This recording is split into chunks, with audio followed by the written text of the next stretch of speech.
Welcome to the roof. Her hair is still slick from the shower. Below her silvery jumpsuit, an athletic young body, built long and lean. I'm sorry for the mess down there. The cleaning lady hasn't come by in days. I'm beginning to wonder if she ever will.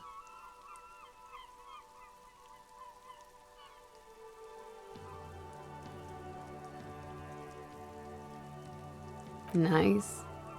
I don't know about that, officer. Where a ripe corpse still hangs from the tree, spotted with green and purple. The woman doesn't flinch, but there is something in her light brown eyes, a sadness. Oh yes, legends of room number 1 have made their way around the building. They say a portal to hell has opened in there. They also say that's why the cleaning lady quit, because of the infernum. I am Kim Kitsuragi. I am a detective from Precinct 57. I see you've already met my colleague. This does not come as good news to him. Have I ever? Have you grown accustomed to your role as a police officer? Like riding a coppercycle. Miss, we are investigating the murder of the man who was hanged. The people responsible have asked us to talk to you. Huh. I see. Be careful. Ask something else first. When you go there, use words like, I hear you have been through something difficult. Yeah. It's pretty deluxe. No one likes to talk about their dirty laundry and their empty bottles. Maybe if you phrase it emotionally. Yeah. I've contaminated it pretty bad. The contamination spreads from room to room. First, I escaped upstairs. The SAD got that too. Then I found the handle for the summer door. For me, it's a mix of me with a lack of cleaning services. How about you? Talk around the establishment is, you have an industrial SAD spill in there. Somewhere below, military-grade SAD is dripping off the walls. You should say the first thing. It's honest. It will lead to introspection. That's where it always comes from, isn't it? From the head and from the past.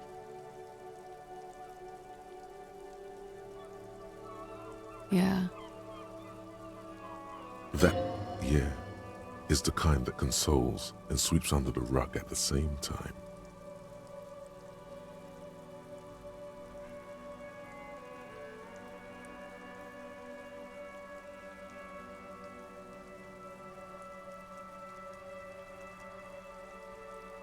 I'm wintering.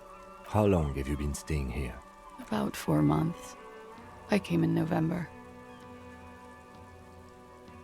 Here in the Whirling, here in Martinez, or here in Revachol? Because it's the funkiest building in Martinez. And because all the other buildings are bombed to hell. I'm wintering. How long? About 4 months. Here in the Whirling, I heard this is where the washed-up disco has-beens go. I'm really not. I'm winter. How long? About 4 months. Here in the Whirling, I always wanted to see the only city in the world in the worst time of the year. It's a tourist thing.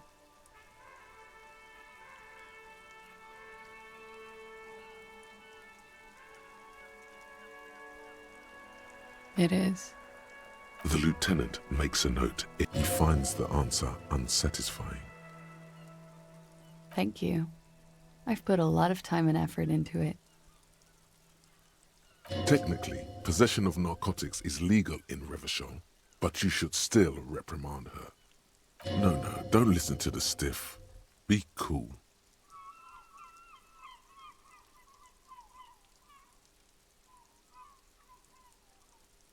With money, sir. It's not exactly the NT-star size caboodle I intend for it to be one day, but it's getting there.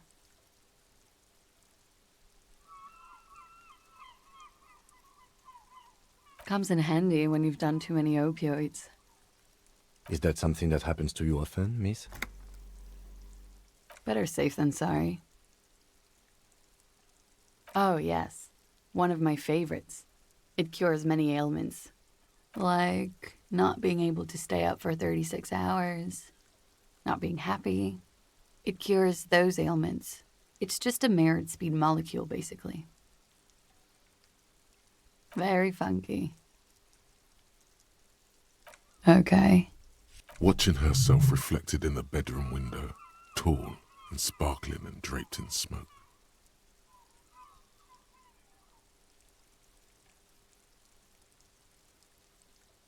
She looks at the dried petals in your palm, then lightly touches one with her fingernail. Chipped white polish covers the nail. It's long and sharp, like a mini dagger. The petal crumbles on contact. Pretty. Looks like a dried maybell. Is that the one you caught? Sambo style? A martial art, sir. Is that it? Samurai boxing, or sambo, graceful martial arts stuff. Sambo style implies stealth and cool.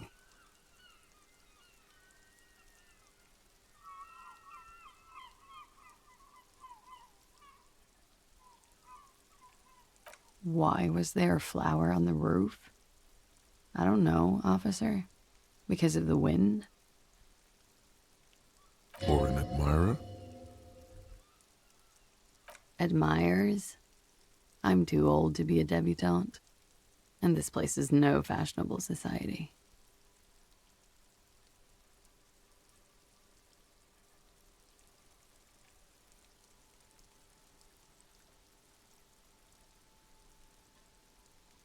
Clasier Amandu. Vredefort, Republic of Oranje. A bad memory, officer. Of lilacs and lightning, parks, glass, duraluminium. Vredefort is a conference city. It's always autumn there. A night. At least it was for me. What's so bad about that?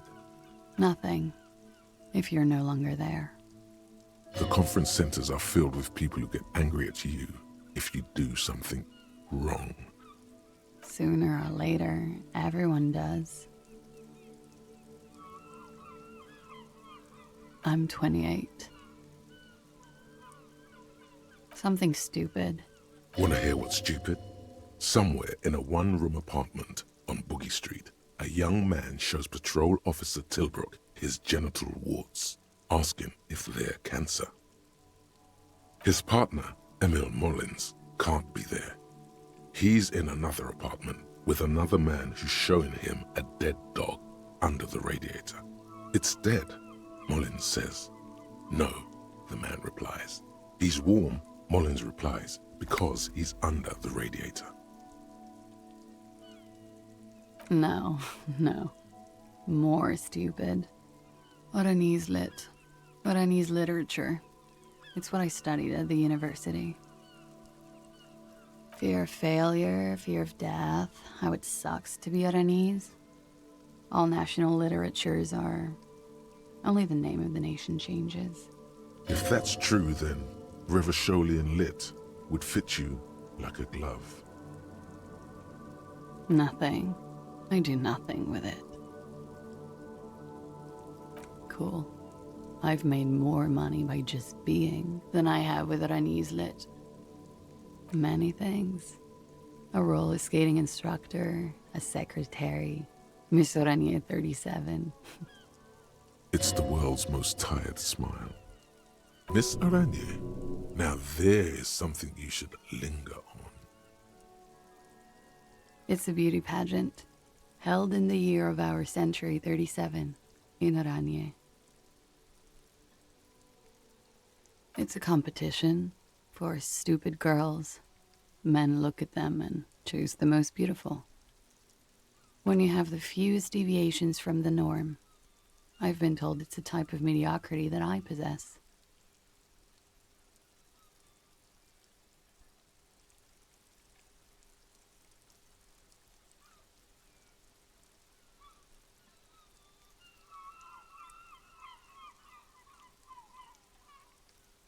No, I was the most stupid and mediocre, and I got a crown and a sash and a scepter for it, and a scholarship to study at an islet.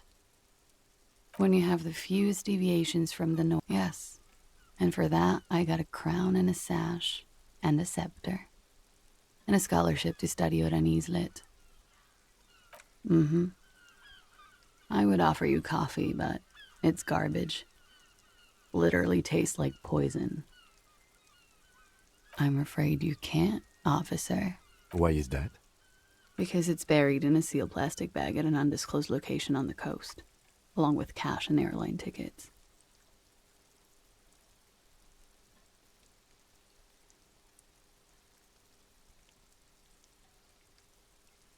Thank you for your candor.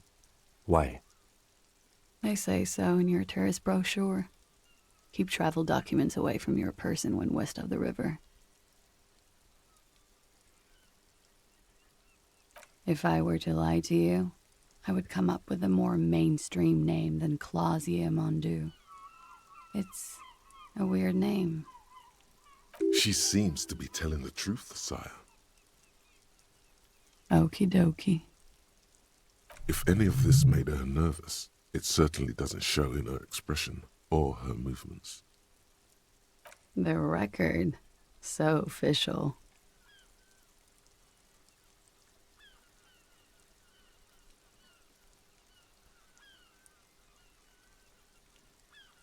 Yeah?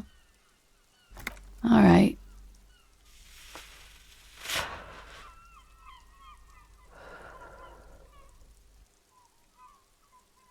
Something difficult? I've been through at least half a dozen difficult things. Which one do you mean? By sexually assaulted, you mean raped? Yes.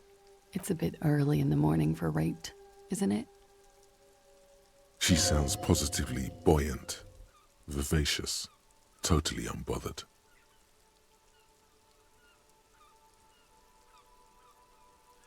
Is it? It is evening. Time flies, man. Yeah, I'm gonna go with not raped. I don't want to say that shit about him. By him, she must mean the victim. Tell them it's not my style. They'll have to, if they want to jazz up the charges, they'll have to get someone more, rapeable. Are you saying that you were asked to tell us you were assaulted?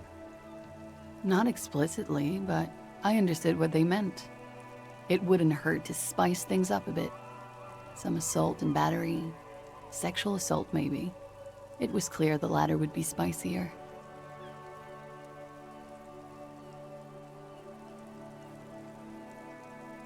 Pretty much. Warming them. I'm 89% sure. You know how it is. Do you? Maybe you don't. There are numerous cigarette burns on those silvery scales. Easy to see now that you're closer. In conclusion, officer, I'm gonna go with a mild to medium, not raped here.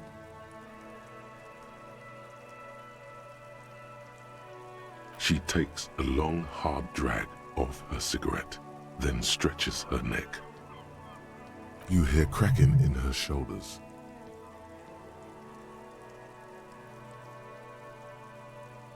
We partied.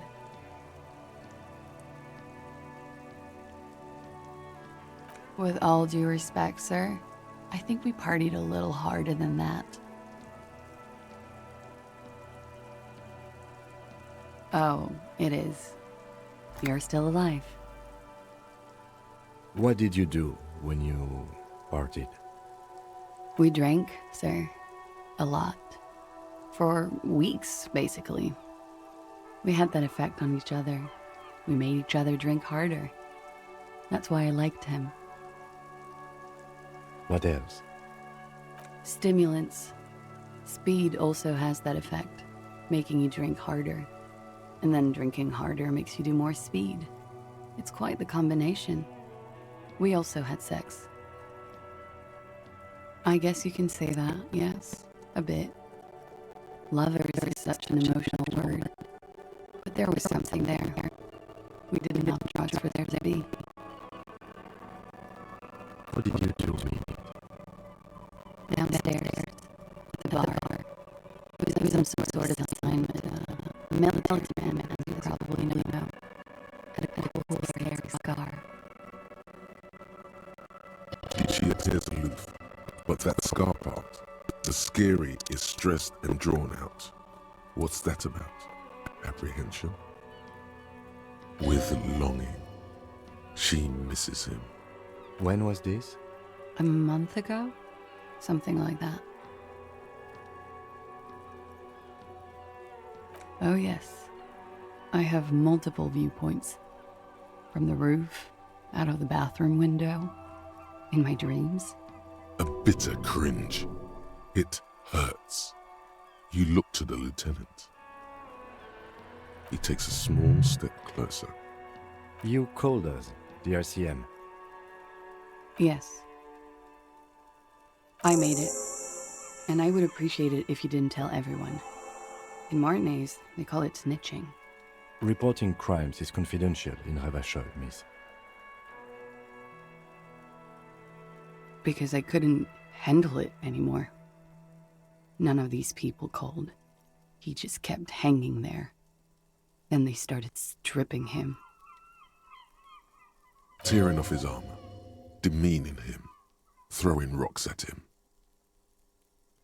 I didn't exactly disguise it. I just muffled the mic and nicked the landline a little. With nail clippers. And I diverted some radio fuzz into it. Into the cold wire. Which landline? The one downstairs, officer. I used the whirling landline. I don't know, sir. It was stupid. I was drunk, too. I was probably afraid the Union was listening in. Locals say they have ears in the wires. Thank you for making the call, miss. It was the right thing to do. I didn't want to, sir. And he's still hanging there. We will move the body to the morgue today, miss. Don't worry. I'm sorry, I can't do it. Not right now. Later, maybe. I keep seeing him. Like he is now. I can't talk about his... I don't know... hair. I know it's difficult, miss. We can return to it later. He had something to do with the strike. One has been roiling since I got here. Rotten timing. But you probably know all about it. And his role in this strike was... what? I think he was in a security detail. He was ex-military, worked for Wild Pines, and against the Union. We didn't discuss work much, if you know what I mean. But I understood it was dangerous. And they lynched him for it? She nods.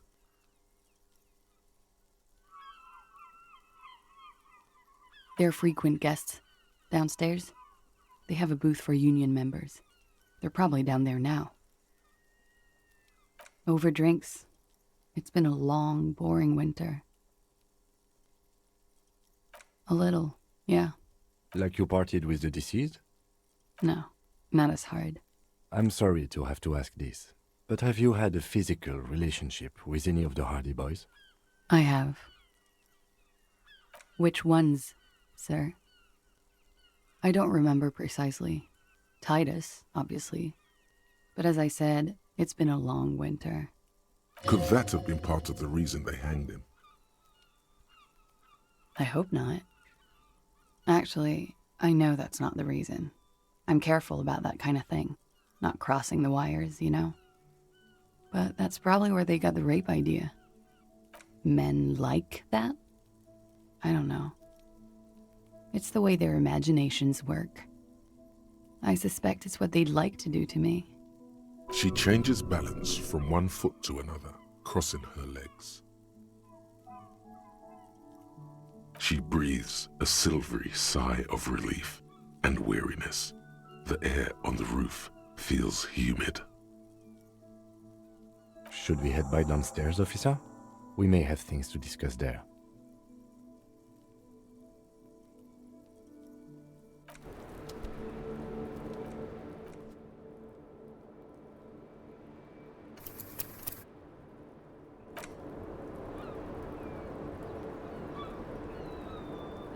I was just thinking, what a nice evening it is for taking part in a murder investigation.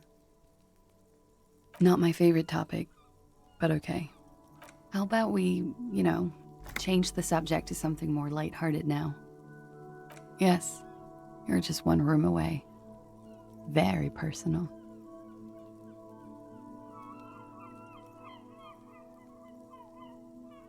You do not need to know that. What you need is to ask normal police questions, like... Get a grip, he thinks. At least do your personal stuff when I'm not here.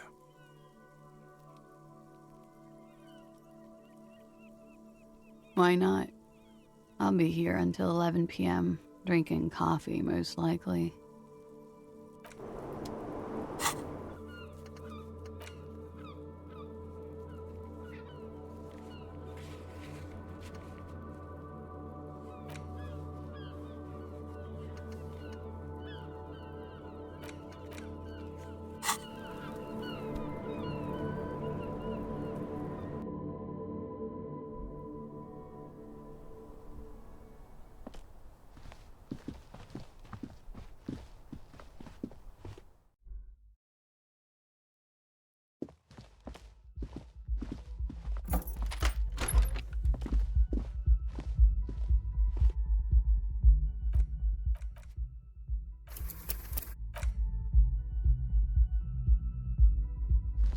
Looks like we have more to discuss with those so-called Hardy boys.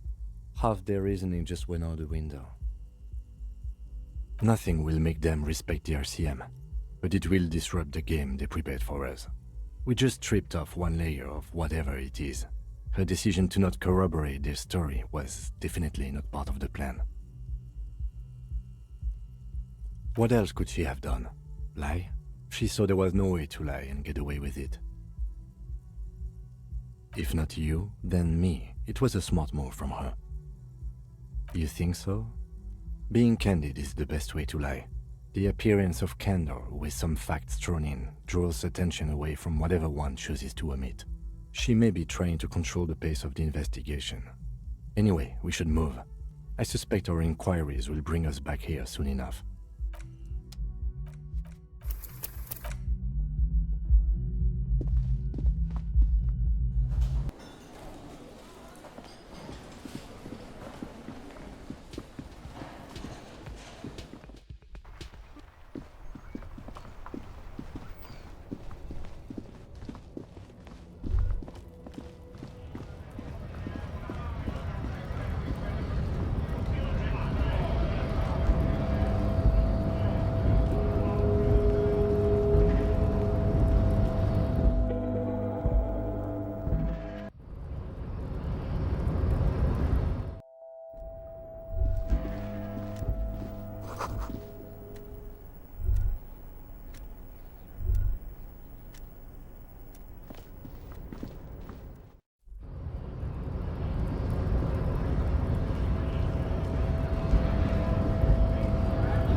All around you, The hisses and chirps of locusts fill the musky air. The earthen floor of the shack has been shaped into mounds of mud, dotted with little holes for windows. Like skyscrapers, spires of dirt and sand rising. Accommodations for their insectoid inhabitants. Well, detective, it appears you've solved the case of the locusts. For the missing locust case, which is a sub-case of the imaginary insect case. So at least that's going well. Oh, I'm not being sarcastic at all. We are making real progress here.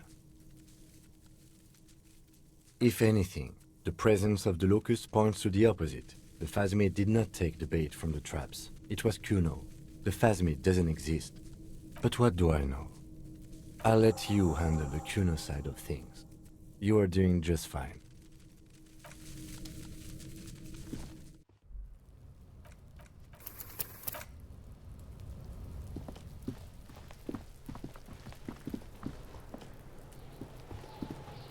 Kuno's like Kuno's dad.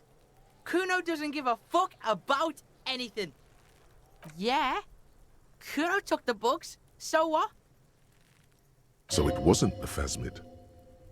A wave of disappointment washes over you.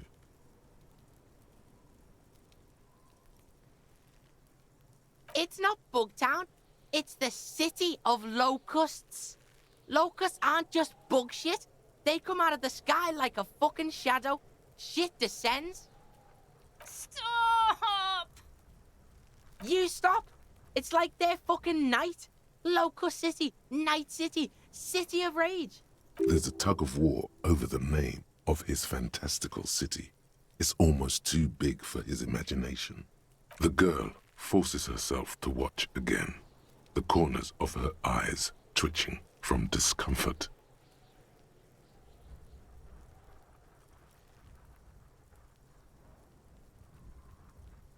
Kuno, the pig wants to help you. Oh, that's how lame it is. Please just don't say you're... An artist? Maybe I am an artist. You hear that, everyone? I'm a fucking artist now. Oh my god, Kuno! He's gonna make you totally lame in, like, 3 seconds. Don't let him, Kuno. Yo, fuck you, see? Kuno can be what Kuno wants to be. Kuno's his own man. Kuno's free. Kuno made himself into Kuno. Kuno can make himself into anything. Kuno can make himself into a pig if he wants. Kuno can make himself into a... Kuno doesn't give a shit. Don't make yourself into a pig, Kuno.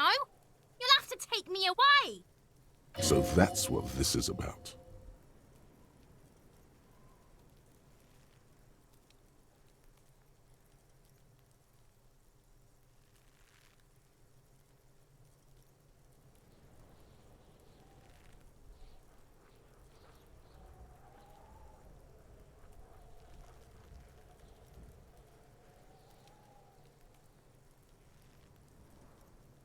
Without a word, she disappears entirely behind the fence. For once, the boy is lost for words. He turns completely red now, with splotches of white beginning to appear across his face. Use this momentary confusion to take control of the situation.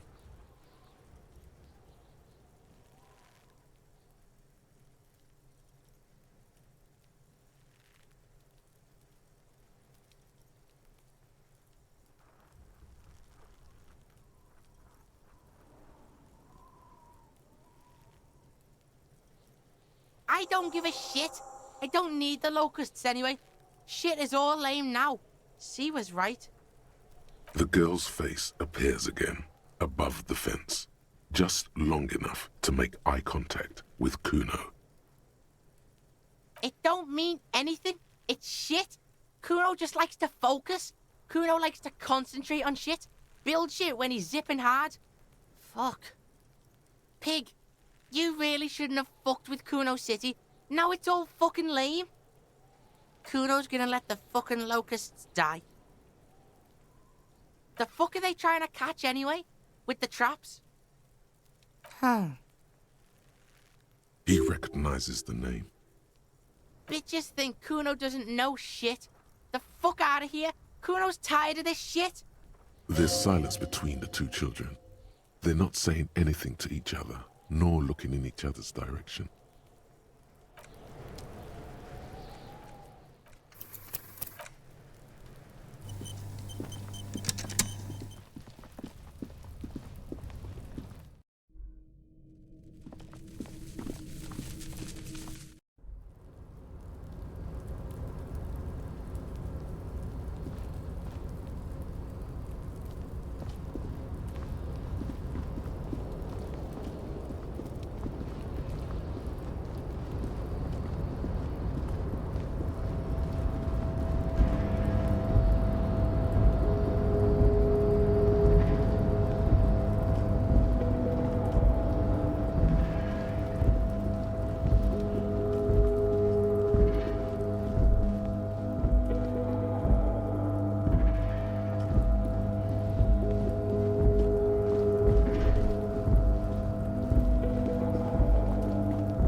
Mr. Dubois, every worker...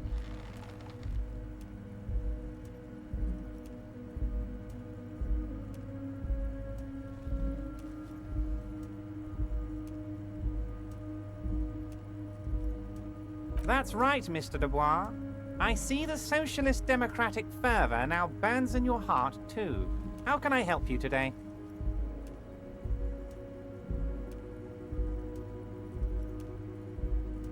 I'm very glad to hear that, Harry.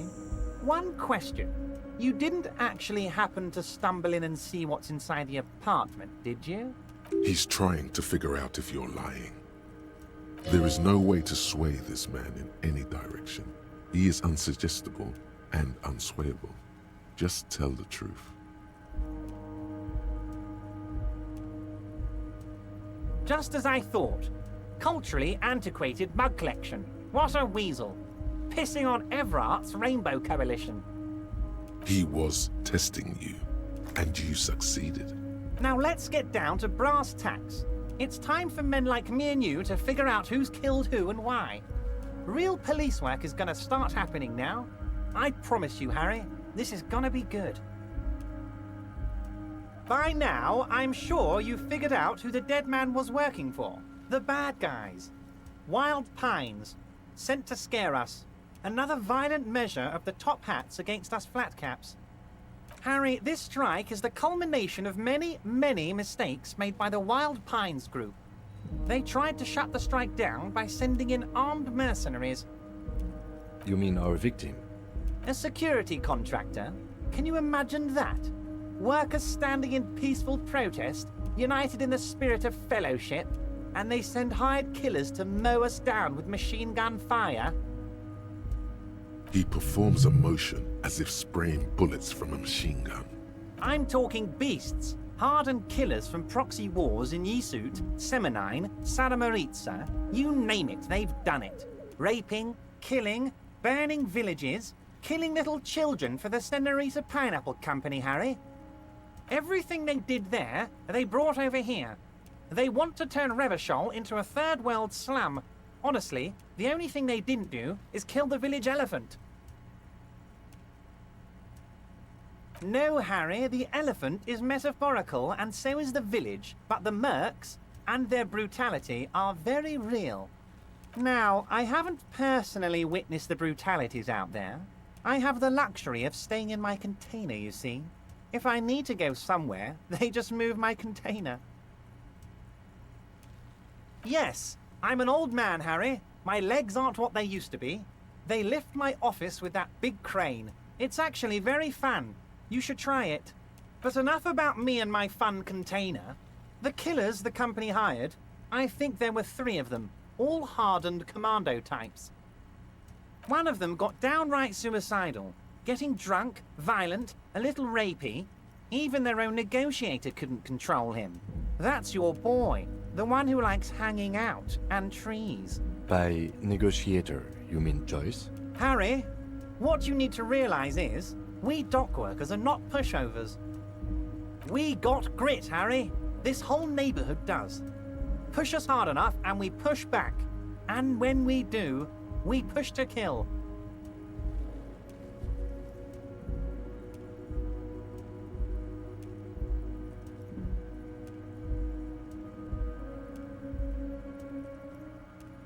Potentially, Harry, potentially.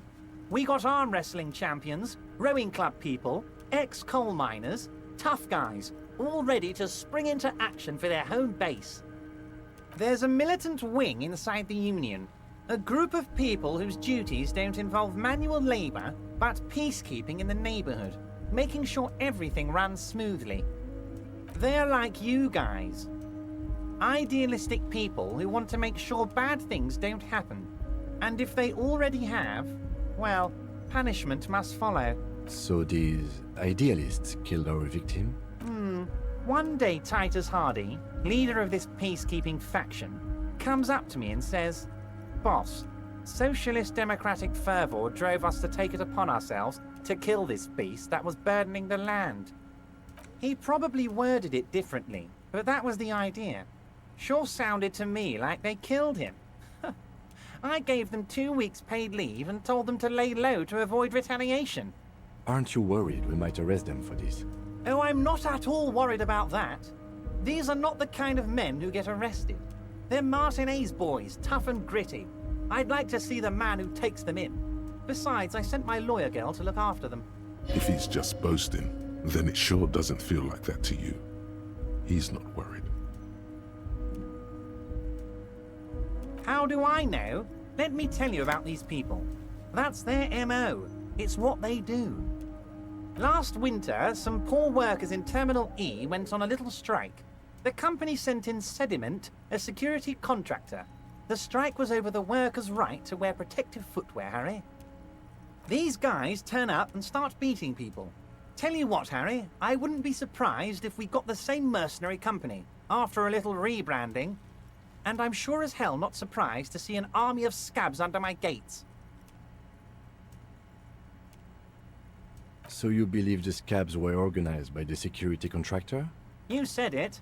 Hell, one of those guys looks big enough to take down that proverbial elephant. Boys like that don't just happen to show up during strikes.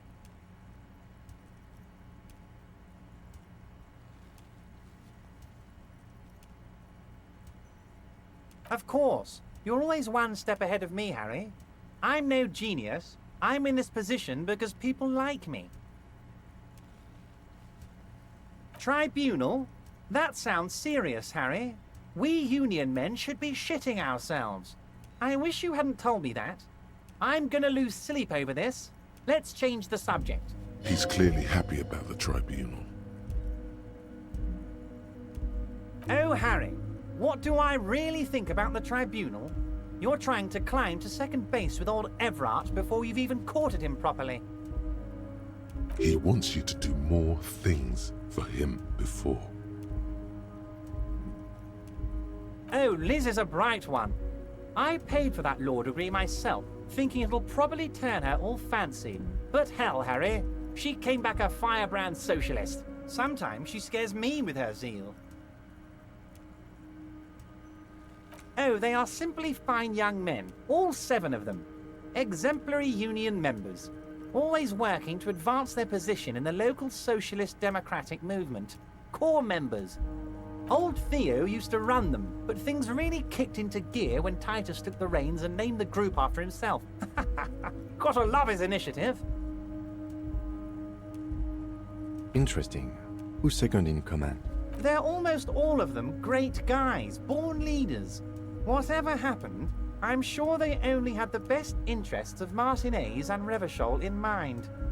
Work with them. Hell, interview them. But don't fight them. They really are just like you.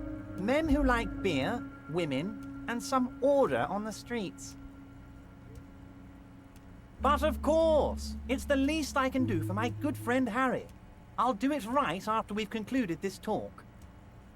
You can now go and tell Titus about this. See what he has to say. Also, Harry, here's 5 real.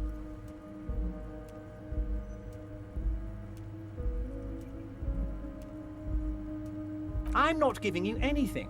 I'm just holding out 5 real.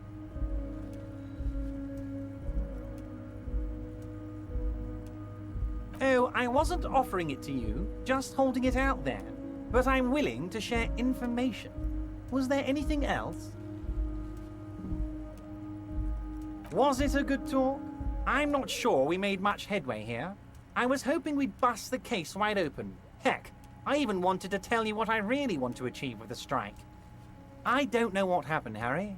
I wanted you to feel like Mr. Martinez. And of course, I also wanted you to find your gun. But it's like I can't completely trust you. Yet. Yes, Harry. It's like I can't fully trust you if you're not a man of the left. I want to, but I just can't. A man of the left. So you have to be a social democrat. He's been hurt too much in the past by men who aren't social democrats.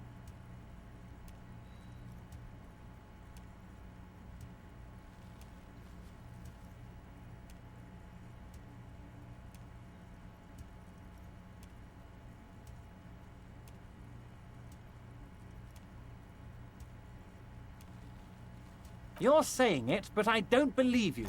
You know how it is, company snitches, agent provocateurs everywhere. I'm barricaded in this fortress of mine, and I need to get a message out. Will you help me? And what would this entail? Once again, I require nothing unethical or illegal of you. You just need to get 2 little signatures on this piece of paper, and then mail it to my accountant in La Delta.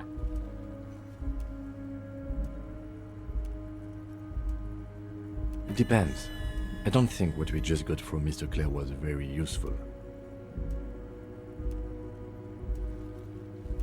But, he thinks, it's your call. As I said, it weighs on me heavily. But once we get really talking, well, I'm gonna hand you the keys to Martinez, and maybe even help you figure out who's behind this killing. I'm glad you asked, Harry. The Union is going to build a modern youth center in Martinez. It will be righteous. We're gonna get those teenagers off drugs and on roller skates. There's a nameless little street on the coast with some old houses around it. Most people have already signed. I just need 2 more signatures to get this mission off the ground, Harry. Yes, the little cul-de-sac on the coast, where all the men have drowned in either the sea or the bottle. A gloomy place, doesn't have that Union attitude. They are just gonna have to deal with the construction noise for 6 months, and then they'll be living like kings. Right next to a fancy new youth center, designed by the best architects from Stella Marie. You bring joy to my heart, Harry. Such a pleasure to be working with you. Here. You need to get signatures from Isabel Sadie and Lillian Carter. The cul-de-sac is right past the pawn shop and across the canal. I heard there was some trouble with the waterlock, but it should be fixed now. Once you have the signatures, mail this to 13022 La Rocca in La Delta. Then I'll know you're a solid socialist.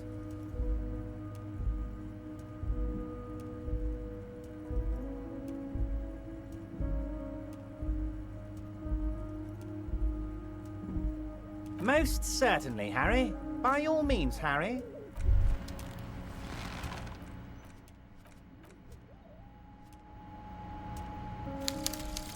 apricot chewing gum scented one.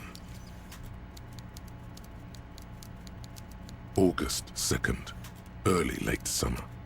You're getting off the streetcar in Le Jardin, east of the river.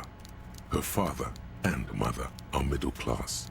The nylon of her little jacket rustles next to you in the dark like autumn leaves. Her heels click on the pavement. You're walking up to the gate in front of her parents' house. She takes out her chewing gum and you kiss her. A feeling like electricity flows through your whole body. Immediately, you know that you've entered a completely different world.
Mr. Dubois, every worker, member of the board.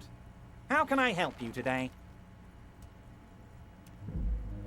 What?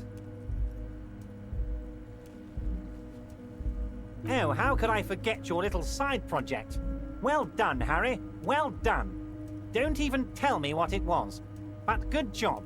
I love it when workers take the initiative like this. So do I. That's one tasty brew. You should drink some right now, if you can.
before the cargo container.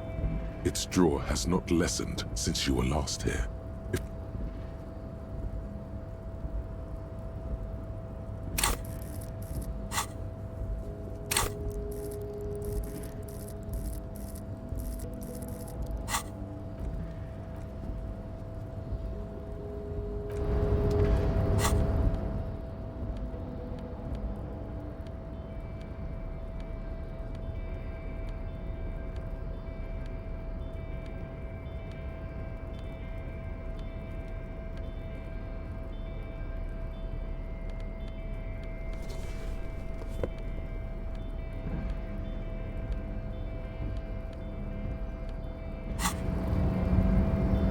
Back before the cargo container.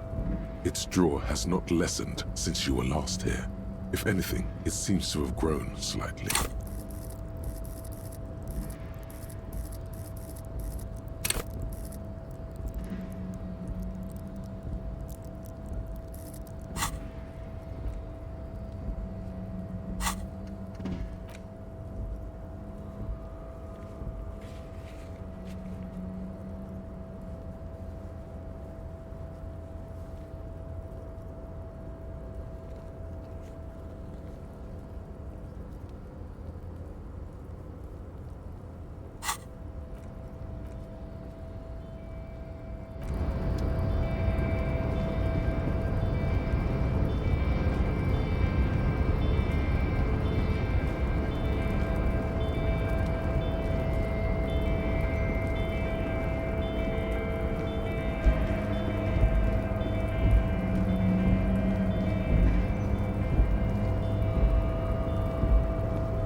Just an ordinary wall. Nothing to see here.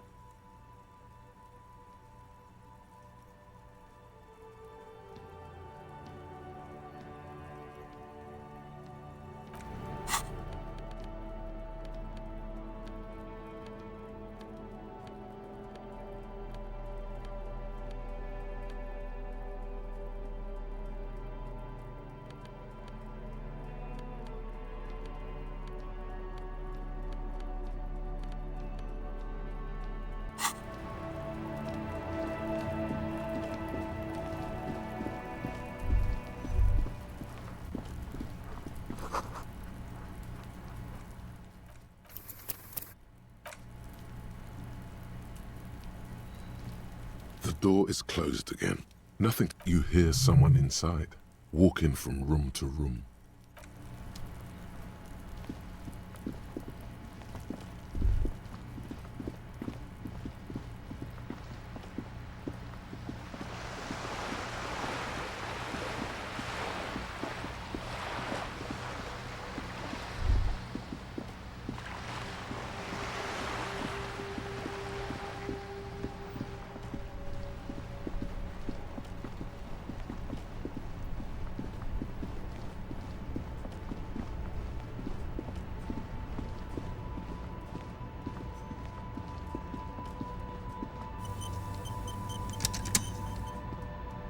Everything's still cool here, officer.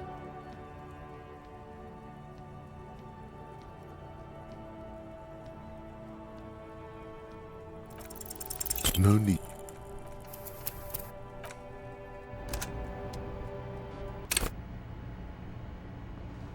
Everything's still cool here, officer. No need.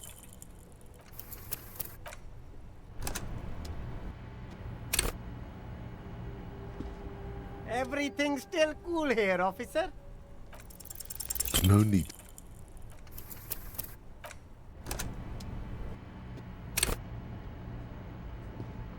Everything's still cool here, officer. Start with a little compliment, then work your way up from there. This is about business, remember. Oh, okay. But why, officer? After all this mess, the broken seals, lying to you, come on. An investment? What kind of investment?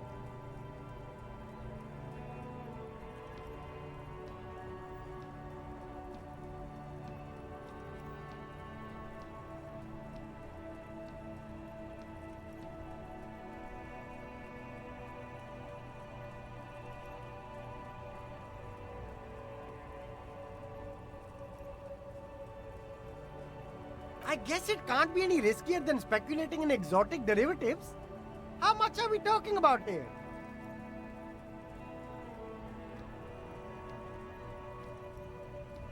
$10 is a bargain for that kind of investment. You got it, my man.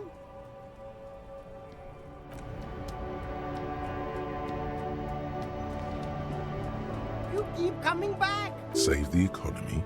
That sounds off. Haven't you heard, officer? We've got to be economically conscious. Recycle your cash, keep it in circulation. Don't buy new things. Buy eco. Look around, officer.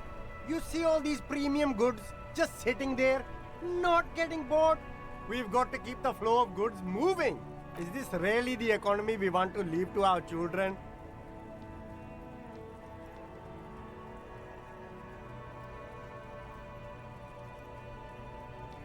Too bad, officer.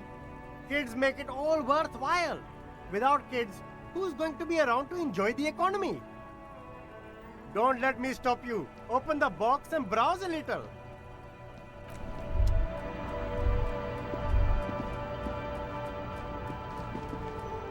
You see two lowly, defeated speakers, thralls, slaves basically, perched atop them like conquerors surveying the land. A pair of found, durable wear sneakers, ultra series. I can see you've a taste for luxury, officer. Can't keep your eyes off those sneakers? A pair of found ultras. The design is impossibly sleek and simple. A futuristic silhouette with a sleek monochrome colorway, a jet black upper, and a silver-lined midsole. Those sneakers, mister. Those sneakers are the latest found sneakers. Super air, super fine, super cool. Only 50 real. Only? That's madness. These once respectable speakers have been conquered, reduced to a mere prop by the indomitable found ultras atop them. A small heat emboss on the veneer reads, "Solidarity aid from the People's Republic of Samara." The speakers themselves don't seem to display any magical qualities. No, don't look at the speakers, officer. Look at the sneakers. The sneakers are the stars here. These, officer? These speakers are Samaran garbage. I'm ashamed to even use them for props. Don't waste your time on them. Samaran trash? That sounds like they're from the Samaran People's Republic, produced under the dictatorship of the proletariat. No way, officer! These aren't for sale. They're bad speakers. Low-fi socialist junk.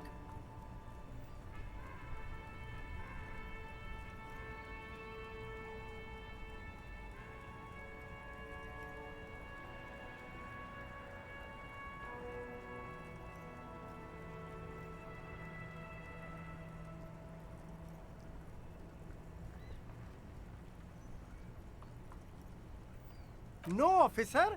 You're a high-class policeman who accepts nothing less than the best. Lucky for you, I've got the best on sale.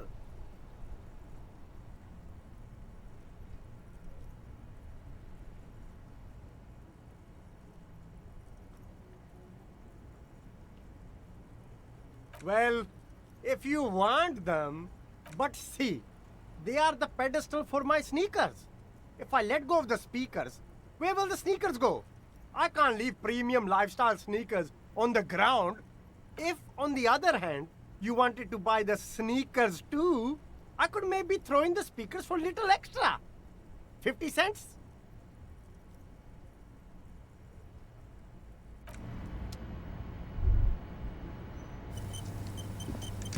The shine on these sunglasses lasts a lifetime, officer. 100% guaranteed.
Hello, hello. Let me know if I can... The boomboxes wait on the shelves, and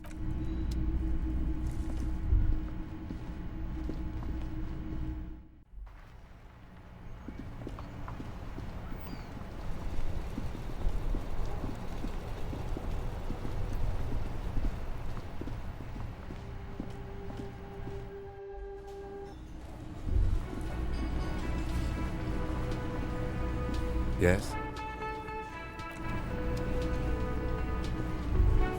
the theme on that pinball machine is a standard royalist theme, used on everything from pinball cabinets to full-flavor cigarettes. Clinging to a picture book version of the past century, waiting for the king to come back and cast out all the profiteers and homosexuals. Basically, imagine a yellow plastic crown with a liquor brand emblazoned on it. It comes free with a six-pack of Vermilion Roy d'Or. The words Roy d'Or are stamped into the crown's plastic. The sentiment is called anti-centennial nostalgia, pining for a time before the turn of the century. It's common even now, after 50 years.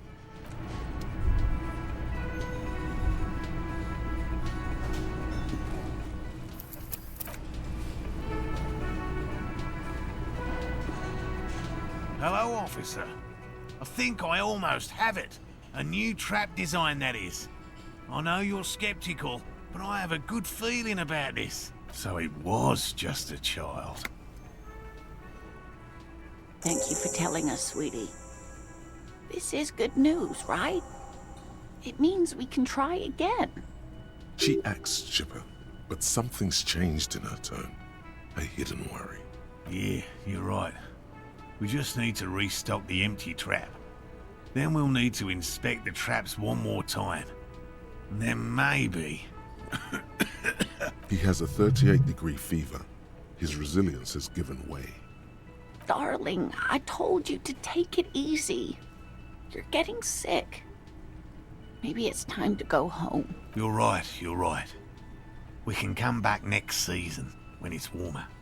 There won't be a next season. Not for this. Find a phasmid or admit defeat, people.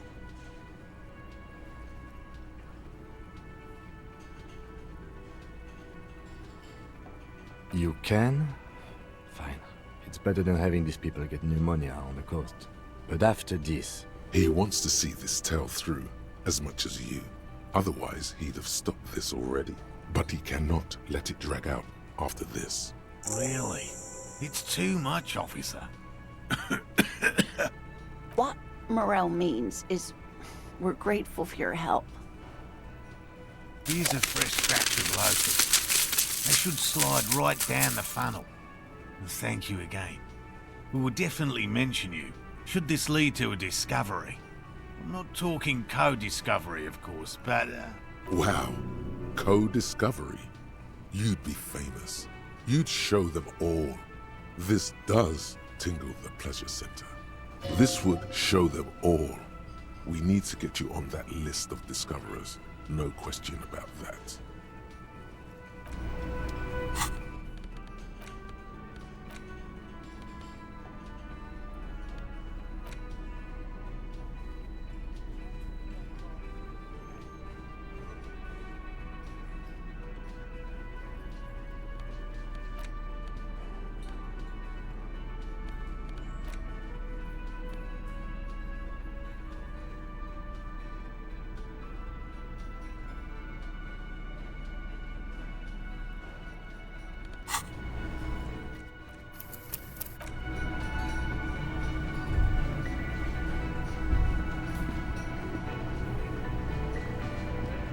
The man ponders his cooking.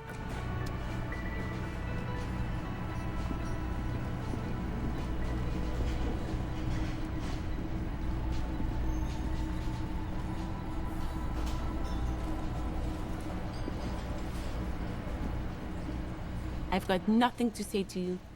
Why are you wasting your time? I am not. You could be, Liz. You could be anything. You could even be a model. Even a mod? Glenn, I went to law school. I am an attorney. He's right. With a face like that, she could be on the cover of Le Debutante International. The cold look in her eyes speaks louder than words. She is not amused. It's not her. She's not a hardy girl. Definitely.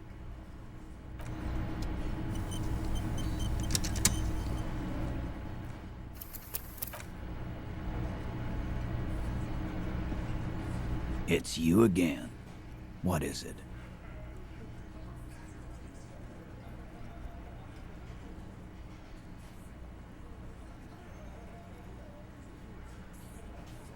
Oh, so you went and talked to my mommy, and now she's making me play with you. Is that it, lawman? And what's gonna happen if we don't? You gonna go and tell on us?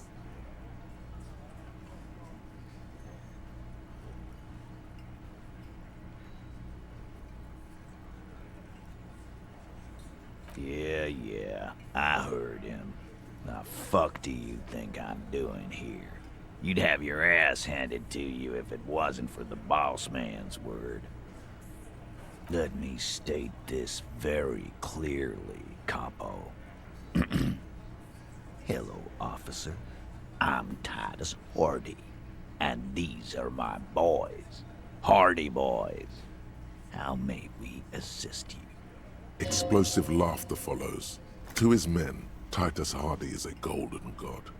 They want to laugh at his jokes even before they leave his lips. This guy is a born leader. But having Everard back you up like that did seem to have some effect.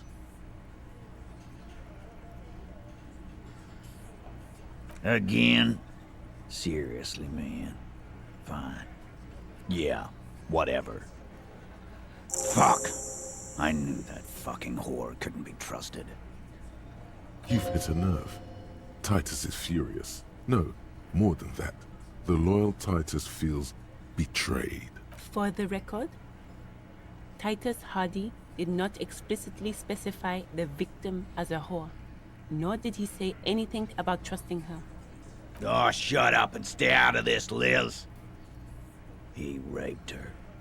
He was out of his fucking mind. She's just in denial, asshole. You don't understand the traumatic experience. She's shutting down, and she doesn't fucking trust you.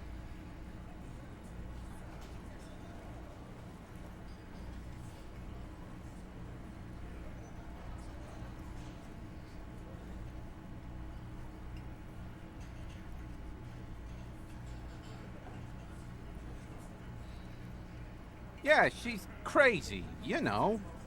A crazy bitch. You know the type. She's fucked up. This is a diversion. Stay on track.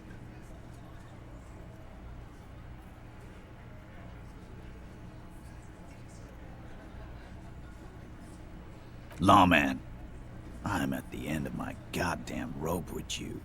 I fucking told you not to push her. His hands become fists. And you went and pushed her. I am gonna fucking...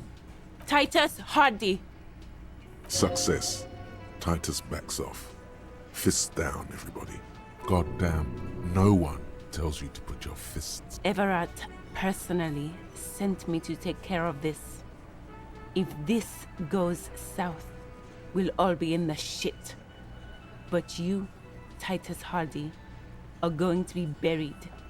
Am I understood? When she's angry, she emphasizes the S. It gives her voice a strangely hypnotic quality. Her lips barely move as she speaks. Frankly, it's a bit terrifying. Someone has to rush in to break the tension. The second in command. Look, Copper.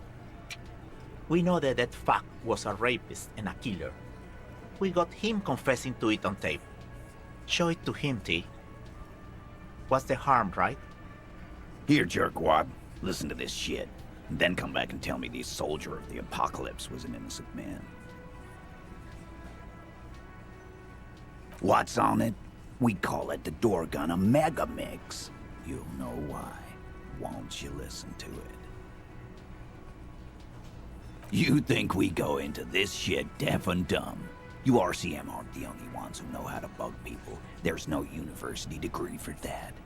We have machines. We're in logistics. How do you think a harbor works? It's advanced stuff. Understood? You've listened in on their communications. How long? Since way before their chief started taking swing lessons. Things got nice and quiet after that.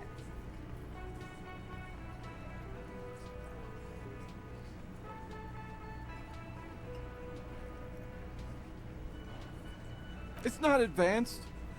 You just hold up in a coop all day, writing down what they say. It gets hot as hell in there. Don't put yourself down, Angus. It's important work. Yeah, man. You're like a radio genius or something.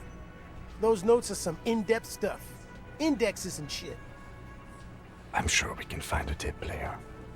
Where can I listen to this? Why don't you try shoving it up your ass, genius? Yeah, play it with your ass, cocksucker. I'm sure we can find a tape player. It's not a problem. Your room had one. Or maybe it's too broken. You don't care about evidence. The fuck are you a cop for, then? Pigs, T. They don't care about getting the truth. They care about getting convictions. They are fucking keeping a score on their bulletin boards. I won't be on your bulletin board. If you don't listen to the... There's a lot of questions. If you ask them now, they'll just keep bringing up the tape. Listen to it, and they'll have nothing to hide behind. Don't forget your tape, lawman. Compliments of Titus Hardy. You do that. Oh, and keep it. Maybe you'll need a reminder of human ugliness someday. Yeah? What about it? You do that, lout.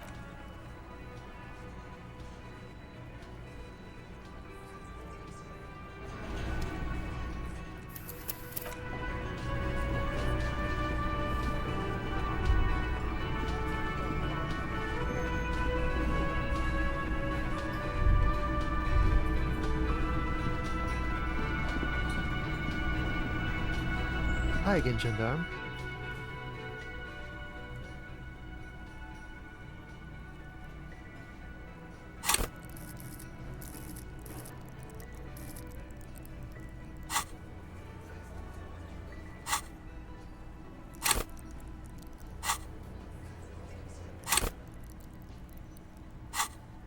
Bye-bye, gendarme.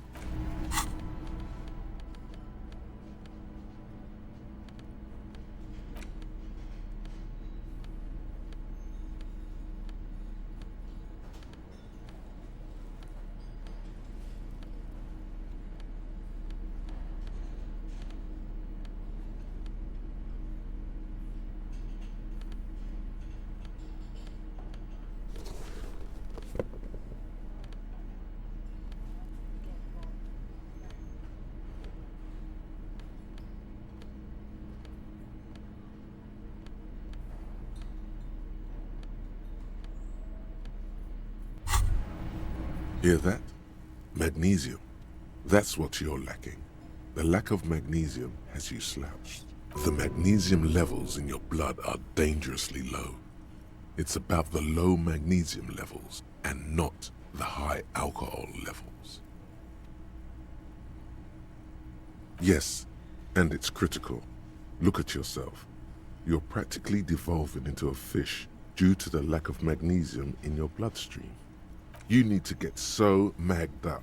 You've probably had 2 heart attacks and a minor stroke already, and the only prescription is insane amounts of magnesium. Yes, if you want to live, you need to evolve. You need to transcend the carbon barrier. Go to the apothecary and buy insane amounts of. Just remember, it's not the alcohol. Buy more of that too. Alcohol is not, and it's certainly not the dextroamphetamine, nor smoking for 40 years. It's the lack of magnesium and excess of coffee. You should stop drinking coffee. It wreaks havoc on your gastrointestinal system.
Hello, hello. Hello, hello. Yeah, we still have those boomboxes on the shelves.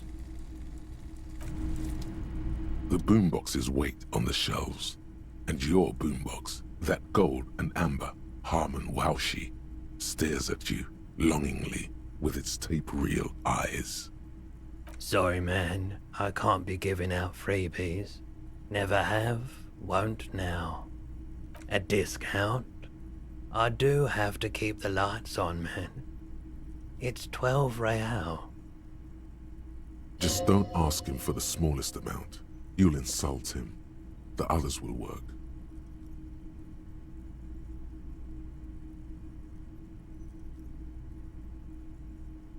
Actually, yes. Let's. 8 is an even better number than 12. Even more internal balance. Better integrity, too. And here you are. Quality sound reproduction on the go. It'll play anything, wherever. Turn any tape into a conversation of sounds and shapes.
6 crumbling petals rest on your palm. They're white, a bell-shaped crown. This is the Insulindian lily, called Maybelle's or Lucille's tears during the Revolution. Girls used to pin these on soldiers before sending them off to battle. This flower is a spring flower, but it's a bit early for that, isn't it?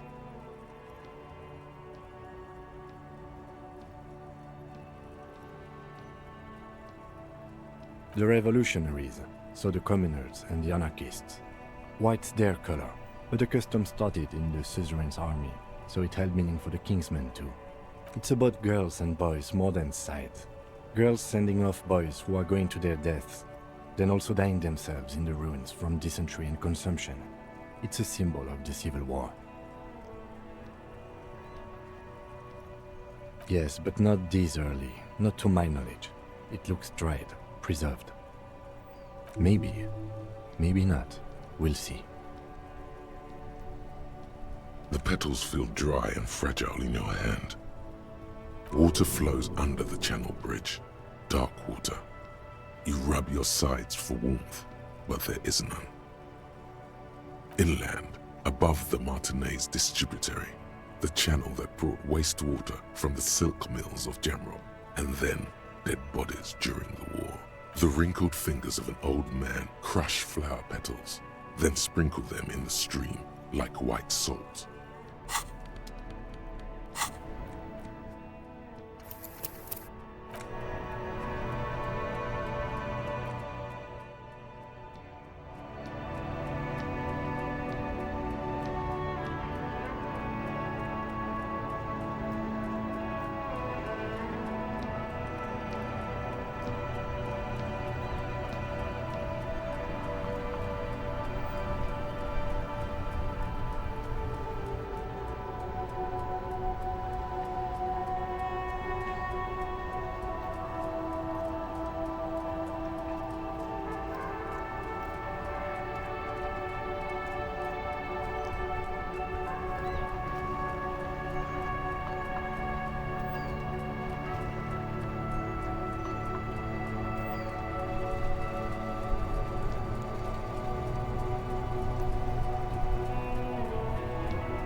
Hey, was there something you needed?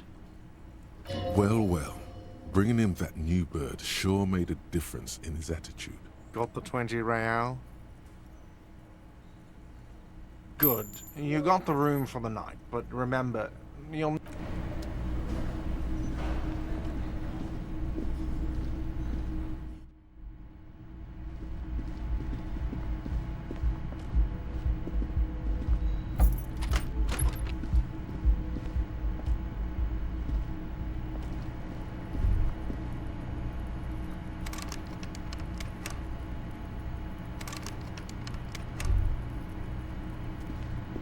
A mirror hangs on the bathroom wall. In it, your face, adorned with the expression.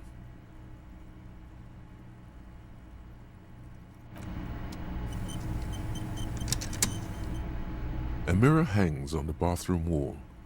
In it, your face, adorned with the expression.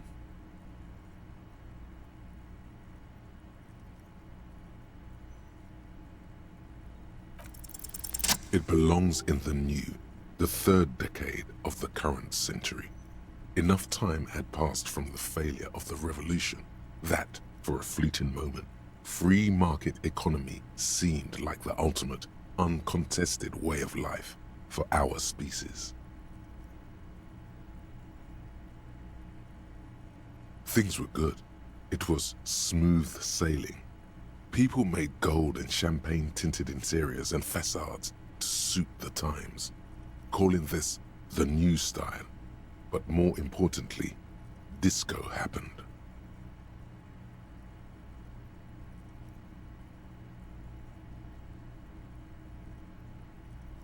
For Revachol, your city, that meant only one thing.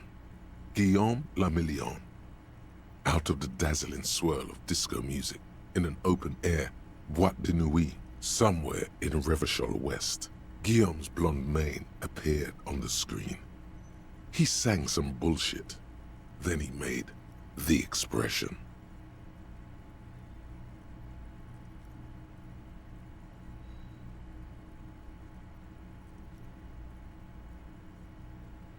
Everyone loved it.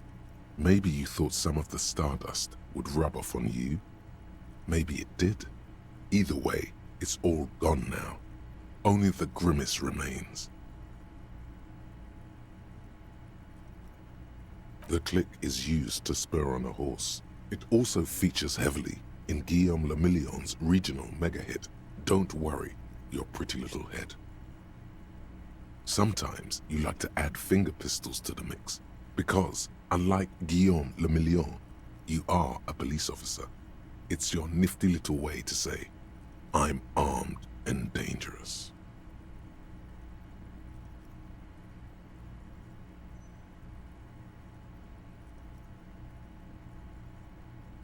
There is a vast ocean of time between right now and the expression, looking good on you, or anyone. 2 decades, if the calendar is to be trusted. Humanity has run aground in that time. It's a different world now. The expression is a relic.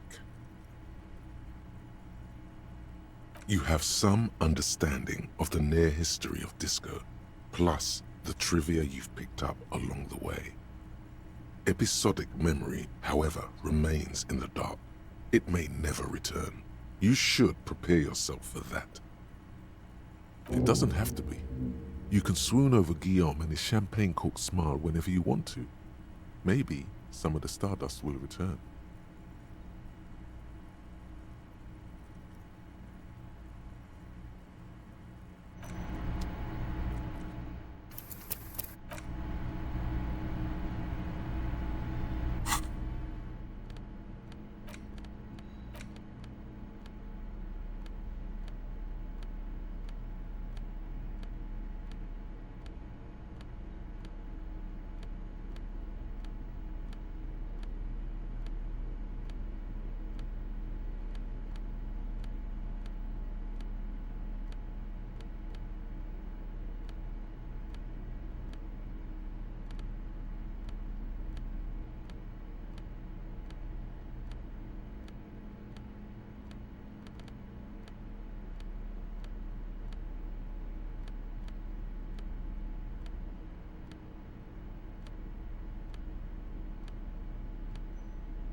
mirror hangs on the bathroom wall. In it, your face, adorned with the expression.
Now that you've acquired some stimulants, it's time for a little pick-me-up.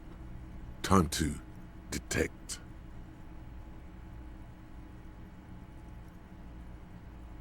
It'll make you into more than that. A mega cop. This is your modus operandi. This is how you've done it for years. Let's go. See? That's your problem. A lack of confidence. Speed can help you with that. It can help you with everything. It's not ideal, no, but you need the zeal. Let's face it, you're never going to finish this case without cheating. You raise the bottle, close a nostril, and inhale furiously. The rush is almost immediate. It tastes bitter and caustic and stings a bit inside your nose. Now the taste is slowly receding into your throat. The rush is growing in intensity, your little heart pounding like a bird in a cage. A sweat breaks out across your brow. Your jaw clenches. And, let's be honest, there's a little chest pain. The good kind, of course. You may want to blast a nosophed or something. Whoa, this shit is strong. This shit is disco. To this? You kidding? There are massive downsides. It's a potent neurotoxin. You're turning yourself into a spring. Everything is clear around you. You're ready to concentrate. In the bottom right corner of the screen, there's a speed button. Speed gives +1 to motoric skills. Perception, reaction speed, hand-eye coordination, savoir-faire, interfacing, and composure. This is good before a white check, but damages your morale.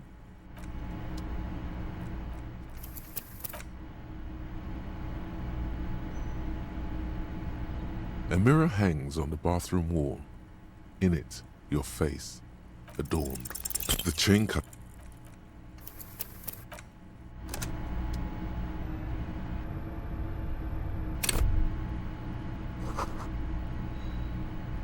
A mirror hangs on the bathroom wall. The chain cut.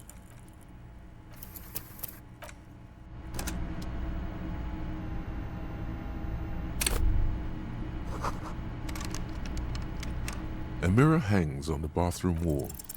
The chain.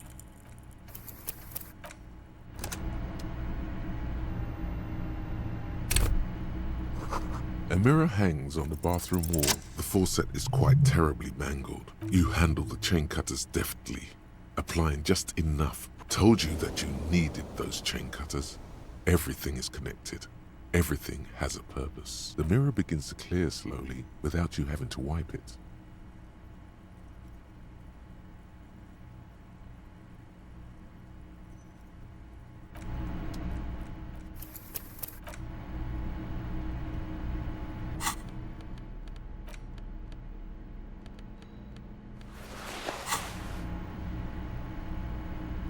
A mirror hangs on the bathroom wall. It's barely covered in steam anymore. It's your face in the mirror, adorned with the expression. It's like something snaps in you, a nerve ending, a thought, a sadness. Your face in the mirror is suddenly clean of the layer that had distorted it for God knows how long.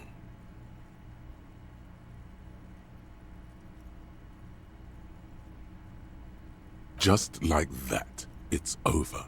The running gag that your life had become. A sad old man looks back at you. A mirror hangs on the bathroom wall.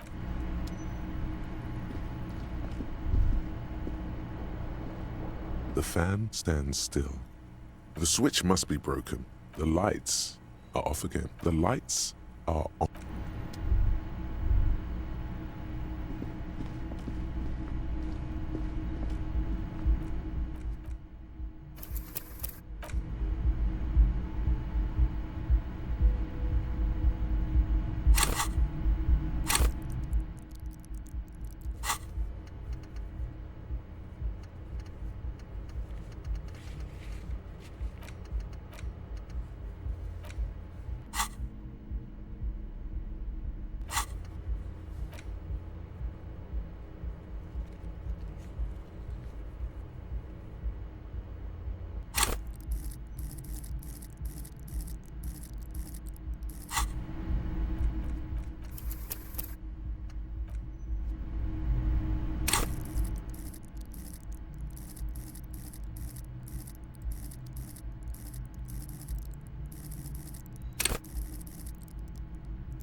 I was just thinking what a nice evening it is for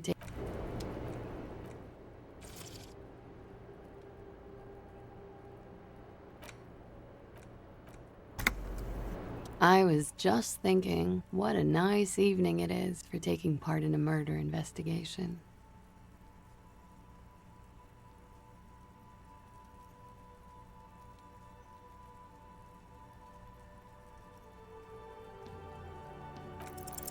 Soft, light brown eyes look back at you, directly into the space behind your eye sockets.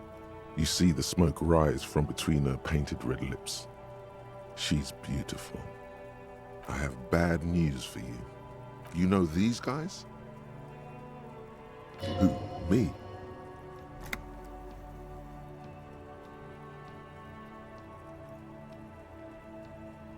Yes, you. He's talking about you, you groveling sycophant. You too. Me? Get out of here. I'm solid. These guys are compromised. She's got them singing along to her tune. The little bleeps and bloops you trust for info, you can't trust them anymore. Believe it.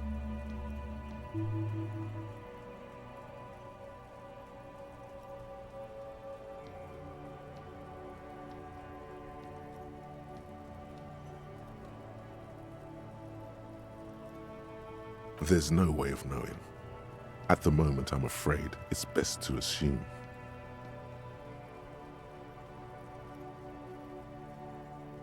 All of them. Bullshit, man. I ain't compromised. Especially that guy. That guy's the most compromised one in here. No fucking way, man. I just want a drag of that sweet menthol Ziggy. Really? Quick. Tell me what's under her jumpsuit. Glory, truth, softness. Protect her. She wants you. I take it back. He's got it pretty bad. But this next guy's on another level entirely. She likes you. The crown head is a boring condom. He's jealous. This is human nature. How it always does, through subtlety. There's nothing you can do about it. You are how you are, and she is how she is. Things will go as they do. No. It's better to know you're being played than to be played without knowing it, is it not? I think it's safe to assume, yes, Mr. Thespian here hasn't been speaking up. If he were, I suspect there would be paeans to her truthfulness. Like this. She is a lady, most fair and just. In his defense, to reduce him to such inadequacy, she probably had to employ half-truths more often than outright lies. That is correct. And omissions too. A little. They're all still of limited use, interpreting things to the best of their ability. Maybe they add flair or something. I wouldn't know. I don't add flair. But when it comes to assessments of character and factual accuracy, they are not to be trusted, not with her. Don't be melodramatic. You can trust them, just not with Miss Orange Disco Dancer here. You can't draw a sound conclusion. The one he usually does says, she may want to control the information rollout, not to become a suspect. She may have a past she's escaping, unrelated to this case. You doubt it's something truly insidious. See? It's oddly moderate, probably compromised.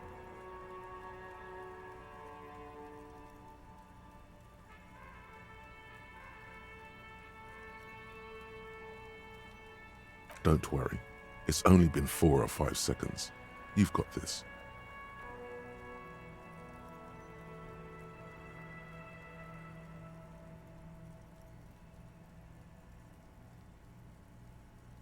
For a second, her face disappears from your cornea. Only a silvery negative remains. Still smiling, a tired smile.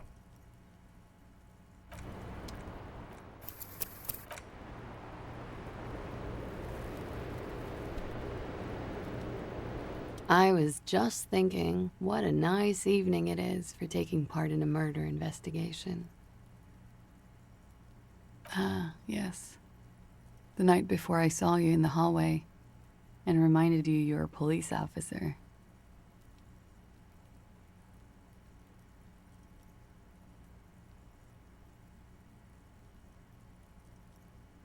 Wow. Elysium. You don't hear that term often. She's a glib girl, but she liked the wording. There was the usual ruckus. Loud disco music. I can't say. Probably not. Sounded like you were flying solo.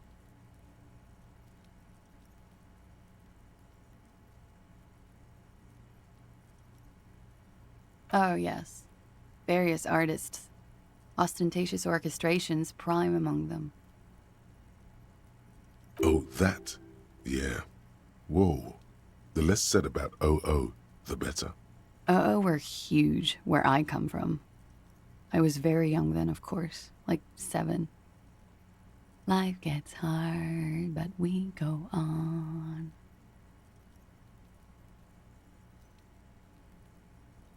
It would appear so. At around 2 o'clock, the disco stopped and there was a change of pace. A slow, sad song started playing, like organ music on repeat. That went on for quite a while. Some of that time you were yelling along to it. That it doesn't matter anymore and that we're alone now. It was difficult to tell. The song itself was very quiet and soft, but you sounded like a wounded boar, sir. It was hard to understand what you were singing on top of it. Don't be. I was going out later anyway. It didn't bother me. Then you started screaming and trashed the place. No, it didn't sound like there was a fight. It sounded like someone was trashing their room. A window was smashed, the tape player probably, the song stopped. And furniture too. A real destructathon. There was screaming. Then I think you passed out.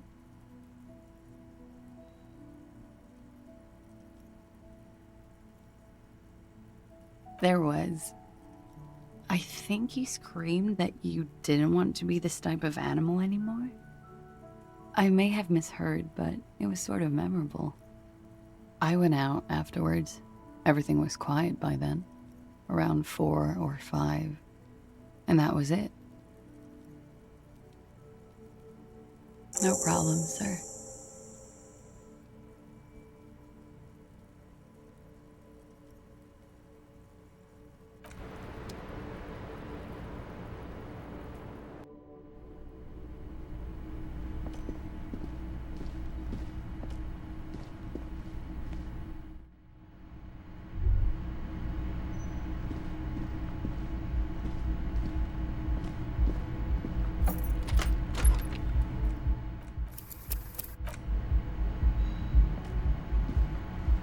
This medicine cabinet is stocked with drugs. There it is, the orange sun wearing blister pack. You feel almost nostalgic.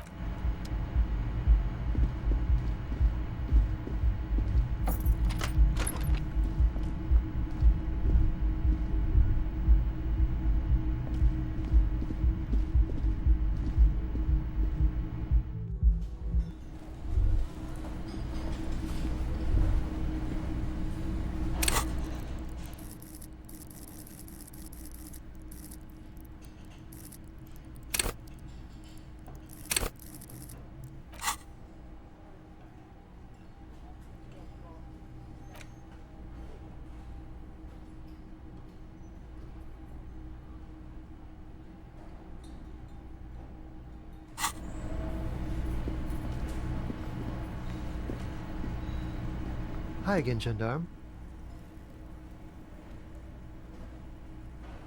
You can keep it. I don't mind. I can appreciate beauty when I see it.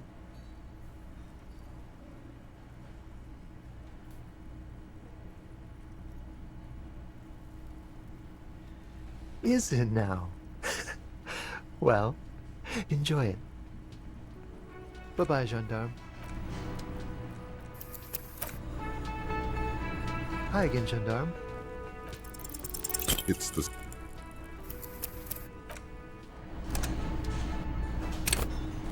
Hi again, gendarme. Could he be a member of the homosexual underground? Yes, this man is definitely one of the homos. I've seen them homos with my own eyes. This sexual thing seems interesting. Ask around. Become involved. Just pointing it out. We're not talking about some kind of cult with members here. You made it up.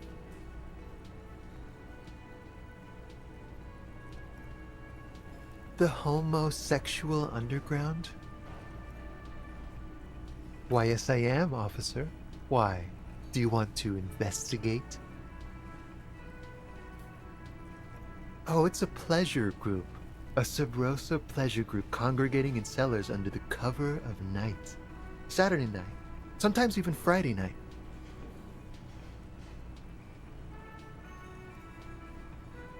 Or Thursday night. Sometimes the congregating doesn't even end. It carries on into our daily life. Oh, we're ambitious. We want to destroy the last vestiges of meaning, the last things people in Rebishol have to hold on to, the true symbols of security. The meaning of man and woman, mother and father, their marriage. Everything will be constantly shifting and moving under our rule.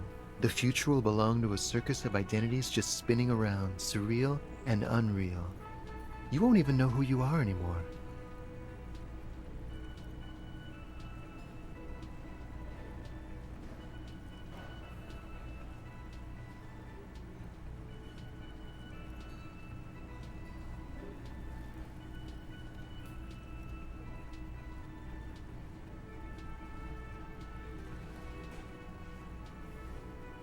Yes, we listen to a lot of disco.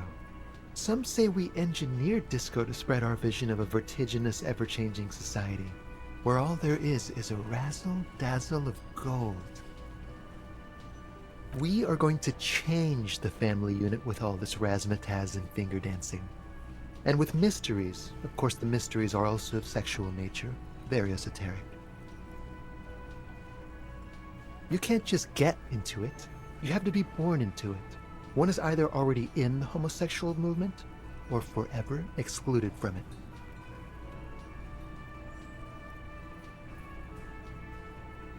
Beautiful. Beautiful. That's exactly what we're looking for. Who knows, maybe you were homosexual in the past. Maybe all of that has been repressed. I have to say that you do look like someone who might be part of the underground. You have that very distinctive, I can't understand what's going on here look.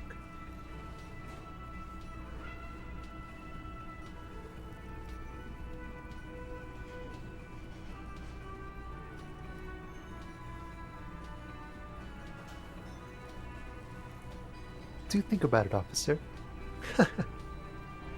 Absolutely wonderful. Bye-bye, gendarme.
It's getting cold, this late in the night. Time to call it a day.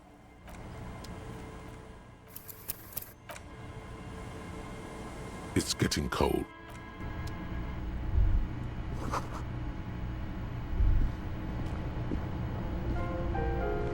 An old mirror hangs on the wall.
You sit on the wind-worn wooden planks of the bench.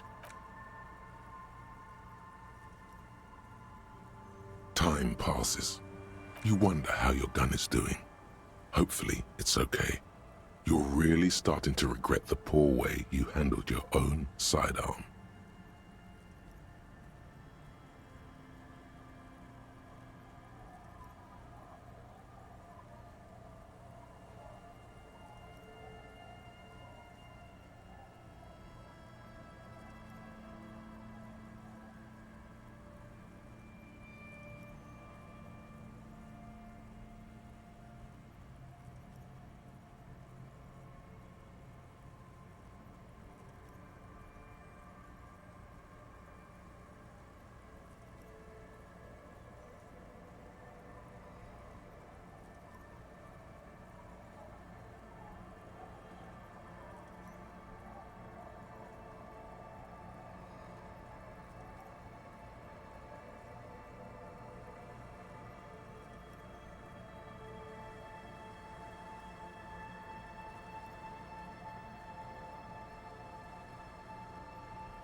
You sit on the wind.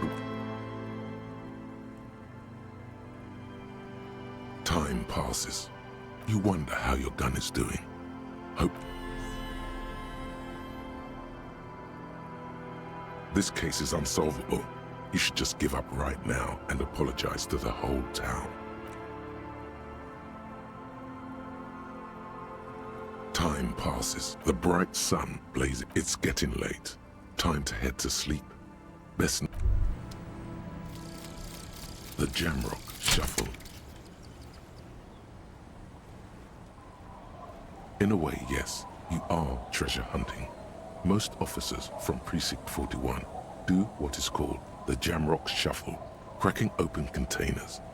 Most of them are from Jamrock or Coal City, the poorest parts of Revachol, that also overlap with the network of royal catacombs called Le Royaume, just beneath the streets. As children, you would all go underground, hoping to find treasure, and come back with a rat's tail or a used needle. That playful curiosity must still be in you. Who knows, maybe one day the Orbe de Montagne, the Holy Scepter, and the Cocaine Skull will all be yours.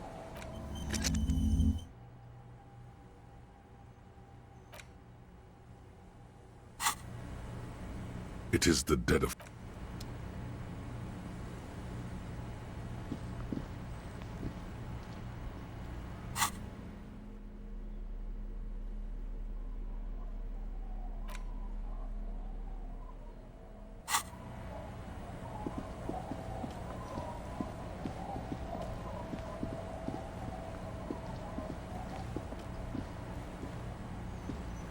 It's getting cold.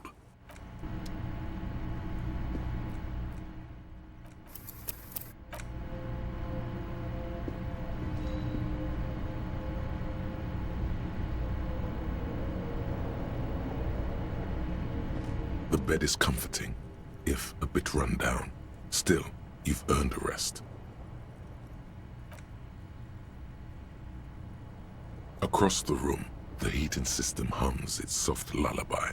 The mattress feels soft and sheets warm. It only takes you moments for the world to fall away. Thoughts, baby. A million little lights in the dark. You're one fine instrument, brother. All those faces and all those names. All that laughter and screaming and scheming around. Every corner and every street. Recorded in you forever on Faraday.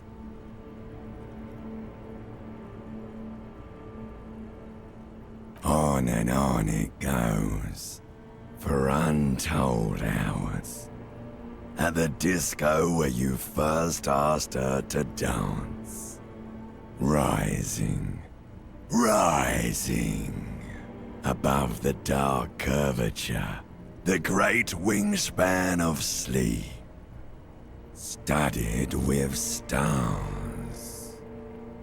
Behold, there are millions of them down there. The first time, the last time, the smoke in her mouth, the plotted flowers, the faces turning, changing. It's the world, Harry boy, and you're made of it. Every day you're out there, you make more of yourself from it. I'm afraid you can't be unmade now. You can never forget this shit.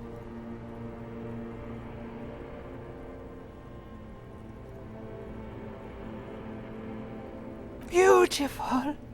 It's stuck on loop, whirling, spitting out words and images. You're the son of the world again. Harrister, a ceaseless agent, picking up litter and old newspapers, collecting your little bubblegum wrappers and idiotic picture postcards. Meaningless, meaningless keepsakes. Reading your awful letters and recalling things, aren't you? The endless names of the world. An address book you are. The map of a city.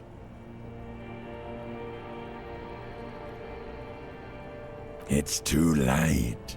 You're not made of nothing anymore. You're something now, Harry.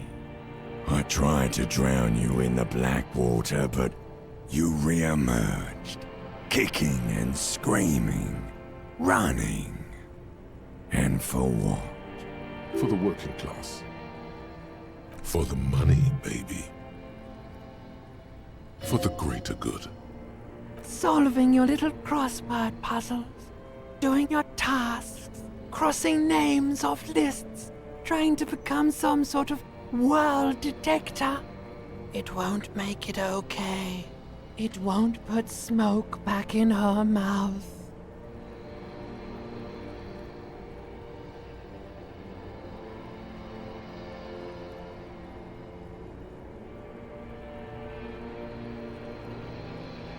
Are you sure? You could be closing the door on a brilliant and special future for yourself. I knew you couldn't resist, so now you're gonna change the world. But how?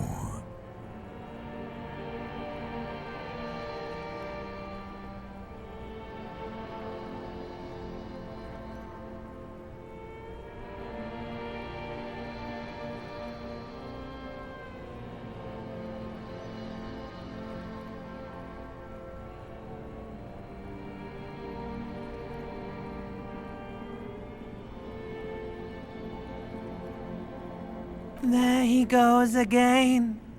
He's a real political animal, our Harry. He still doesn't see that it's the world changing around him. He's got no idea what he's in for. 'Cause only love can break your heart. Beep, beep, beep. The alarm is ringing, Harry. The disco circus goes on and on. You barely slept 3 hours last night. You can do it. It's nothing. Do it for the city. Go. Do it for the wind.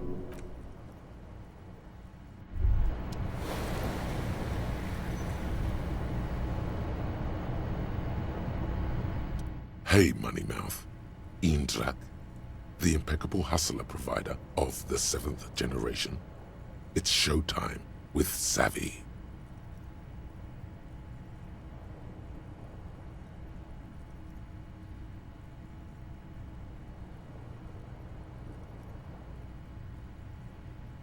Yes, Swindle Father.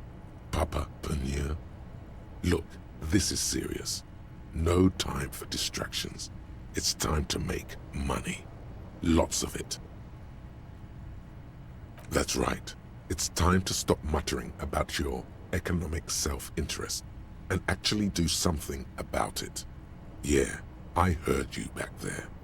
What the hell was that?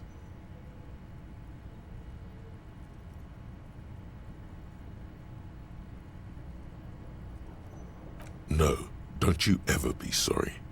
You think the Southnaben Report's top 500 has sorry in their vocabulary? Think again.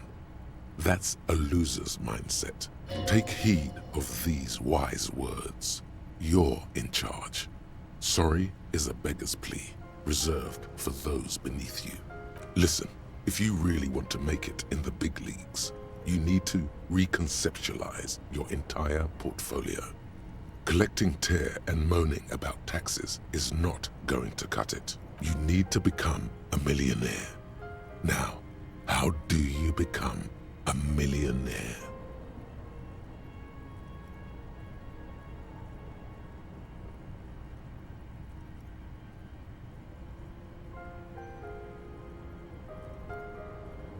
Of course you don't. You've never even been close to us. But Savvy's got your back. Savvy's going to book you a charter flight with 80 birds of prey on board to a land where the streets are paved with Krugerrands and fixed income securities. Are you in?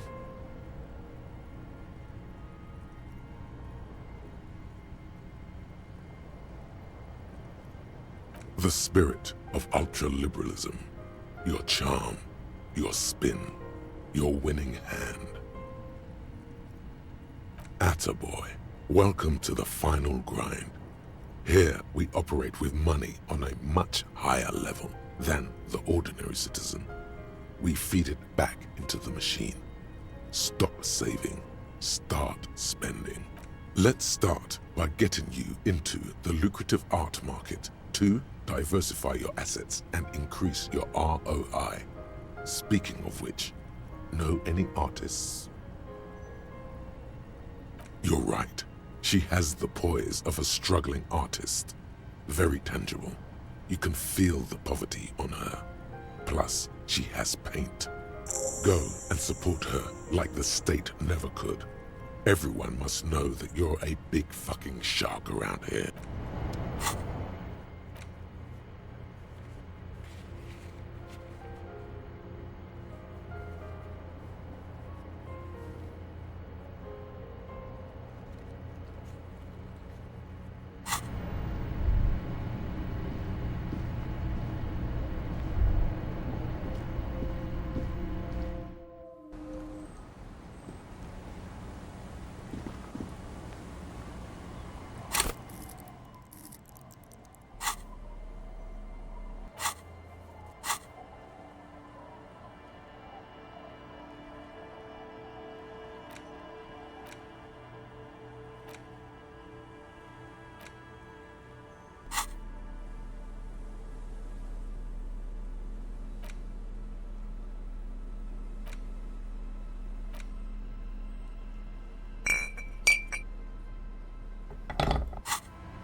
Our tenant, the policeman.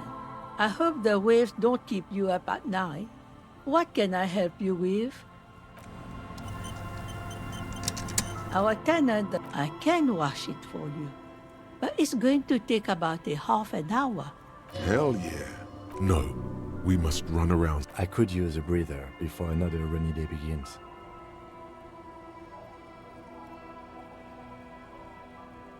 Well, hand it over then, and I'll see what I can do. Must say, I'm proud of this one. It's pretty nice underneath all that filth. I hope you take better care of it than its last owner.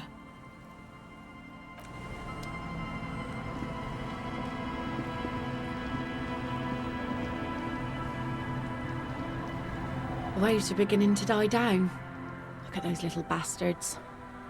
Simmer down. Simmer down, bastards.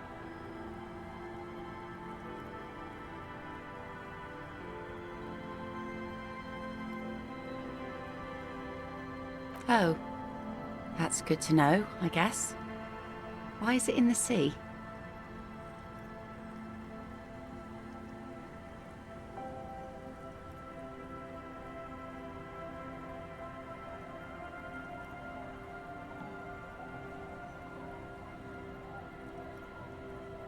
This calls for a funeral, if you ask me.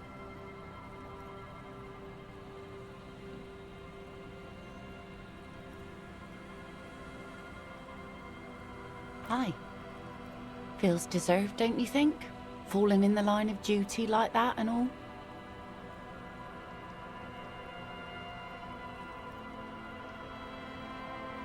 Quite odd. Our things are a part of our life world. They're made with our human sweat and they share human history. We should care about them as we care about humans. To some extent, at least. Oh yeah? You won't even be able to get it out of the water before early June. And where are you going to bury it? Who to invite? What music to play at the wake? Take it from someone who's been through a few funerals. It's easiest to just leave them there and let nature take care of it. that's all we have time for right now anyway. Come back here in June and see how you feel about it then. It's not like it's going anywhere.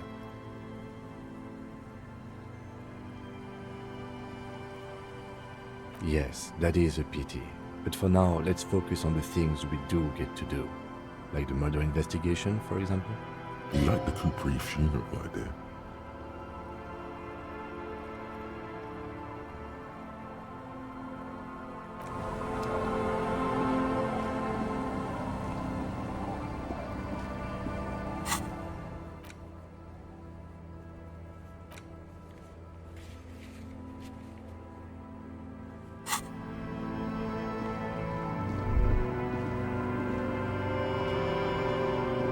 The scruffy-haired little boy kicks a stone while the other watches him do it. This one doesn't say anything, kicking the concrete with his worn-out sneaker. Lily's our mum.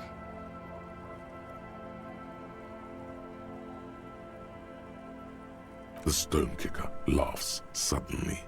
His head is too large for his shoulders. The other one laughs as maybe there's some kind of reason why they're laughing. An interesting reason, somehow tied to the case. The boy stops laughing and looks at his toes. Oh, okay. So now he's shy. Now he's not talking, just wobbling around like he's afraid of something. Yes. Yes. It doesn't look like he knows what that means.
Tequila sunset.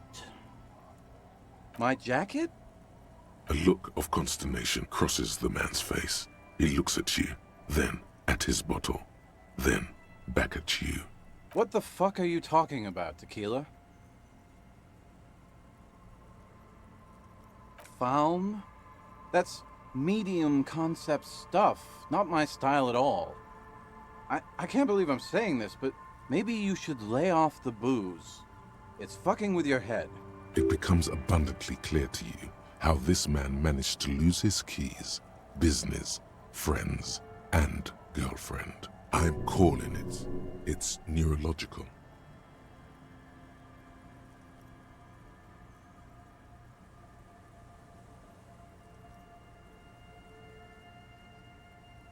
That shit is so medium concept, I wouldn't touch it with a stick. But yeah, okay. I'm sure it looks great on you. It's an okay jacket, if you are into that look. Okay, let's step aside for a second. I have something I want to talk about.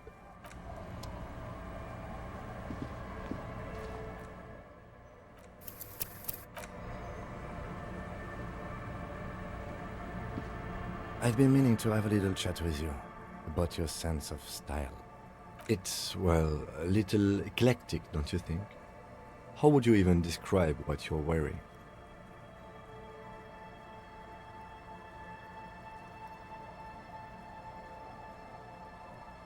Well, I can't say it doesn't fit you. Still, you might try branching out a little. You know the expression, the clothes make the man. The right outfit in the right situation can make all the difference in the world.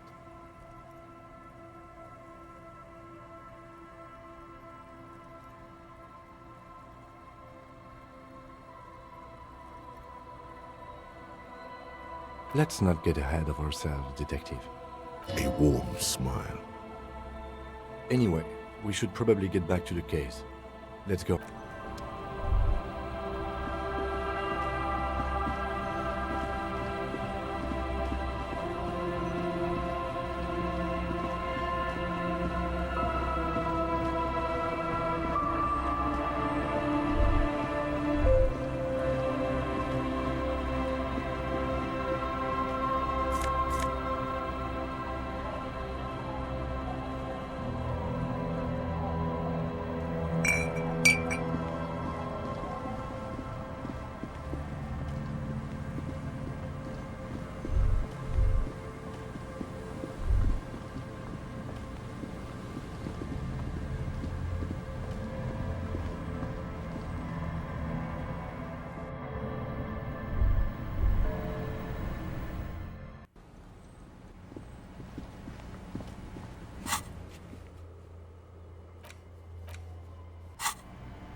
The trap stands empty amongst the reeds. No insect sounds or movement around. Only the reeds' melancholy rustling. Fantastic.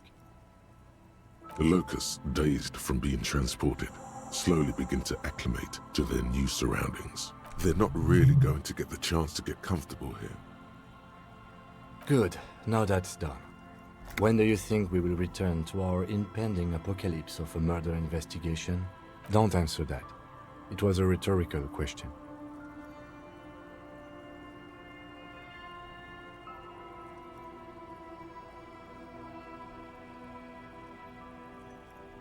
He doesn't want to. But if there is one more cryptozoological runaround, he must force the investigation back on track. This better be it.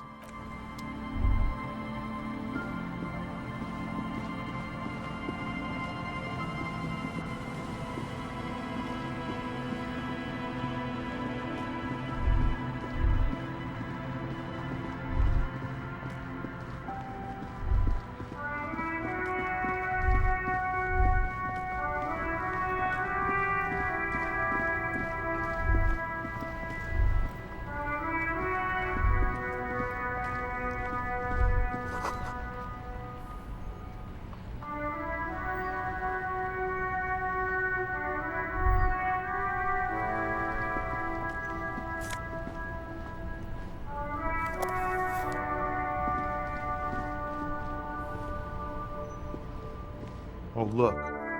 It's the cop who turned me into a bad person.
Whoa. In your hand, Pyrrolidon, the double rainbow of synthetic hallucinogens, rare and gritty, a product of the age of atomic power.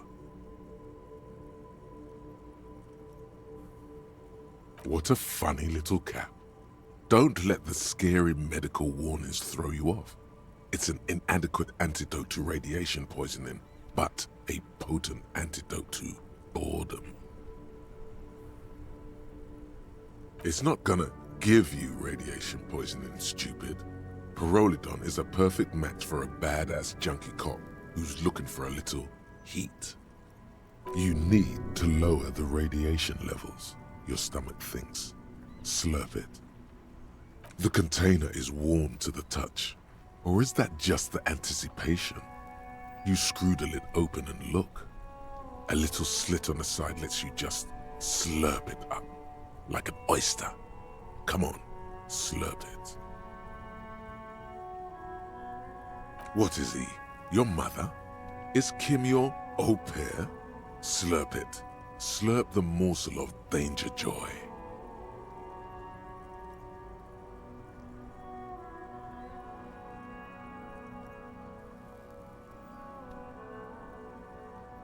You suck a manly dose of the extremely chemical smelling liquid into your mouth. There, it seeps into your tongue. When you swallow, it's already almost all gone.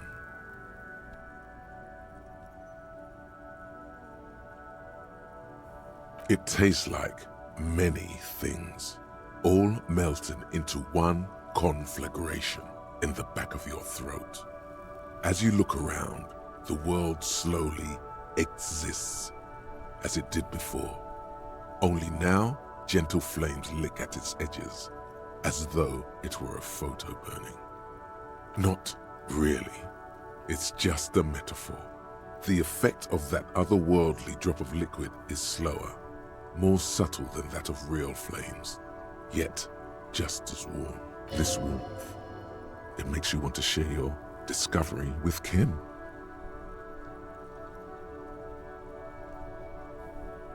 Why not? This government-developed substance seems very non-intrusive. You could even operate heavy machinery. Fire machinery. I'm happy for you. His glasses turn golden as the fire reflects off the lenses. Once again, you are filled with the certainty. This man is your brother. Just don't mix it with anything, he thinks, looking you over. Thankfully, his sense of balance seems okay. Whatever. I'm not getting involved. Wow, Kim's badass. Or he's had a druggie partner. Whoa, that's probably it. He's seen it before. Look at all these guys go off like fireworks as information pours into you about the lieutenant's simple remark. I'm happy for you. This stuff is great. Already you can tell you're going to be slurping a lot more Pyrrolidon.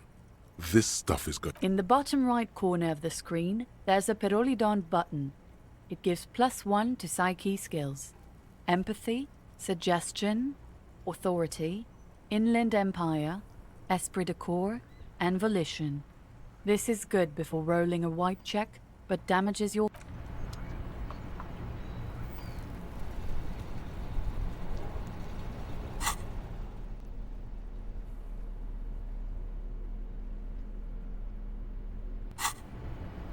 Oh, look. It's the cop who turned me into a bad person.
Oh, look. It's the cop who turned me into a bad person.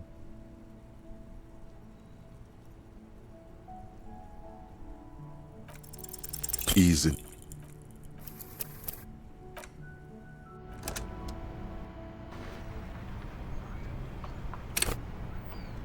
Oh, look.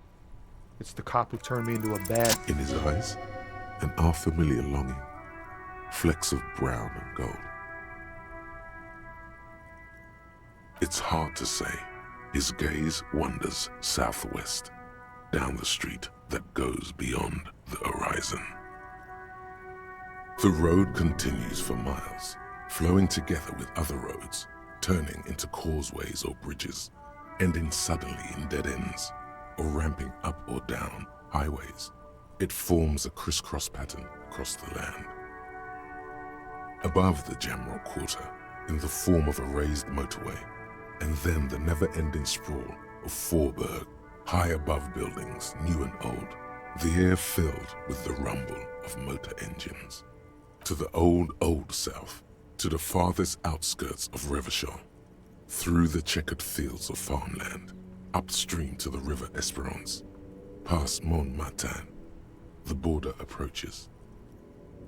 You cannot see. It's out of the city. Up ahead, the mist blocks all sight.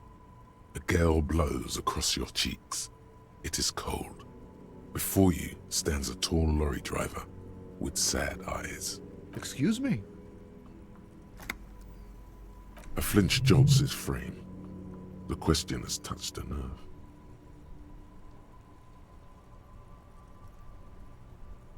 Man, I don't know what to say. not much anyone can do. There's no helping in absence, you know. I miss my family. They're all I have. My wife, second kid on the way, waiting all the way in Diora. And here I am stuck in this shit, so far from home. Diora of the Seven Seas. It's on the other end of Le Caillou, pretty much, on another island called Laurentide, off mainland. We've got a little place there. Can almost hear my kid laugh when it snows. What's it like? Good. And bad. An ache that brings you joy. I think of them a lot. I dream up these silly scenarios in great detail of living with them. It comforts me. What about you, Cop Man? You missing someone? Is that what it is? This feeling? No, it's scarier than that. You're pursued by a hunter, smelling of apricots and sorrow, and the past. I feel for you, my friend. It's bad enough to know who you miss. Missing like that doesn't feel like it has much of an upside. But, thanks for this. It's nice to talk to someone, and I know it wasn't easy to ask. I hope you find your way through your own troubles.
There he still is, looking right through you with his white eyes. The body below is entirely dedicated to that.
Well, hello. Someone seems to have found himself a bottle of alcohol. Here's where the magic happens. Light reflects off the green glass of the Commodore Red. The gods have been generous. Better pop it open before they change their minds. Wow, the gods of mass production have made this alcohol container laughably easy to open. A child could have done it. I don't know about this.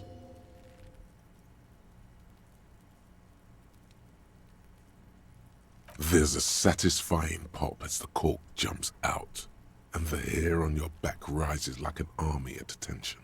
You've been here before. Welcome back, detective. You're home now.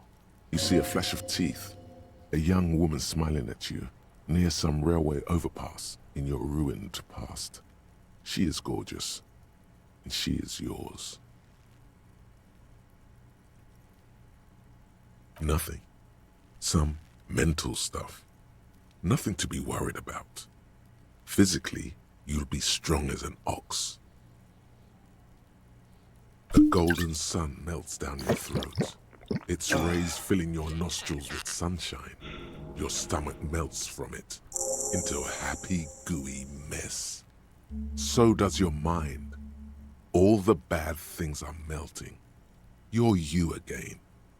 A real cop. A real detective. Incredibly well done. In the bottom right corner of the screen, there's an alcohol button. Alcohol gives +1 to physique skills.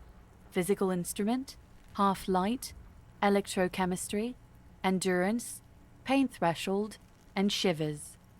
This is good before rolling a white check, but damages your morale. And remember, from the void we came, and to the void we must return.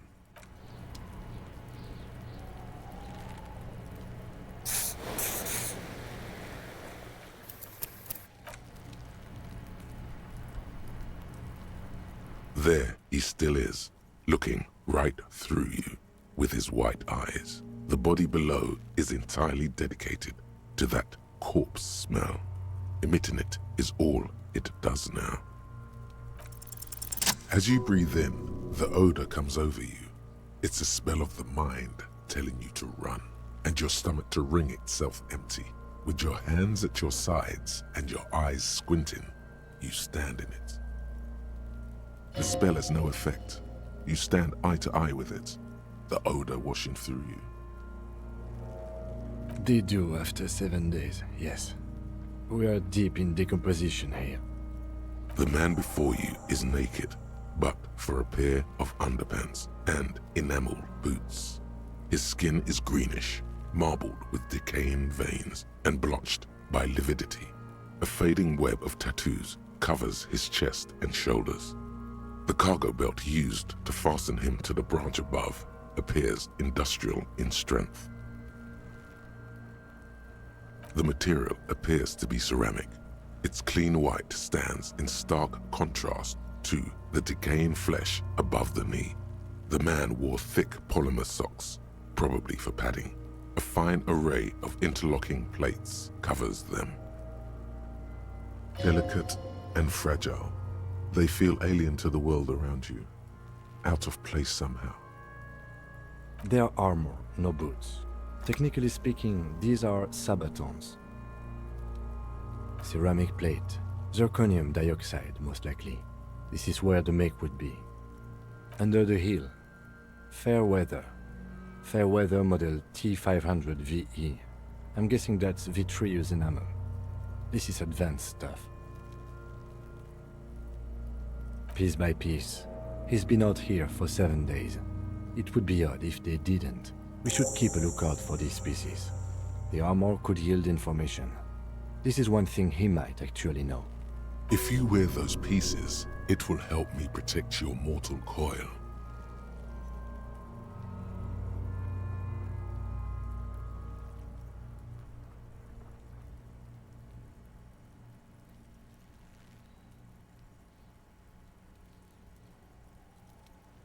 Yes, bullets will fly. They always do.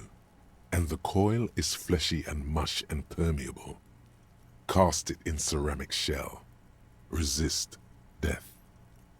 The sabatons dangle off the man's decaying form, ageless and synthetic. It is. It's expensive.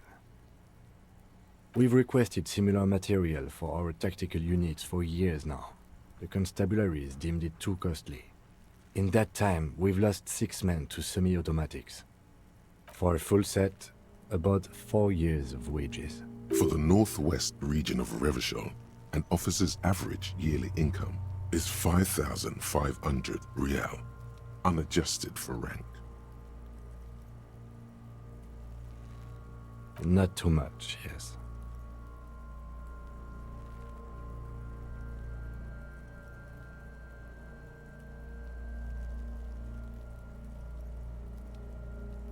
I have no idea what that means.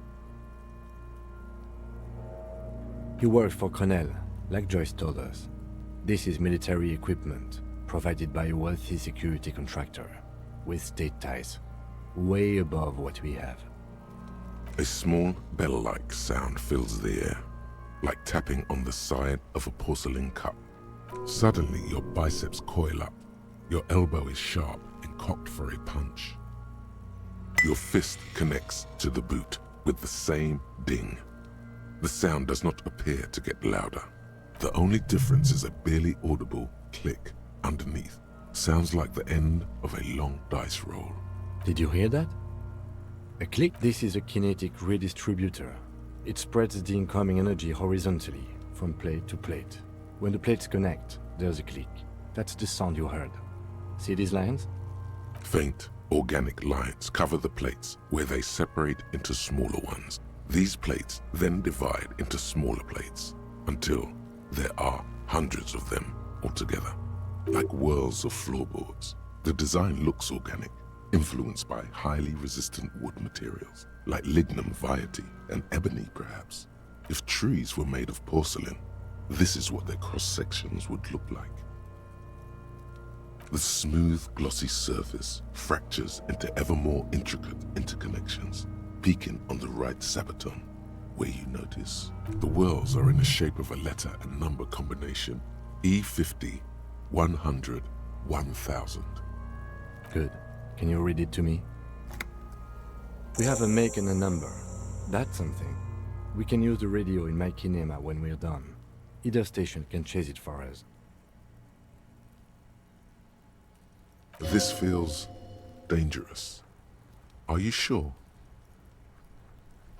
The stench fills your nostrils. As you push downward, an ominous creaking sound comes from above. Stop! Pig's gonna pull his head off. Brutal!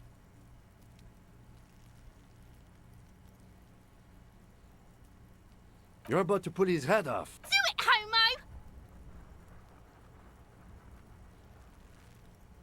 Yes, that's what I said. You'll compromise the coroner's case if you do. So please, don't. What are you trying to achieve anyway? Why are you hanging on to that boot?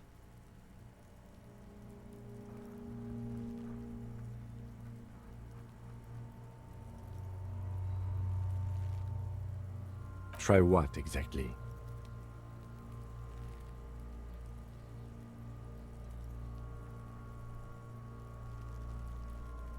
I don't think we should do anything just for the hell of it. Besides, there's no way you're getting them off. All the organic matter in his body has been flowing down into the boots. They are fused to his feet now.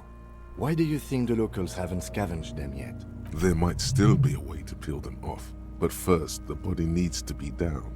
And second, it would probably be better if the lieutenant wasn't around.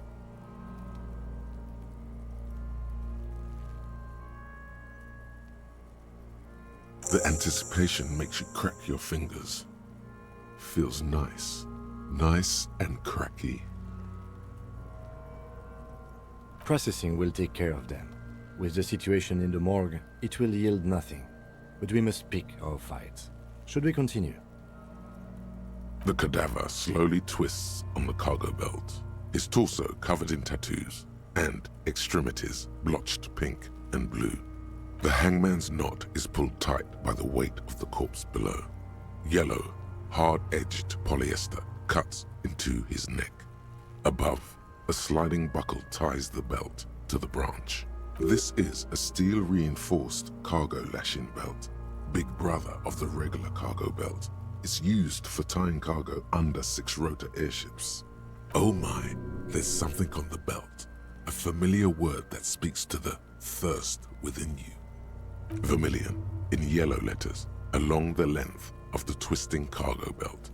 Only a deep longing for vermilion golden spirits lets you decipher the fading logo of the local brewery.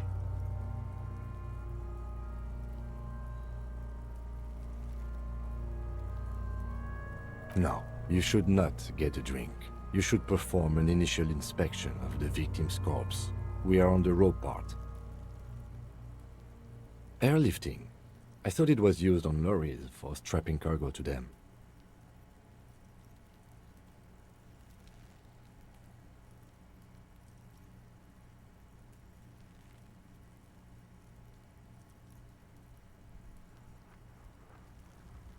The local harbor uses 6 rotors to shuffle containers around.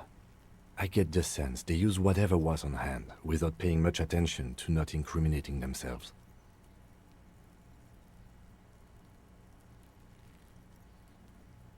Right now, everything seems to fit their confession. I was afraid it would be. Thin steel wiring, parallel strands. This makes getting him down more problematic than I had assumed. A noose is one of those things that's easier to use one way around. That ladder can't carry a grown man. I didn't see any splintering either, did you? I think they lassoed the branch, then pulled on the belt to close the buckle. The cadaver hangs from the cargo belt, limbs limp and torso covered in tattoos. An intricate web of blue lines stretches across the torso, from the right shoulder to the solar plexus. Each time they intersect, a small white star is formed in their crossing. Hundreds of fading asterisks riddle his skin. Their concentration is highest around his heart. His corpse is marked by stars. Alcohol and heartbreak. Your fist clenches suddenly. Decay is creeping on the tattoo. Already, most of the canvas that's holding it has darkened. Now, it disintegrates slowly, letting out a stink. A map of the stars. I do see some similarity to astronomical charts. Great Century Messinian, maybe. But this seems more particular. Customized somehow. As if someone left out most of the night sky, filtering it through personal choice. The principle of this filter remains unknown to you. The thought dissipates, and you feel as though you were only half right. So am I. He wears a wide leather belt around his waist and a gun holster under his arm. He takes a thin piece of milled aluminium from his coat pocket and pulls it open. Sounds like a sword being unsheathed. A small lens appears. Some sort of camera. A Trigger Sunshine. Mini. Triggered is the world's leading manufacturer of intercommunication devices, primarily projectors. The camera before you looks familiar somehow. Shit, Kuno! What the fuck is that? An instant color camera.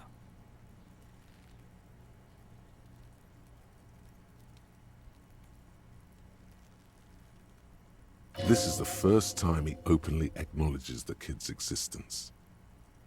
I have only 2 ampoules, so nobody move. I don't want to waste one.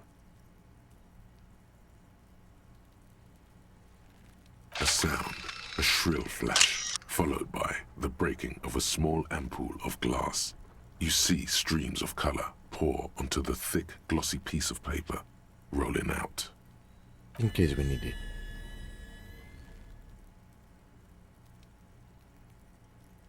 Yes, it is pretty cool, isn't it? It contains insight to the victim's person. This was a man of physical violence. The story he wanted his body to tell was important to him. It is his letter to us. Now, if we could find someone to decipher it.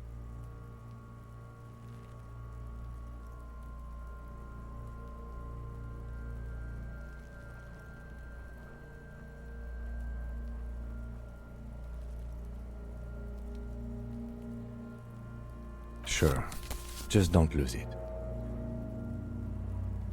The glassy-eyed corpse looks by, his mouth mute and his skin as colorful as the chemical rainbow on the photo paper, teeming with opportunistic organisms.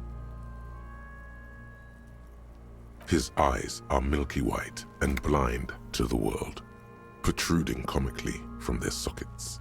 There is no one home, just subaquatic terrors. That these eyes used to be blue, baby blue. Dark brown hair grows on his head. His face is ready to explode from the organic processes inside. The death's head grin has passed. What remains is an unrecognizable mess. Underneath the curdled meat there is an expression, not carried on his features, but below, inside, an expression of pleasure. This man was experiencing joy at the moment of his death. Why do you think so? Okay. Good. The victim is of Occidental descent. Light brown hair, blue eyes. When he says Occidental, he means white. Originally from the Occidental subcontinent on Muindi. I'm gone. Into the wild pale yonder. In the past, way out in the west. I'm a joke. Look at me. There is nothing funny about jokes either. A killer, a motherfucker, and a killer.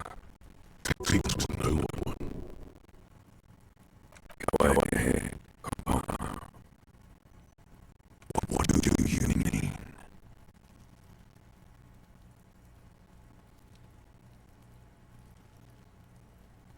Ask me more questions. You fucking love questions. What do you mean? It's the power of your imagination. Go ahead. Ask me more questions. You fucking love questions. Because you're a copperoonie. Look at all of them go. Do you want more questions? Here you go, you loony. Fuck no. You're no Rooney. No, you're not a Harry either. You're a motherfucker. That's who you are. Rooney the motherfucker. Because you have.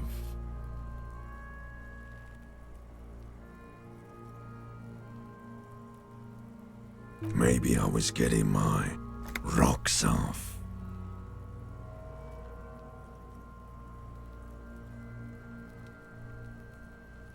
Do I look like an erotic auto-asphyxiation type to you?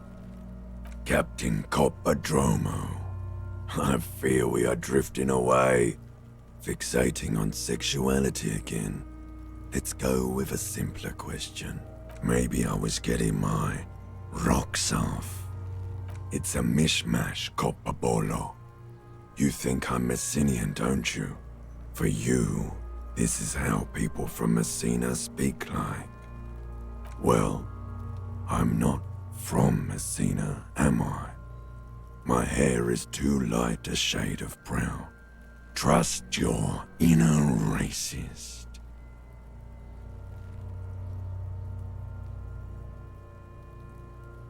You think I am.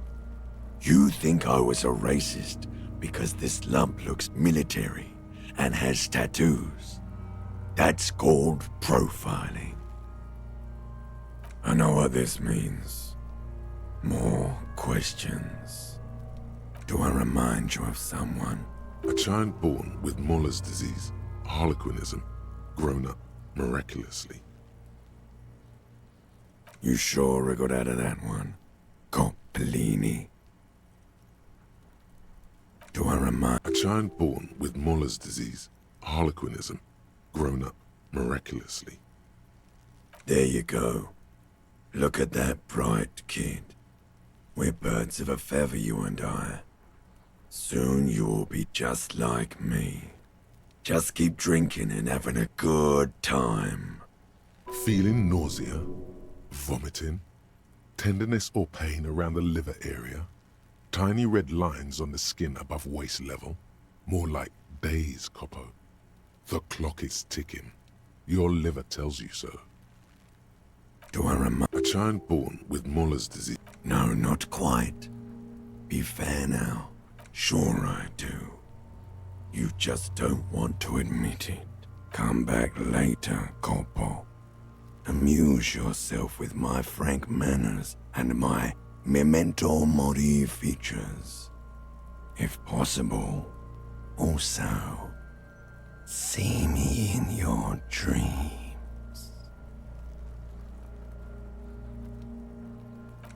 As you narrow your eyes, the monster before you blurs into a violent mess of green and pink. Only the lower extremities are pink with a dash of blue. His fatted hands, thighs, and his neck, just above the noose. The rest of the corpse appears dark green in the cold spring air. How should I know why you are squinting, officer?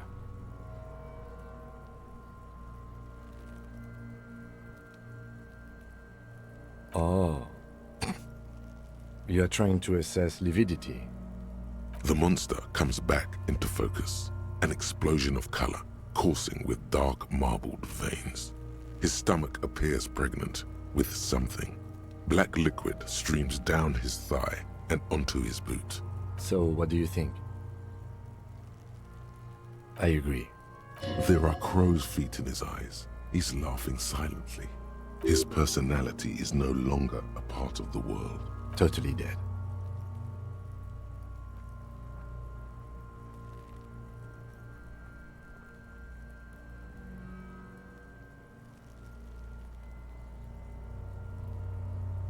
He is.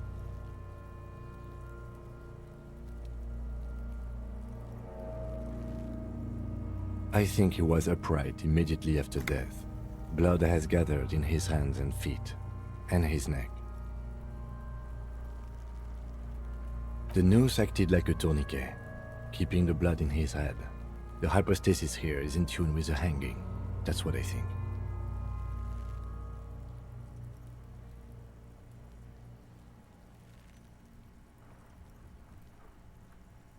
There's always a chance. We should check for ligament marks on his neck to see if they're in tune with the belt. We'll have to get him down first.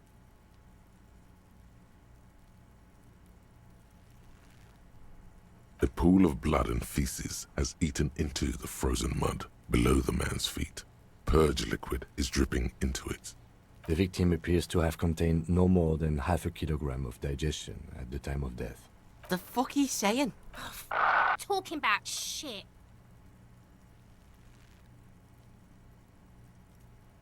Did we? I don't feel lucky. I do. Most of them are post-mortem. Maybe even all of them. The delinquents have made our jobs harder with their little sport. Stop talking in riddles, coin slot. He means you fucked him up good, Kuno. Fucked him up brutal-like. But there is no breath to catch. Only the cadaver filling the air and your nostrils. He slowly rotates before you, decomposing. Are you sure we finished the preliminary examination of the cadaver? We might miss some of these things once he's done. The cadaver slowly twists on the cargo belt, his torso covered in tattoos, and extremities blotched pink and blue. Of course. You have questions, don't you? The power of your imagination is come back later, Corpo. Amuse yourself with my frank manners and my memento mori features. If possible, also, see me in your dreams. The steel-reinforced belt presents a unique challenge. I brought chain cutters, but I don't see a good angle of approach to the belt. The cadaver is a good 1.2 meters up. Neither one of us can reach the belt without assistance. And even if we do, there's the question of cutting the airship strength material. Someone else? You mean like the police?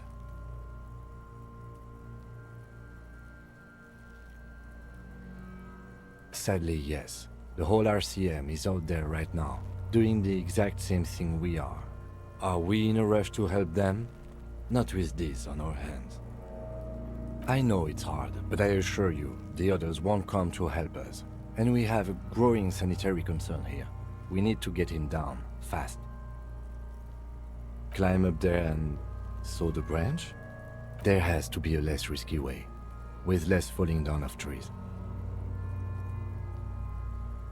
Yeah! Bang bang time, pig! Shoot his head off! How?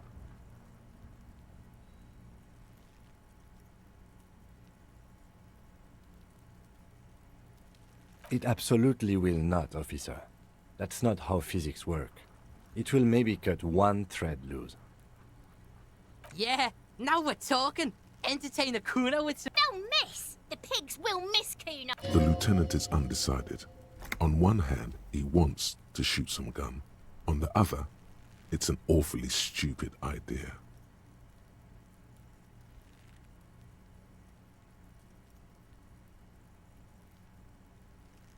What else can we do? I was really hoping we wouldn't. The Union appeared to be suspect in this case. It seems like a dangerous route to go down. Confirmed. It's unsafe. But what other options? The corpse twists on the belt, like chicken on a skewer.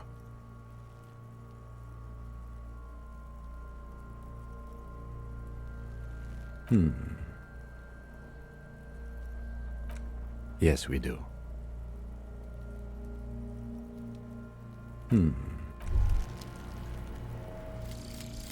Call the Mama Takwa. It's not only your eardrums that register sound anymore. Your very skin has become an organ of hearing. Looking for a whisper, light and low. A god who's very, very silent. Nothing escapes you. A cockroach in the other room. A candy wrapper falling on dry grass. A drunk falling from a chair in a bar 20 meters away. In fact, you haven't heard the Col du Mama Dakwa, but you have discovered that you have amazing hearing. It must be the only part of you the alcohol hasn't drowned out. Keep listening.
Fuck does Kuno care? The fuck about it? Kuno doesn't give a shit about the armor. Kuno's fuck gimp's got one big thing wrong with him. He's a fucking mutant. Look at him. Fucking growth hormone shit. He's a giant. The armor's too big for any man. Kuno doesn't give a shit about that freak armor. Kuno threw that shit away. Oh, come on. He's just pretending that he doesn't care because he's too small for the armor. Get the fuck out of here trying to fuck on me with that midget shit. Kuno's 12. He's huge. What are you? Fucking 80. When Kuno's 80, Kuno can fit 4 of you in Kuno. Fuck out of here. Trying to fuck on Kuno. Fuck out of here. Kuno tried to get the helmet on. It was too big. Kuno kicked that shit in the sea, rugby style. That shit means nothing to Kuno. Kuno doesn't give a shit about material. You wanna fuck on someone about that armor? Go fuck the mustached union fuck. The jolly troubadour shit at the gate. Yeah, cock and boot. You know that jolly union cow fucker? Came around talking about cows or some shit. Came around pretending like he cares about cows. So yeah, he's the one you wanna talk to. He's fucking crazy about that armor shit. Coming here pretending like he likes cows. Trying to catch a peep at Kuno's armor. Go to the gate. Ask him yourself. Yes, this troubadour has it. You can feel it. Fuck are you talking about? What is this contusion shit? He says you're stupid, Kuno. They want to make you stupid again. Oh, did Kuno make your shit sniffing harder? Obstruction of shit sniffing? This is Kuno's kingdom. Kuno fucking rules here. You hear the lieutenant hum. You're testing Kuno's patience here. Get lost. Kuno doesn't.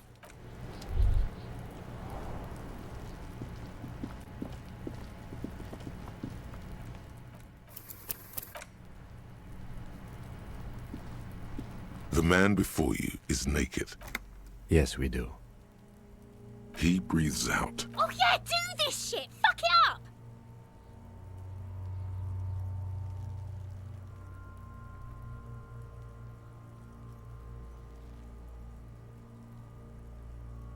I'll blow his head off. Take it. Yeah. Silence. With and produces a lightweight firearm. He drops a paper cartridge in the barrel, separates the scouring stick, and gives the cartridge 5 tucks. He then steps back and assumes the fellow's desk position, taking aim. The corner of his eye twitches. His finger is on the trigger. He's gonna fucking miss. The chick's voice is drowned in a shrill blast that echoes off the walls of the surrounding tenements. A cloud of smoke slowly parts in the air as the lieutenant steps back and says to himself, God damn it. He feels bad about it.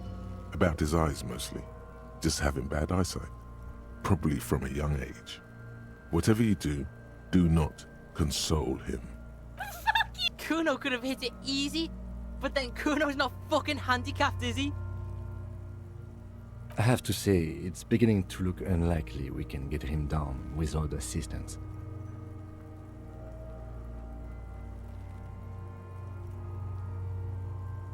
We are not getting him down already. Not getting him down is a task that's already accomplished. Sadly, it's not our job to keep him up there, but to get him down. How do you plan to get him down then? With social sensibility?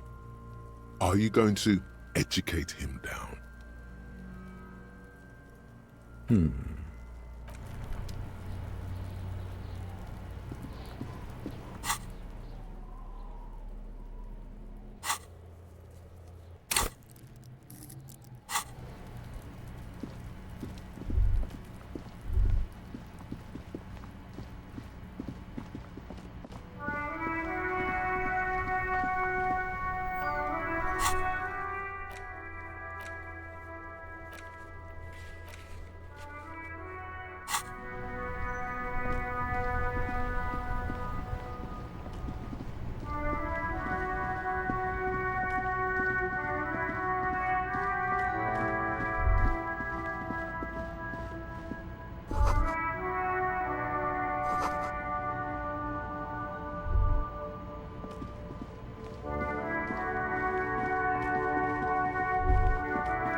Old monument stands in the middle of a silver, not a good. As you look up, you notice something about the statue. There are some odd indentations on the king's chest piece. Something with great kinetic energy seems to have impacted the cuirass, around where the heart is. A bullet? Someone shot him in the heart. Interesting. Okay, I can't see it, but I take your word for it. Well, Martinez is riddled with bullet holes. This place saw a lot of action during the revolution. But the statue is recently renovated, so maybe a joke? Target practice or a political statement?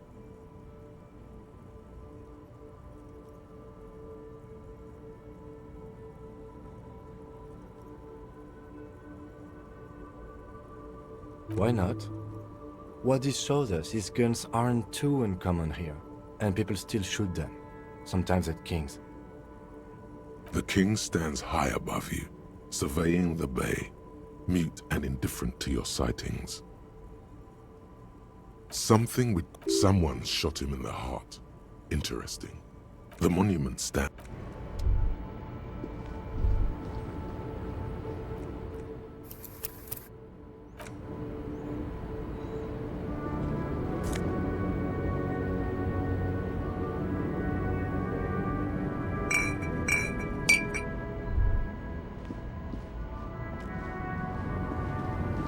The woman is still hunched over the railing, her head swaying to the music, her eyes looking at nothing in particular. Huh? What is it? What do you want?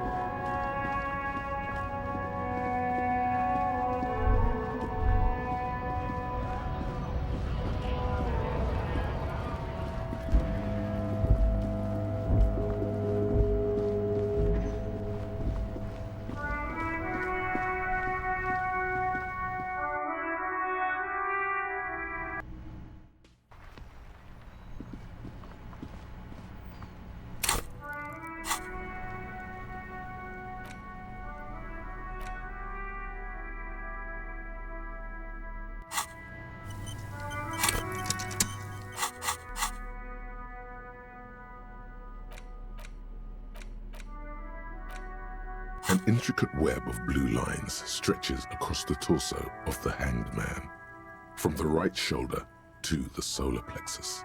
Each time the lines intersect, a small white star is formed in their crossing.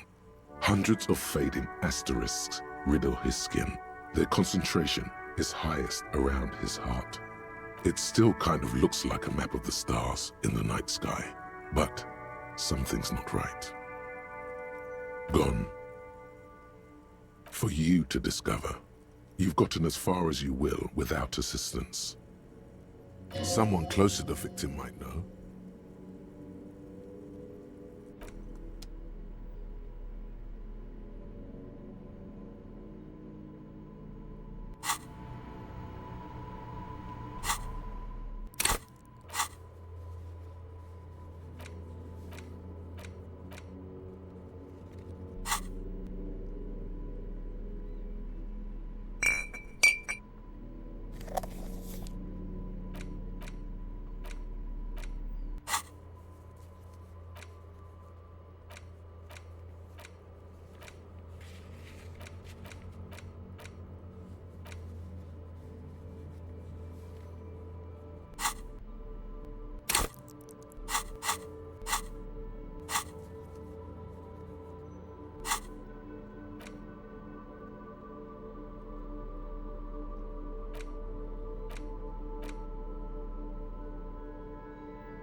The porter reel is just what you needed.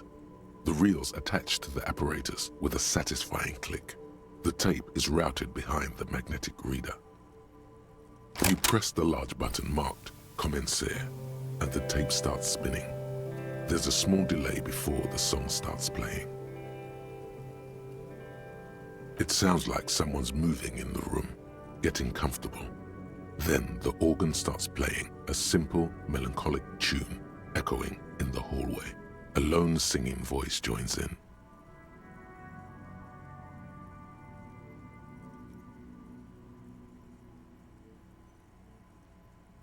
Telling you about the tiniest church in Cessons, surrounded by even tinier yard. You almost feel the seaside mist on your skin. It's within seconds you know, this is the one, the real shit you've been looking for. The one you trust your room to that Claudia told you about. Perform it. A click, then silence for a bit. Then the tape stops spinning.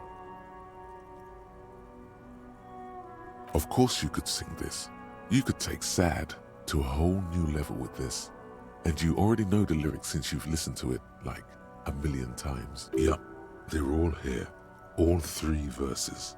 And the B-side of the tape contains the instrumental version. It's like the world itself is telling you to do it. Only one obstacle stands on your way. Gart. You have to convince Gart to let you sing karaoke in the whirling. After you've won him over, you can express yourself. Let the pain out. Make everyone understand. The lieutenant looks at you as you remove the tape from the boombox. He doesn't say anything.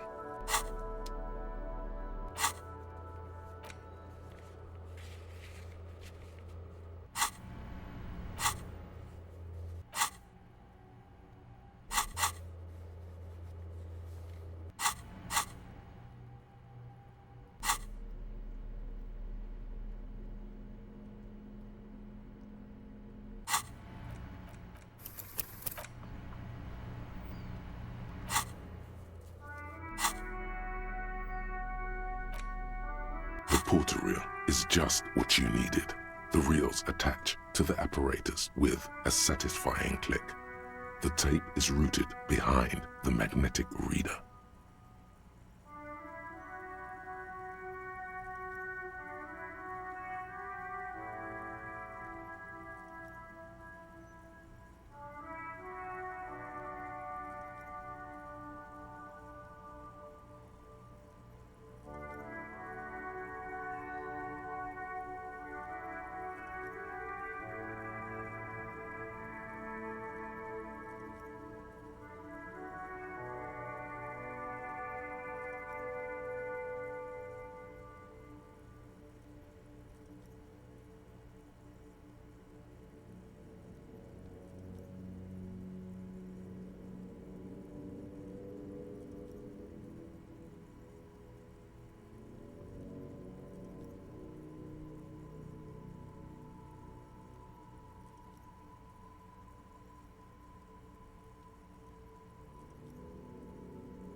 Command set, and the tape starts spinning.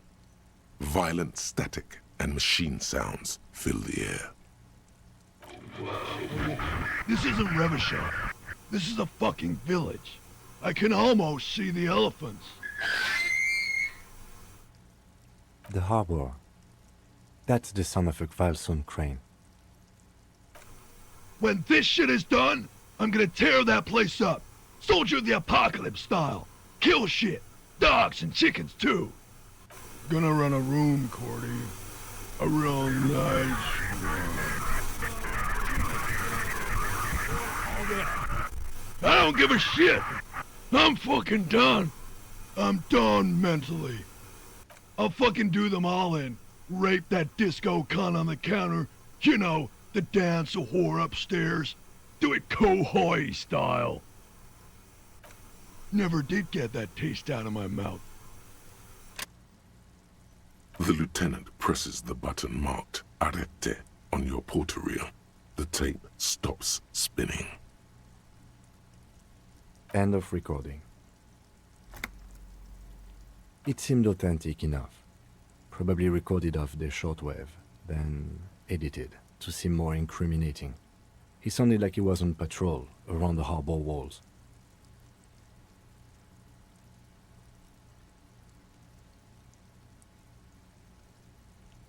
Still, there's more going on here than we know.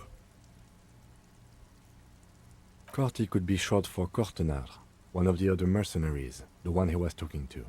Probably the mountain at the harbor gates. Mr. Right to Work. A village on the Samaran Isola, in South Safre. Grad committed war crimes there, the kind of thing he talks about.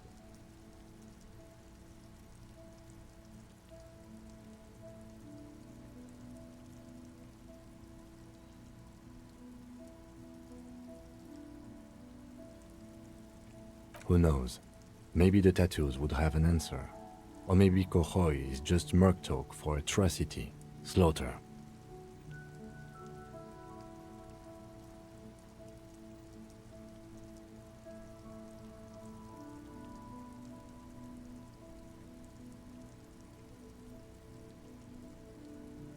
I think we've got a few more questions for class here, don't you?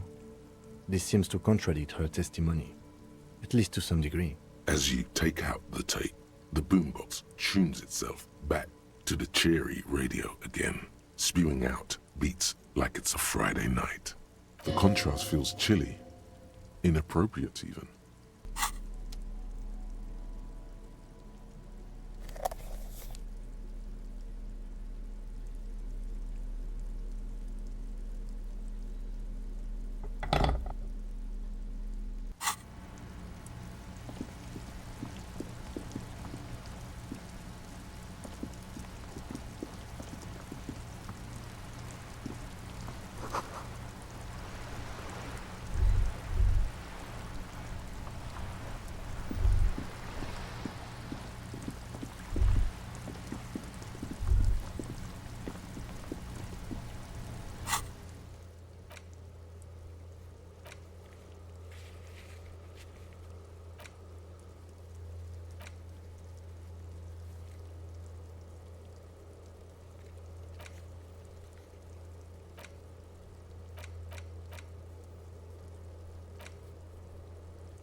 That's one brutal motor carriage. If I were a snazzy, shit-ripped skullmobile like this would...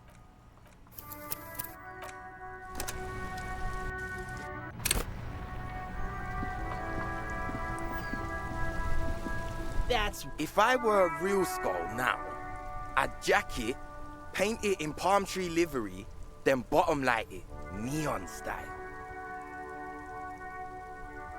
A snazzy, shit-ripped skullmobile like this would make a fine trophy. We could, like, hang fucking shrunken heads from the side mirrors.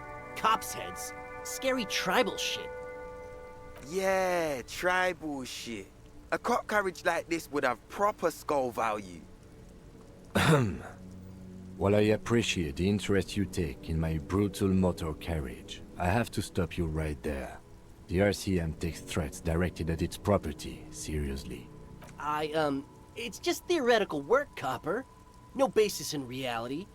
Man, if we were certified skulls right now... I can tell you who we're not, cop. We're not snitches or skulls.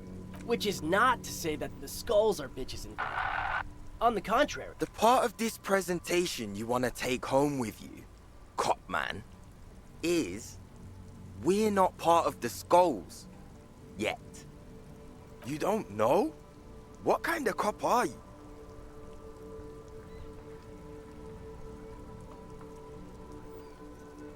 The question was rhetorical. The Skulls are the most vicious gang of the Besmertne. The nastiest bunch of psychos ever. Jacking carriages and getting into high-speed chases. Possessing an infinite amount of fuck-all swagger, infamous for their non-verbal modus operandi.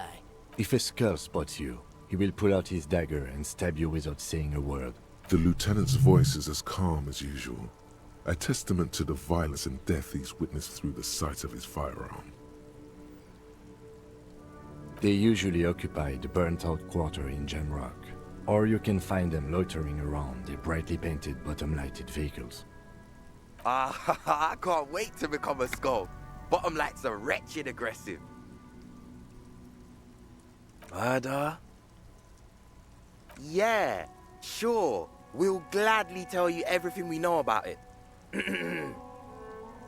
It was a man. Also, he was hanged. He was hanged from a tree. Yeah, I mean... These punks don't know anything. Let's just move along. Hey! Stop right there! How does one know anything? Fucking philosophy, man. You can do aggressive shit with philosophy. Justify shit. Like murder, or wasting your life away.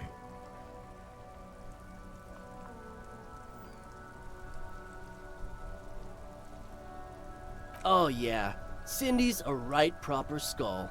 Yeah, a true artist of the future. Just like Arno van Eyck. By the way, if you see Cindy, give her our regards. Odd. There isn't a hint of hate in them. It's like they're piss and fuck the world out of some kind of moral obligation. The lieutenant on your left is unusually lenient toward them.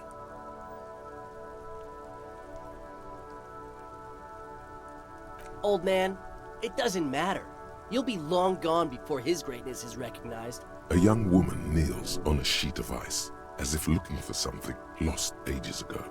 She bends until her right ear touches the frozen water. She listens to it crack, slowly.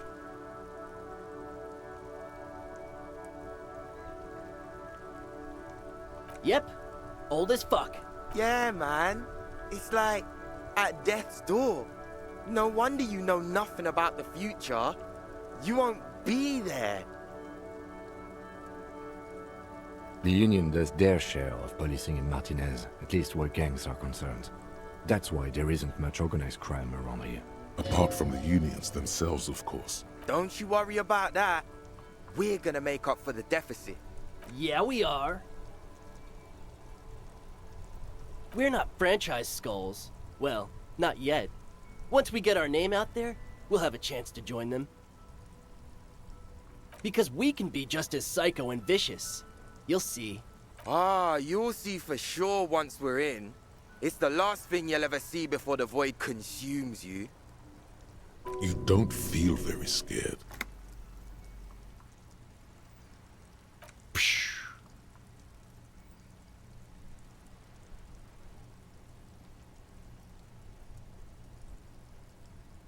But I don't. In fact, I dislike them so much I'm willing to drag you boys back to the station just to calm myself down. Hey, there's no need for that. We're just talking here. Joking too. Stay light, man. Yeah. Didn't you cops, like, have some questions about skulls or some shit? Mm-hmm. What about them? Like I said before, many men keep searching for the one, for so-called true love, which is actually just obsession masquerading as kinship. The thrill of the chase, the hollowness that fills your chest cavity after catching it. To catch a fish, you'll need to hurl the lure many times, and even then it isn't certain that you'll get anything. If you blow up the lake, though, you get more fish in a shorter time. And, for time is of the essence and fleeting ever so quickly, one must think of a way to fuck the whole world and not get caught up in fucking someone. Because when one fucks everything, he fucks nothing. And that, to me, feels glorious. Sticking your dick into the void. Well, first off, it's a statement and not necessarily something that characterizes me as a person, even though the statement has character. And I do like piss. The word piss epitomizes the struggle taking place in the world. Things being defined as they seem, not as they are. And, I guess, it's also about communal spirit, the future, and truly appreciating our differences. Also, you've got to admit, it catches the eye. And since the Grand Piper is slowly but steadily moving towards basing the economy on it, attention, it is imperative that the medium itself convey the message.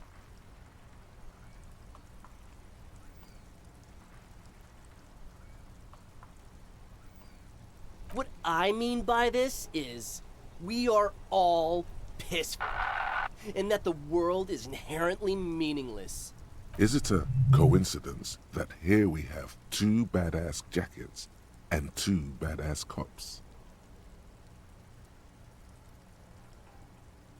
Yes?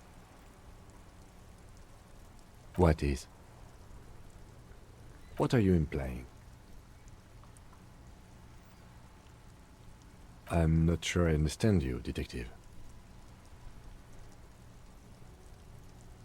Neither. Fine, if only to end this discussion. Theoretically, if I were a juvenile delinquent, if I were to already be down that path, I think peace is the stronger of the two statements.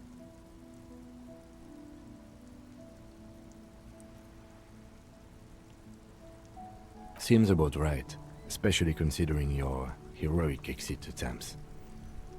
That's an origin story for a dynamic duo right there. So are we done here? Or you don't need us around for your secret whisper party, do you?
That ride is fucking lightning.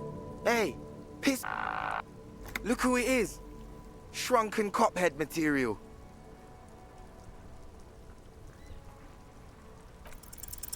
No. Don't ask anything. Be subtle and scary.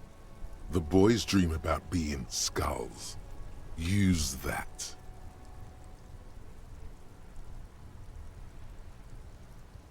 Suggest they're massive skulls. Come on. What? No! Skulls don't have kings.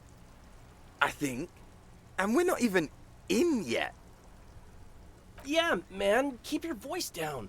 Skulls don't take it lightly when folks pretend to be them. We're not even prospects yet. Wow, you boys are ambitious. Only prospects and already planning a coup in the skulls. You're destined to go far. He gets it. Passive-aggressive flattery. Shut the fuck up! Are you trying to get us killed? Now bring it to the jackets and, yes, start shouting.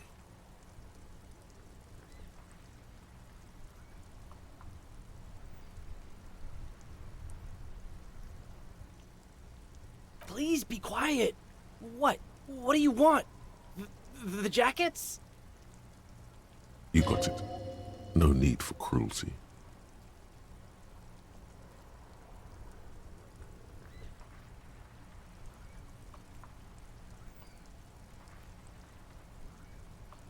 Oh, man.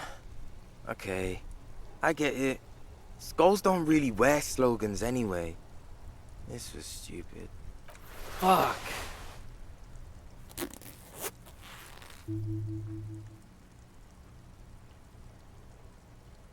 The lieutenant watches the boys take their jackets off with mild amusement.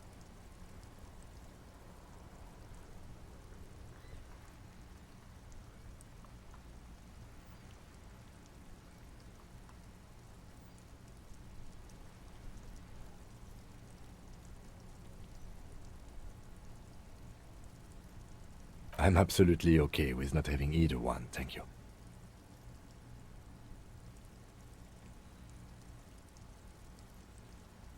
I already am expressing my individuality.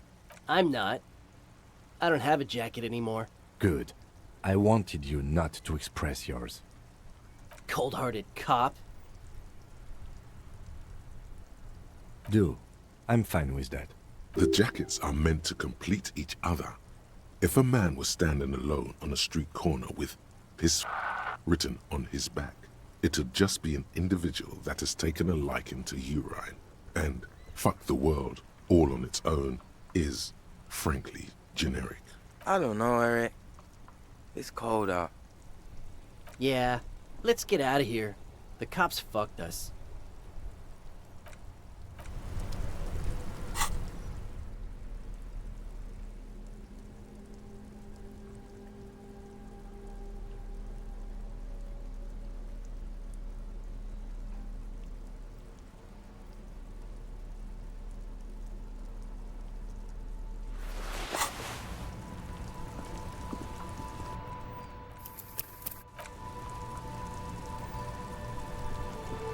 Inside, you see a set of steering levers, a radio microphone, a pull-out toolbox, and the soft glow of the fuel preheater gauge. This is Precinct 57. How may I assist you? Sure, officer. What's the number? And the make of the armor, if you know it. Got it. I'll contact the ICP database immediately. Call back tomorrow. Hopefully they'll have dug up something useful by then. The International Collaboration Police? They keep detailed records of all military technology produced by licensed manufacturers. That's one of the reasons the Moral intern spearheaded the creation of the ICP in the first place. No, and I doubt they'll get back to me before tomorrow morning. Anything else? 57's over and out. In the cabin, you see a set of steering levers, a radio on a hook,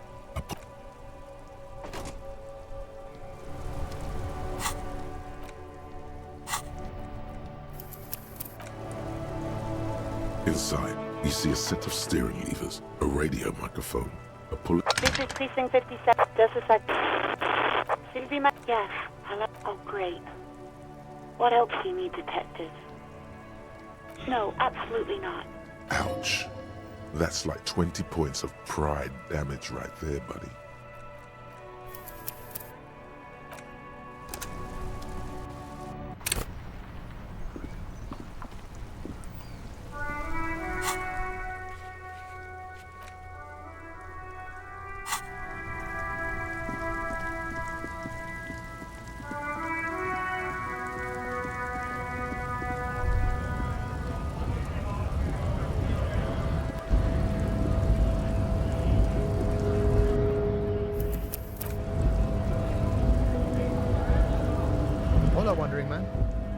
How can I help you? Yeah, the janitor who gave me the key to his apartment said the guy's a bit of an asshole.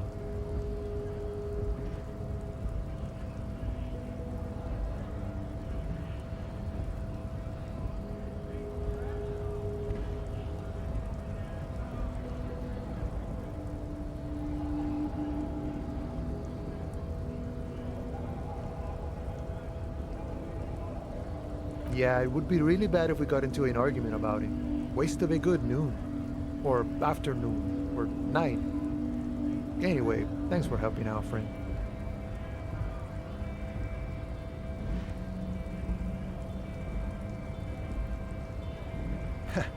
The little boy had a good on his promise. To get me into trouble. To sick the pigs on me. Pardon the choice of words. Not mine. What happened? I was asked to look into that armor situation. Official Union probe, you know. Track it down, see who took it. Did you? At first I thought, why not? Maybe the pieces can feed the strike. Buy us a few more days under the sun, you know? So I went to this boy. He said he'll make me his prison bitch.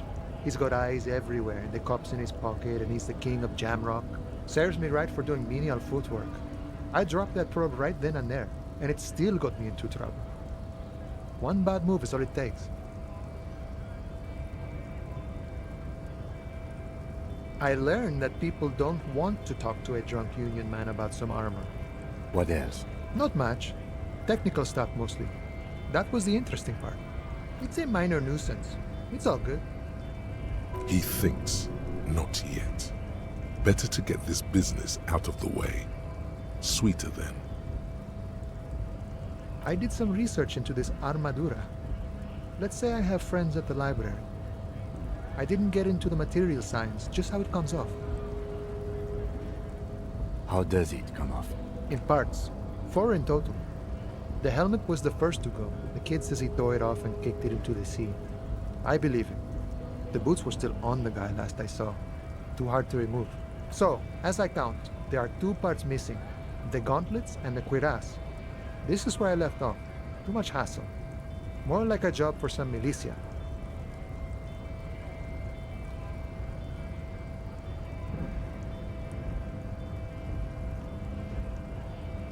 Oh, they're just gone. They don't exist anymore, if they ever did at all.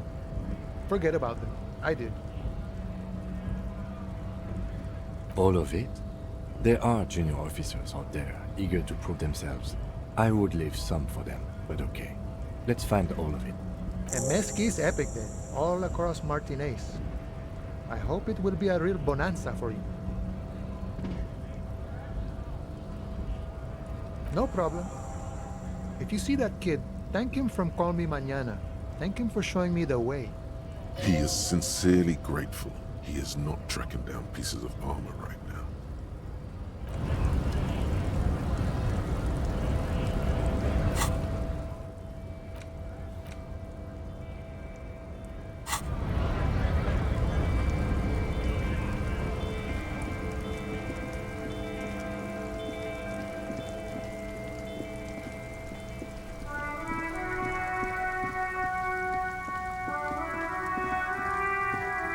You see a set of tire tracks in the brown slush that covers the plaza mosaic.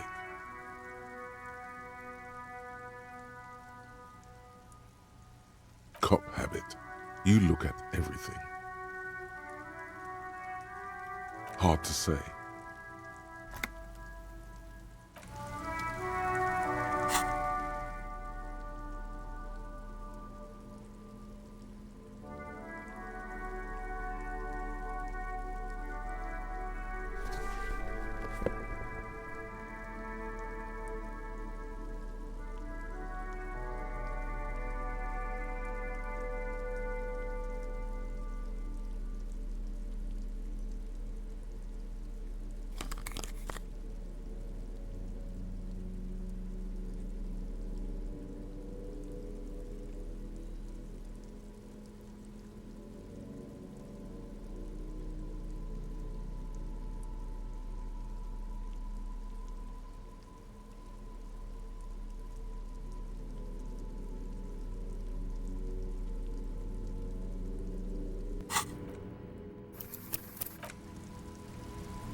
see a set of tire tracks in the brown slush that covers the plaza most. No.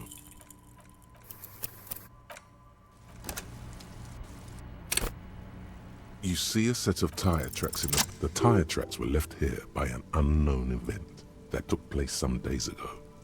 It's a message, written in the language of burnt rubber. Some of that rubber stuck to the tiles right in front of the whirling in rags. This is point A. The driver started there, and then accelerated straight into the fence, left a hole big enough for the Franco-Nigerian cavalry, according to the cafeteria manager. Why that pang of guilt again?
The driver proceeded to back out of the yard, barely stopping before hitting the adjacent building. Before heading south, must have been in a hurry. No wonder the cafeteria manager seemed frustrated when he was giving us directions to the yard.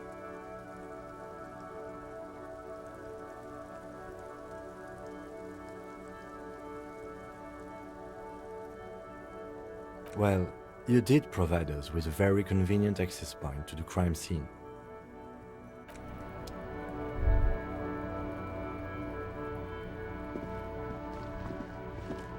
An old call box with...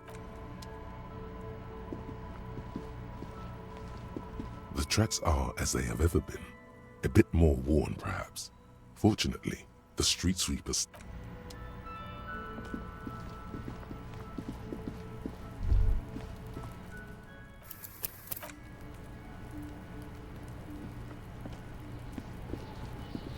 Does Kuno care? So?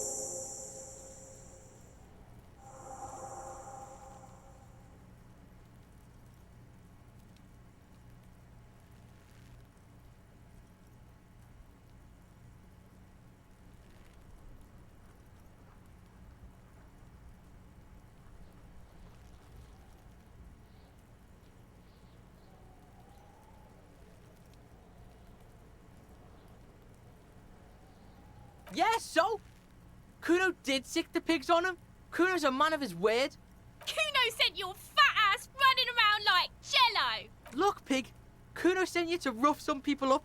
Kuno played you. That happened. Now you and Kuno should move on. Good idea. Yeah, that's what Kuno said. Don't be saying what Kuno said back to Kuno. Get the fuck out of here, pal. After this shit, you better have something real interesting to... Yeah, real interesting. Kuno doesn't...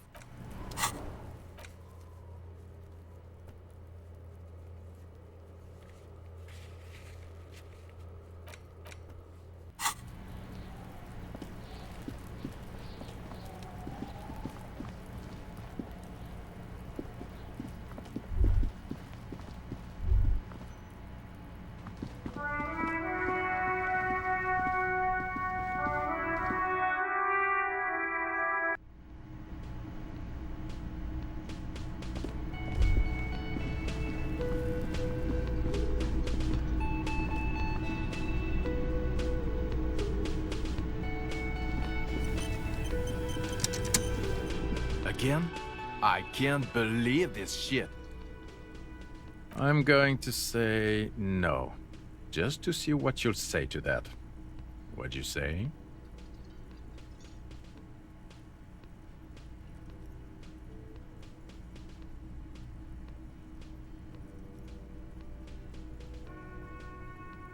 God fucking... None of this is great news. Okay, I was clearly wrong. He is a firefighter, male nurse, animal control agent, something of that kind. Not a cop. Go on with your cop work. Don't let me stop you again.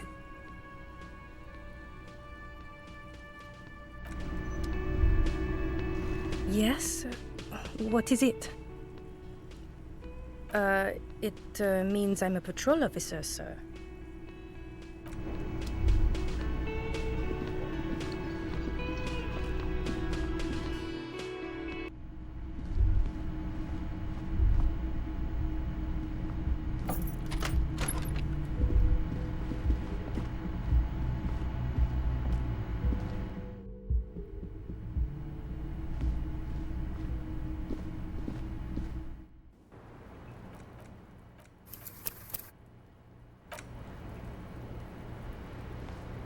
Hello, officer. What brings you up here again? She puts her coffee cup down with a soft ring. As the porcelain meets the metal table, this does not surprise her. Did he? I never said he was a good man, or that he had good intentions. Only that he was never bad to me. Where did they get this recording exactly? It's intercepted radio chatter of the deceased, recorded via a de-encryption station. It's authentic enough.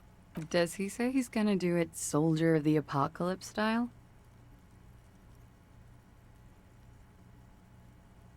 The phrase was used. Yeah. That was practically his pickup line. A memory surfaces in her tired neocortex. It's not entirely unpleasant. Did he say whores a lot? Was he pretty much on the verge of doing it Kohoi style? He liked the way it sounded when he said it. As to Kohoi, he wasn't actually there. He didn't do a tour, or at least didn't tell me he did. Would have been overkill anyway. He lived his own little Kohoi. It wasn't his everything. Yes, was he bragging? Oh no, I'm pretty sure he did all those things. Then integrated them into his idea of normalcy. To keep on living. Until they just sort of turn into his, what's the word I'm looking for? Running joke. I was gonna say running joke. And it sounds like you didn't even get the good bits. Lely's punchlines got way, way funkier than that. He was like the Seminoles conflict, the Kohoi massacre, and the 36 famine in Yezut all rolled into one person, then cast in Orani ceramic armor, which he wore in bed and in the shower.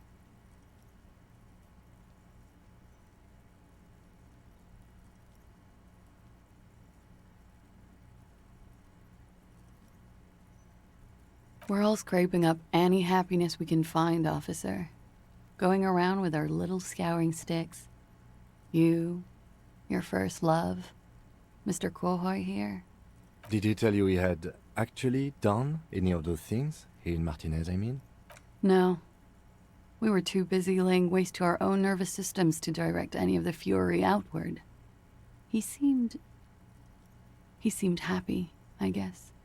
At ease. as much as a man like him could be. There is a small measure of pride in her that she could quell the rage in such a being.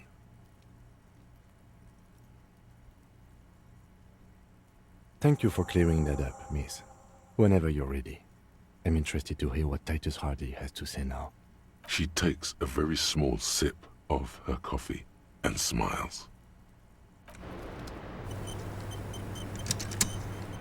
Hello, officer?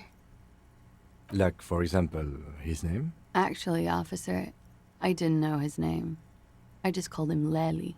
A nickname? I guess. He came from Lelystad. It's short for that. And it was his army name, apparently. He said his real name wasn't his. I tried to pry it out of him, but it was no use. Lelystad. That's a good start. It just occurred to me, colleague. We still haven't performed a field autopsy on the deceased. The questions I have assume some kind of foreknowledge on our part. I suggest we go and perform it now, and return once we've brought ourselves up to date.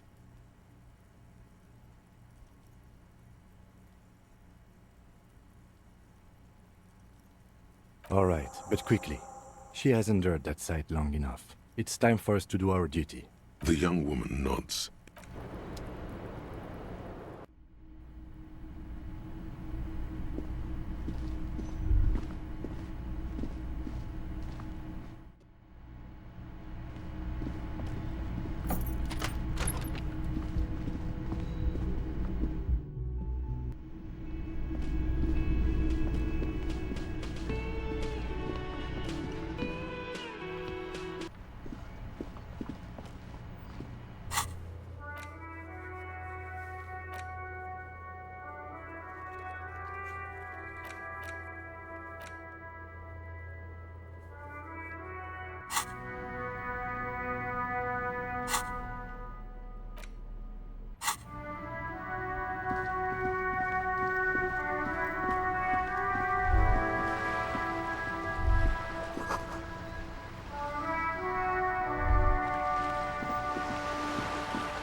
There, on that balcony, do you see it?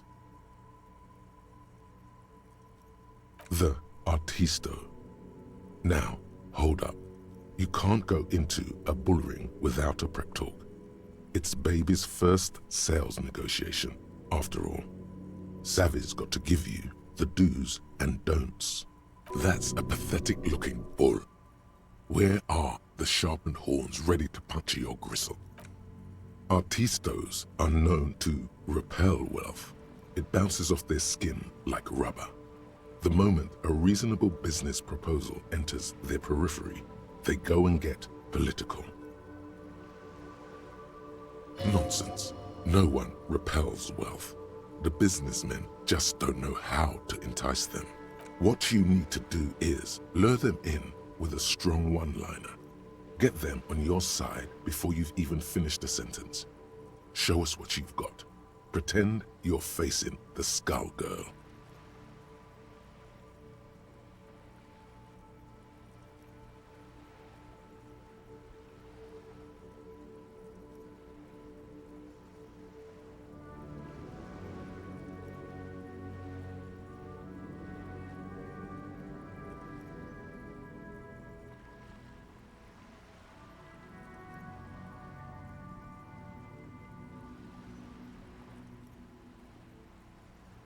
Boring. It's polite. What's wrong with being polite? What is this? A dating agency? Are you looking for a counterpoint? What if pleasure is your business? Gigolos make bank and get that wet. It's never too late to change careers. Holy moly. Are we being arrested here? Only tax inspectors and debt collectors speak like that. You don't want to start your business relationship with the wrong vibe. Mamma mia, if this isn't the top seller in La Delta. Everyone knew you'd eventually get it right. Okay then. Wow, so someone's been a little boring. Yes, my standard liege. Someone's seen all sorts of wild ideas pop off and thought, I'll take the boring one. The regular, please. The brown.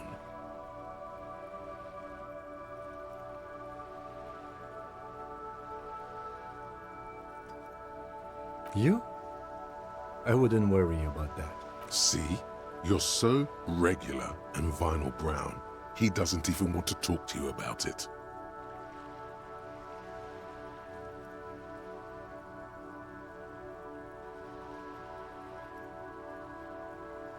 Of course you do. Let's get right to it. My lord's copper type is regular cop. I'll let everyone know. I'll send out a telefax. Yes, the type of cop you are, sire. Think of it as a caste, a class even, a nation of regular law officials that you belong to. It comes, of course, with the usual benefits. Done and done. No actual communiques will be sent, of course. That would be too dramatic. Homosexual underground. Maybe you should stop obsessing about your own and other people's sexuality. Feels like it's about time to do that. You thought about this for 8 hours? Not only should you stop, you should tell Kim you've stopped obsessing about other people's sexuality too. I'm sure he'd appreciate it. Unless you already got him killed because you were obsessing about your sexuality. There's no way of telling from within your brain. But for your own sake, please say you didn't.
You're back.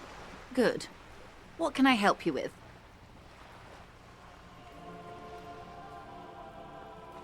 By love, you did. Fast, observantly, like an electronic printer. Pleased to meet you, Lieutenant W. Frater Dubois. I am glad to see a man of high qualification. The situation is precarious. What can I help you with, Lieutenant Frater?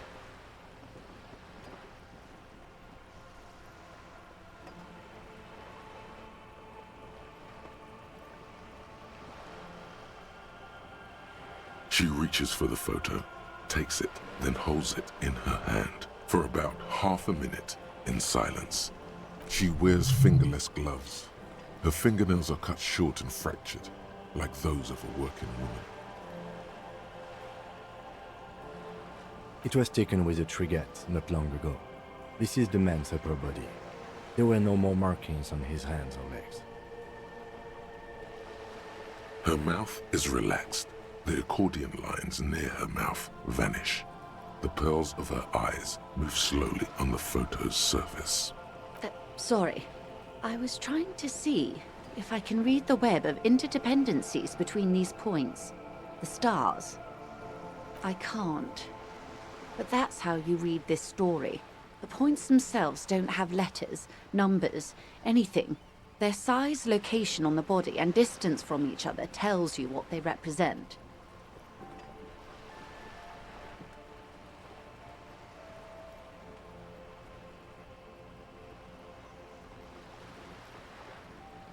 Close.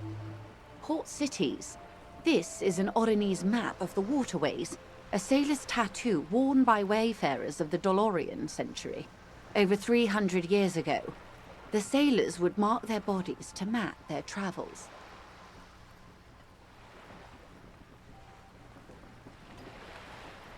Quite a few.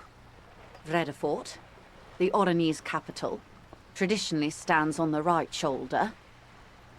He started somewhere near here, I think. What next? Then he made his way to the Pretto Grande, through what I think must be the Stutz Canal, an artificial channel through the Occident. From the Pretto, he sailed to the Insulindic Ocean, first the Semines Islands, then this. Revachol. Those are the two constants. Vredefort on the shoulder, and Revachol in the heart. They started the tradition of these maps right after the discovery of Insulinde, at the dawn of the Interinsulary Age. The old world passing by, and the new world already here. You said you can't read it. I can't. This man was no sailor, and these are no ports. I can understand geographic fragments, but not their meaning. Somewhere in an office lit by a single green desk lamp, Captain Ptolemaeus Price, 58, bald and bespectacled, is writing in a ledger on his desk. Rows and rows of days and weeks, laconic remarks in a single column. Patrol, case, vacation, injured. In Martinez looking into Krenel, he writes in one. Then the man puts down his pen and rubs his temples with both hands. Outside, there is a siren. Distant gunshots on the streets of the Jamrock Quarter.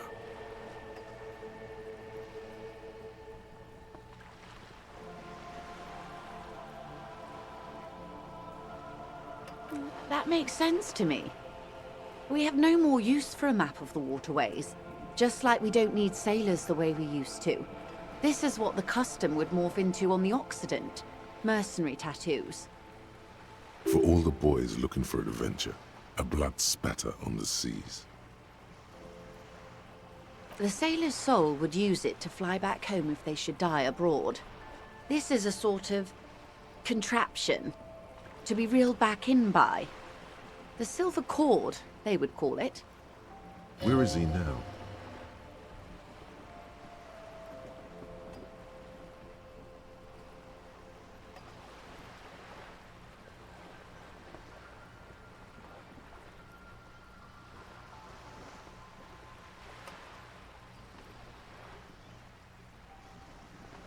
That is precisely what the sailors feared when they drew these maps.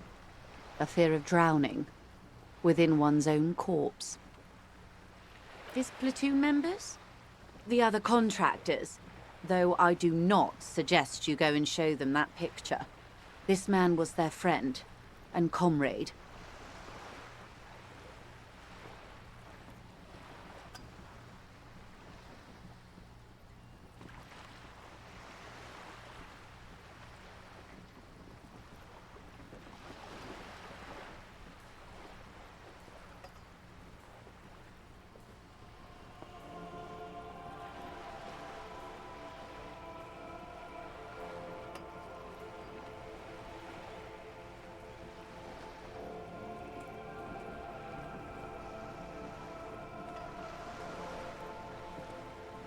Do what you have to do, Detective Dubois. I don't think deciphering that tattoo should come before public security, but if you should wade into the mob to find out, I couldn't stop you. We will be careful, ma'am. Is there anything else I can help you with?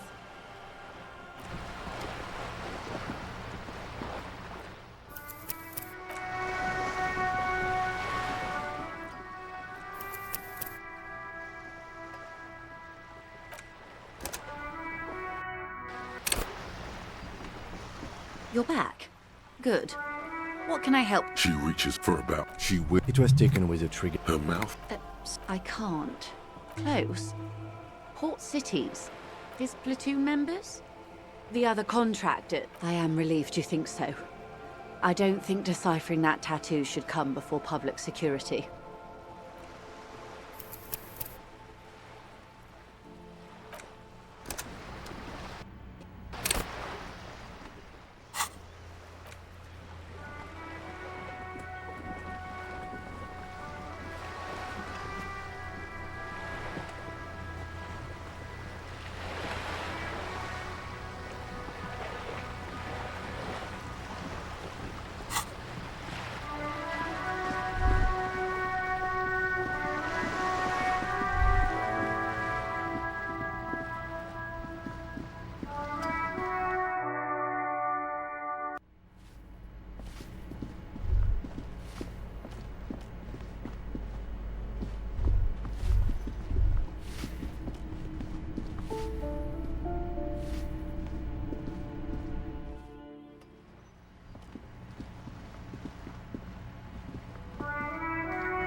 Hello again, officers.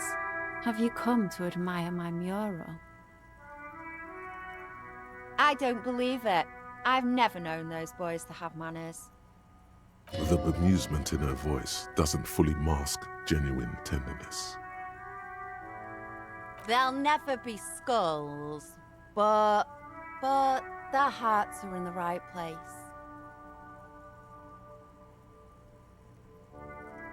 Fat chance, but you can still do your part to revitalize the neighborhood. She throws you a conspiratorial glance, then presses her finger to her lips and squints up at the sky, as though straining to hear something in the distance. Have you noticed the quiet?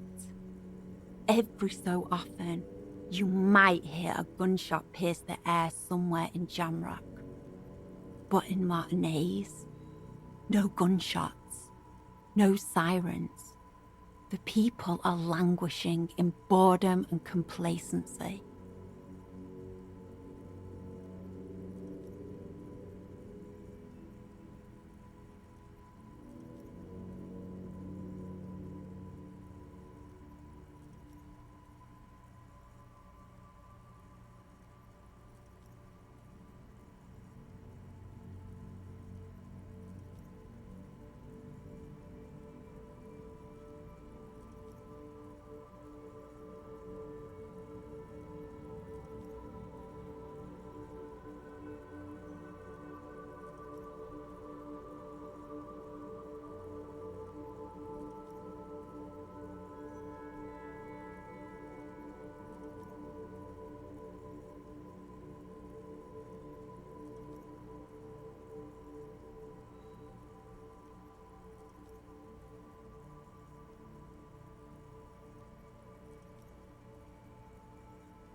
This place is a sepulchre. We'll paint it red. We bring the raucous. You bring the sirens.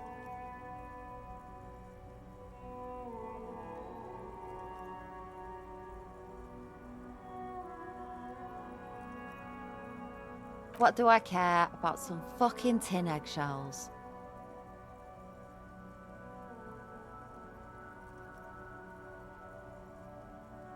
Ugh, alright. Sad piggy. I'll give you this one. I saw a little girl in the fishing village running around with military-grade handwear. Looked cute as hell. Could that girl have been little Lily? It's not a bad place to start. Could have been her. Small kid with giant white armored hands. If you've seen one of them, you've seen them all.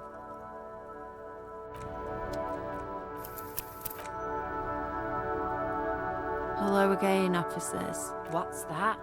The piggy's looking to get into the art market with a snappy business pitch.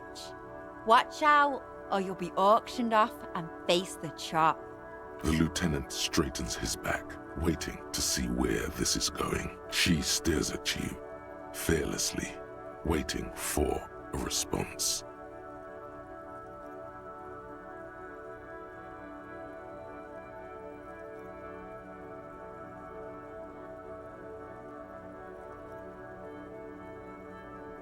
Whoa! Comment with that shit, cop. I don't have any art you can buy. Jeez. The whole point of graffitio being on the street is so everyone can see it. No charge. Expression for all. There has to be a way to convince her. Everyone has a price. I don't have a price. If I wanted to whore myself out, I'd go to Porto Rosa. Or better yet, I'd take you with me and pimp you out to some friends of mine. They'd be delighted to get their hands on a squealing pink thing like you. Cut off your ears. Make some pig soup out of them. Now sod off. You've got nothing to offer that would make me change my mind. Perfect. She isn't interested. All the more reason to move on from this little side task. Your partner here gets it. Anything else I can not do for you, gentlemen?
Hello again, officers.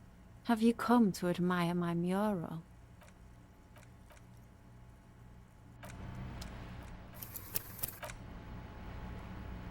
Hello again, officers. Have you come to admire my mural? She's...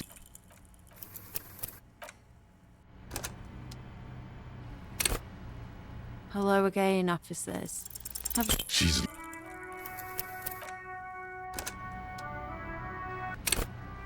Hello again, officers. Have you come to admire my... She's...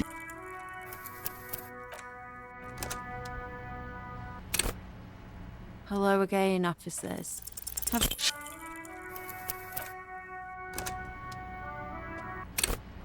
Hello again, officers. She's...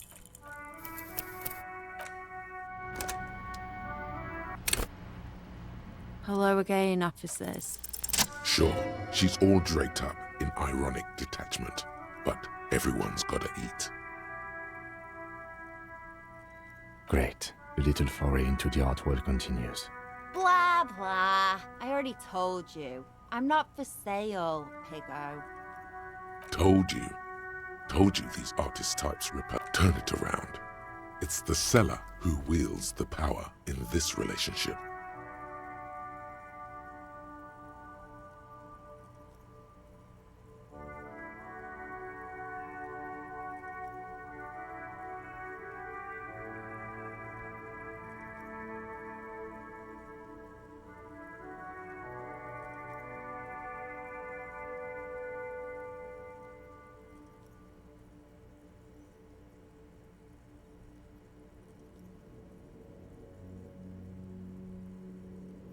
Uh-oh, you're manipulating me.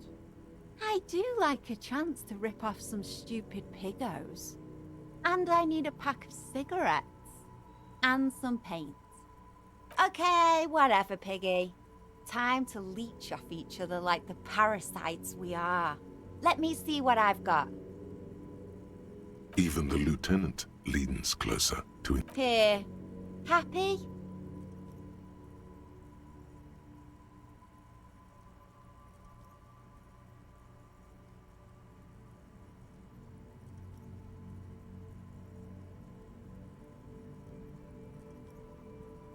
She juts out her hand, letting you examine the piece.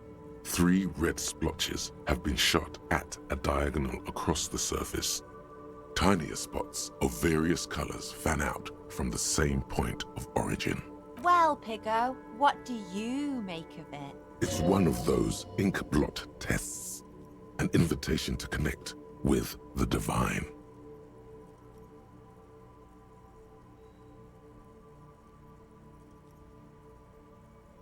It's a sign. Better pay up, or you'll anger the terrible beast from... What did you say? The threshold. Careful now. I heard it has a soft spot for smoked pork. Signature? Oh yeah, pigster. I sneezed while holding a wet brush. Paint flecked onto the canvas, and voila! You don't get more signature than that.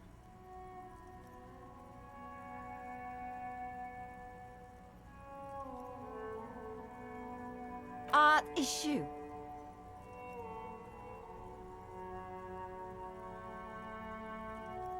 67,000 real, and your head on a silver tray.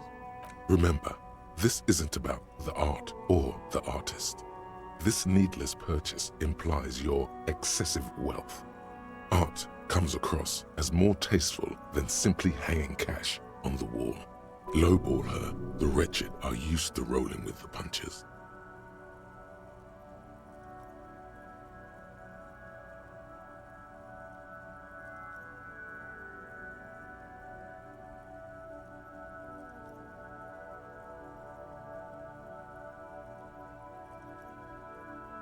Ask away. Suit yourself.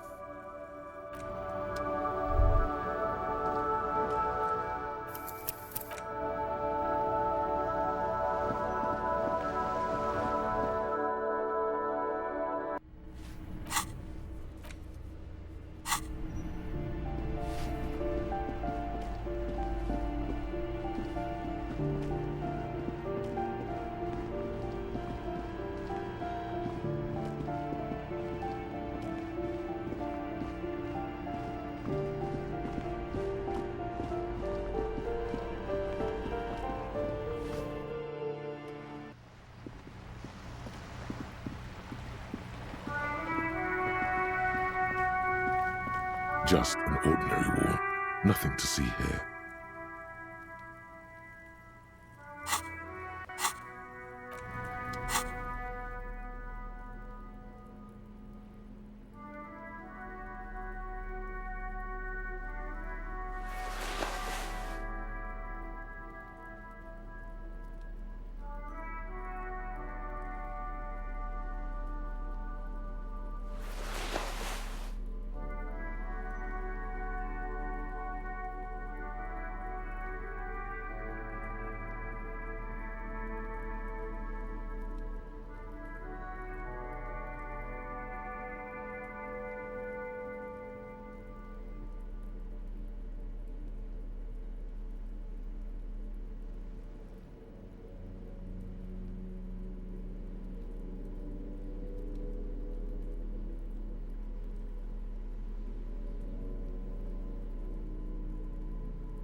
Just an ordinary wall.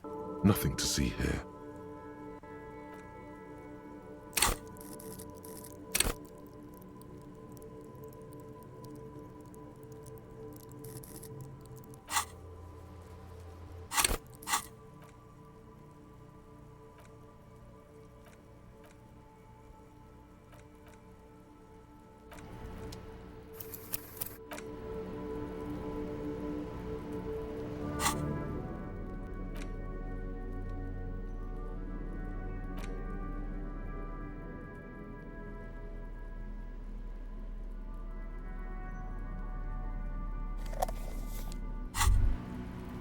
There it is, a brave little army in your pocket.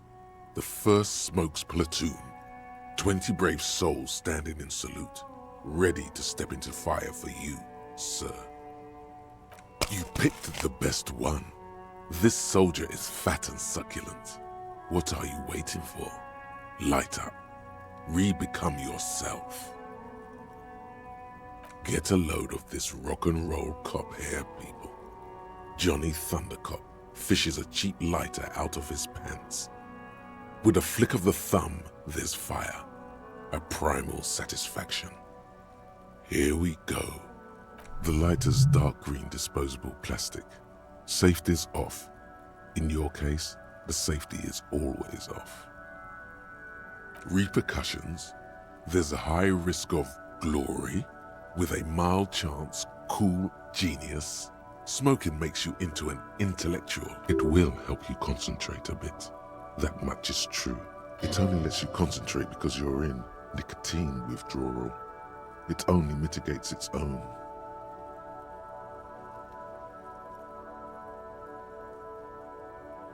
Blah, blah, blah. Boring. Light it up. Thick, warm smoke gets sucked down into your lungs. Immediately, you feel a warm nostalgia fill your head, body, and soul. A nostalgia for yourself, the man you were in your youth. Johnny Thundercop is back, and he's chill as balls. In the bottom right corner of the screen, there's a cigarettes button. Cigarettes gives +1 to intellect skills, logic, rhetoric, conceptualization, visual calculus, encyclopedia, and drama. This is good before a white check, but damages your health.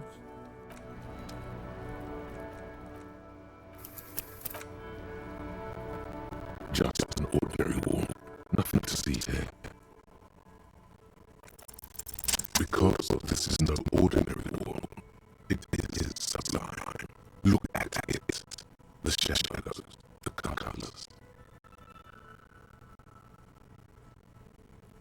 All other thoughts of all other houses must make a pilgrimage in adoration of this, the uncontested pinnacle of wallcraft, color peeled from the very face of God. O Wallfather,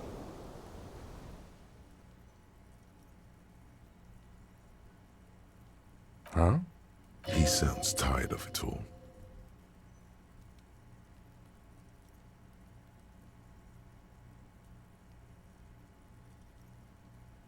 You already have the heavy fuel oil to use as paint. It's red. And Cindy the Skull has a paintbrush. This is on.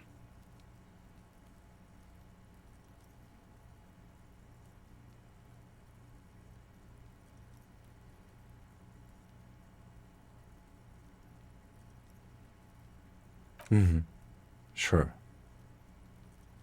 If you must.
Oh, look.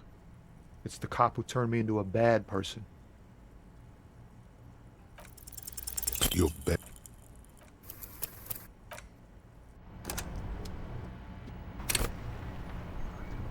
Oh, look. It's the cop who turned me into a bad... You're bad.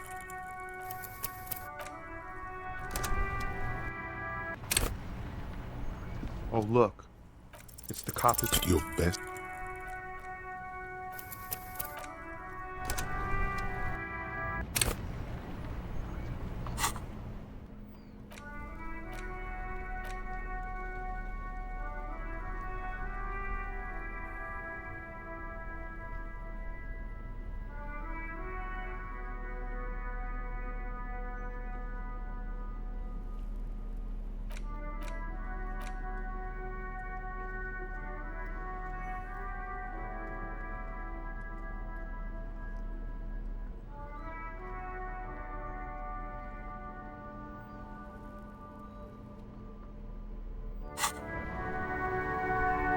Oh, look.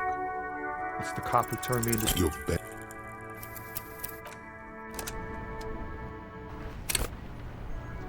Oh, look. It's the cop who turned me into... Your...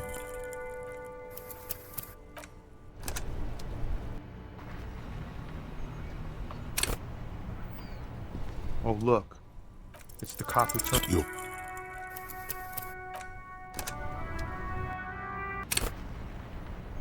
Oh, look. It's the cop who turned me into a... Your...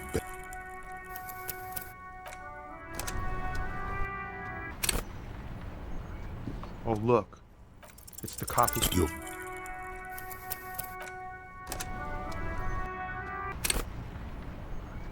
Oh, look. It's the cop... Your...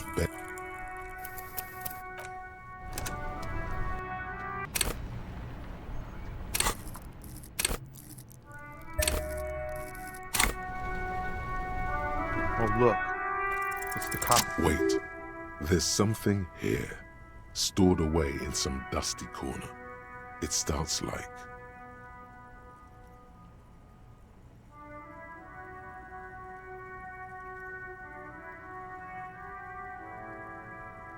Whoa. What else?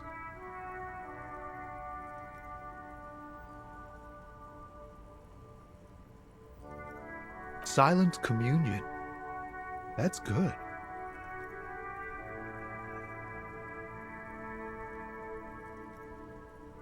Dang, that's some great shit. You came up with that yourself.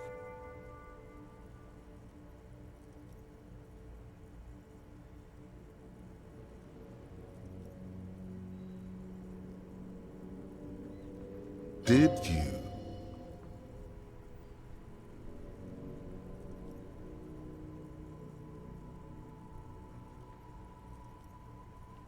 No matter. Great verse is like that sometimes. Ephemeral. You might not look it. Seems you have some literary chops. Maybe there's hope for me yet. Just messing with you. It's cool. You're an okay guy. For a cop. They're more often into fists than rhymes, see? Let alone honesty in verse. In a small office behind the old military hospital, hunched under the green glow of his desk light, Officer Hans Blau browses through a test print of his Futurist magazine. It's called The Futurist. The typeface on the header is too small.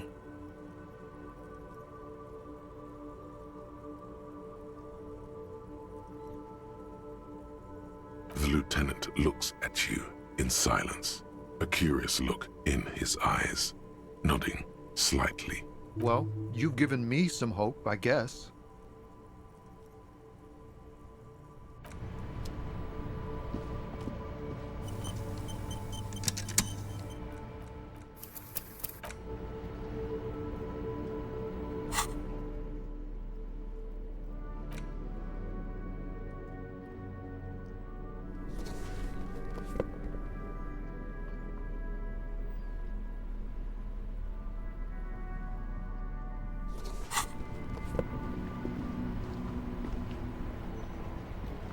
Inside, you see a set of steering levers, a radio microphone, a pull-out toolbox, and the soft glow of the fuel preheater gauge.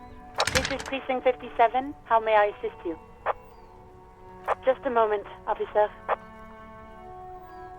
10-4, come in, officer. Over. 10-4, sir, glad to hear that. I'll write down that there is no need to issue a new one to you then. Over. Feels good to get that off your chest, right? Celebration with beer? Roger that, 10-10, over and out.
Before the cargo container.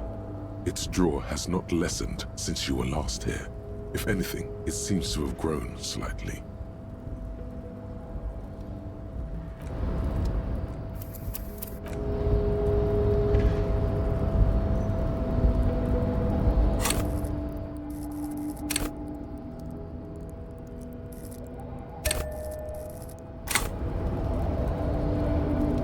You're back before the cargo container. Its drawer has not... What?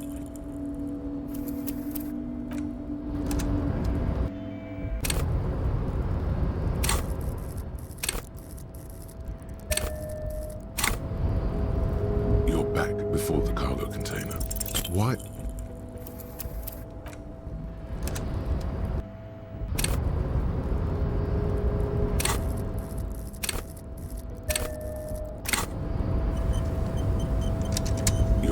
Before the cargo container. Despite the dirt that surrounds and trails you, a beacon of light emerges from deep within you.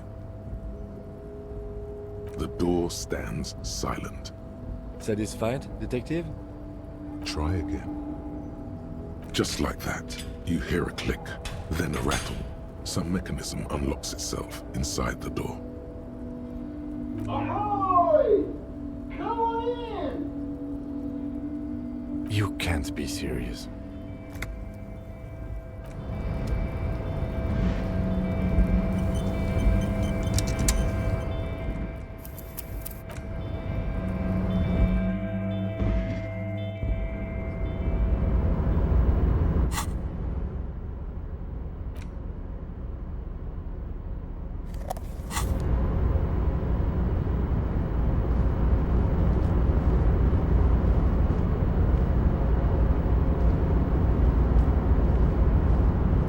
Stands at the far end of the shipping container. It's hard to say anything more about him. You cannot make out any of his details, but you do feel the overwhelming presence of capital. The feeling causes all the hairs on your body to stand at attention, like soldiers preparing for review. Something's amiss. The light beams bend around his face and scatter in 1,000 directions. It seems the laws of physics do not apply here. They are suspended, distorted, and echo. Trying to visualize the physics at play is liable to give you an aneurysm. Don't think about it too hard.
The feeling causes all that something's amiss. Trying to visualize the physics at play is liable to give you an aneurysm. In the general stillness, only your tongue moves, flickering as you utter.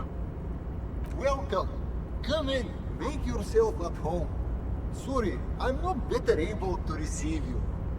I wasn't expecting visitors today. You can't hear him exactly, yet you're able to understand every word he says. It is very strange. An overwhelming hum covers everything. Voice doesn't escape from him. Now, what can I do for you, gentlemen? Who am I? Oh, I haven't been asked that question for such a long time. I don't meet a lot of people outside my circle these days.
Anyhow, my name is Rustam Theodore, investor, license holder, and extremely high net worth individual.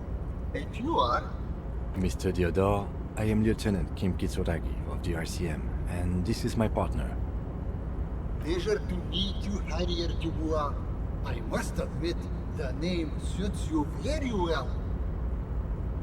Oh Lord, not this again. Oh, nothing. It's just that we've got this murder to solve, and yet you go around asking everyone about money. And every time I ask, are you sure this is related to the case, you say, sure, Kim, I think it is. And yet, it never seems to get us any closer to solving the case. It's quite alright. I'm used to the question by now. To be blunt, I inherited my fortune from my grandmother, who herself was an extremely high net worth individual back in Graz. All I did was take her fortune and invest it prudently. Believe it or not, it takes more than a bit of skill not to blow a vast fortune on sailing boats, bad choices, and unsupervised state policy.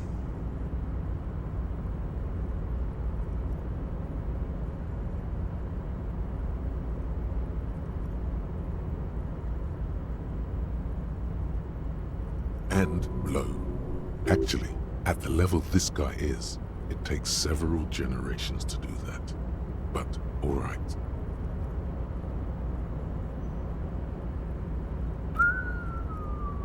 I gotta tell you, at first, being rich is a lot of work. You've got to work hard because everything's so darn expensive. You know, prices increase exponentially at this income level. But then, once you've reached my position, it's nearly impossible for me not to make money. My assets are so diversified that I'm bound to come out ahead no matter what. Some of my lower net worth friends say to me, but doesn't that take all the fun out of it? And I tell them, not really.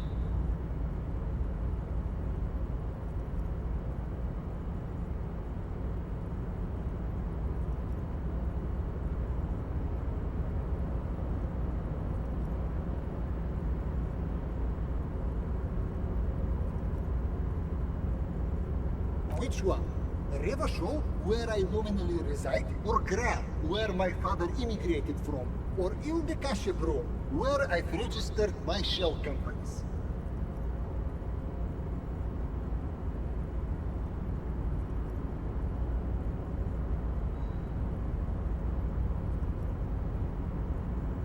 Listen, Mr. Dubois, if capital and nationalism went hand in hand, there'd be no need to ask the question.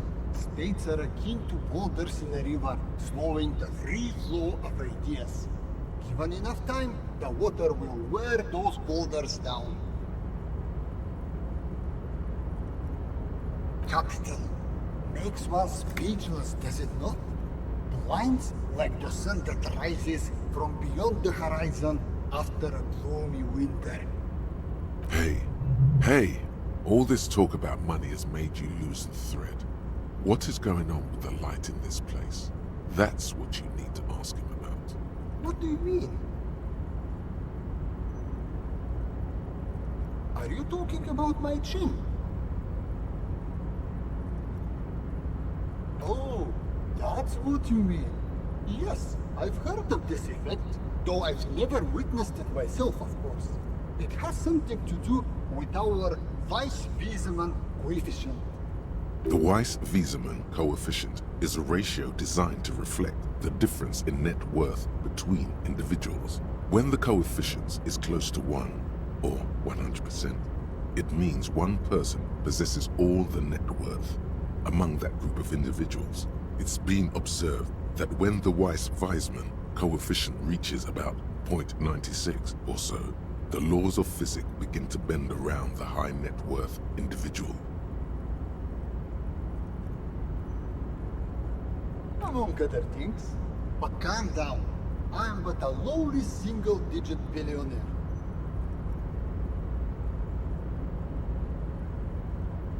No, not really. There are actually quite many digits. A man this chill is at least a triple-digit billionaire. I see nothing of the sort. To be frank, all I see is a gentleman who's unusually well dressed for Martinez, in a cargo container, which I admit is odd. Yes, I imagine that does look strange to you. My container.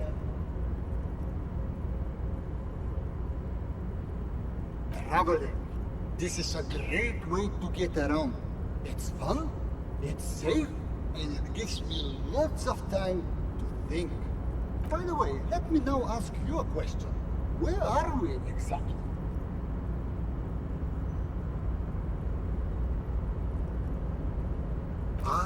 Revachol. I remember walking its streets as a teenager. There used to be a bowling alley in Stella Maris. I wonder if it's still there. It's a shame I can't get out and explore myself. One of the downsides of being an extremely high net worth individual is that mobs of low net worth individuals are constantly banding together to ask for money.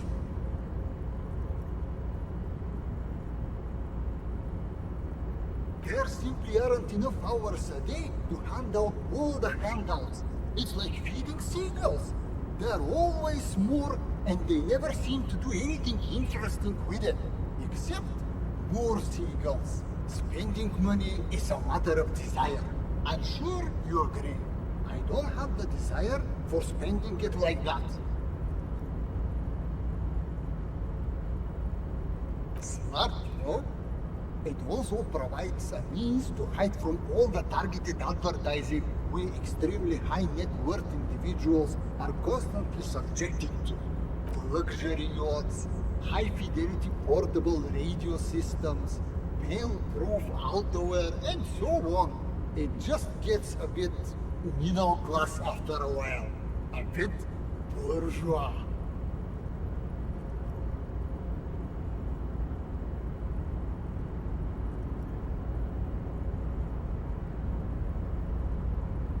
What?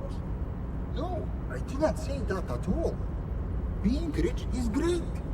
Just don't tell anyone I told you that. Could you please stop asking people for money? It does not reflect well on the RCM, and to be perfectly frank, we can't afford to look worse than we already do.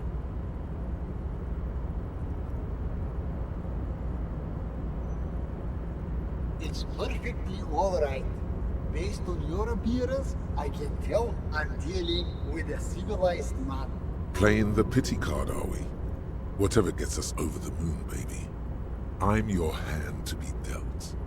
As you may know, us high net worth individuals do not have a lot of cash on hand. Investments and liquidity are enemies of one another. I think they only have coins for coffee machines. Here is 3 real. How much can you get for this?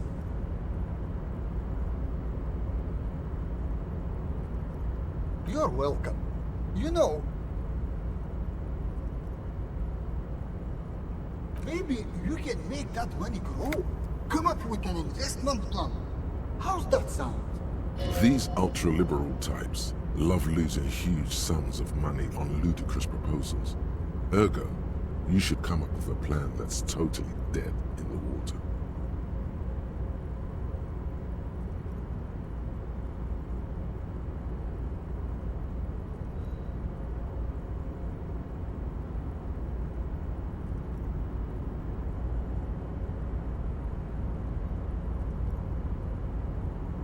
Thanks for stopping by. If you ever have an idea you want to pitch me, I'm all ears.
Welcome back, gentlemen. What can I do for you? Congratulations.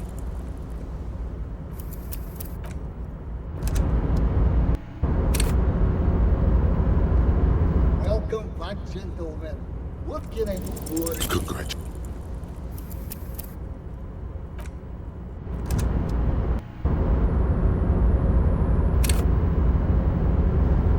Welcome back, gentlemen. What can I do for you? Congratulations.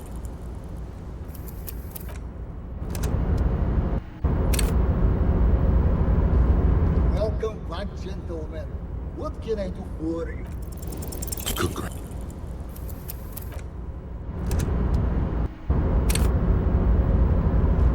Welcome back, gentlemen.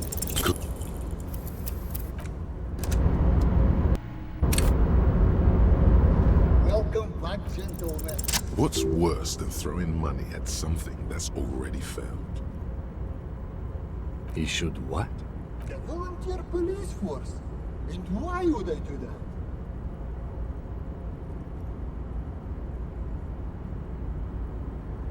Just a minute.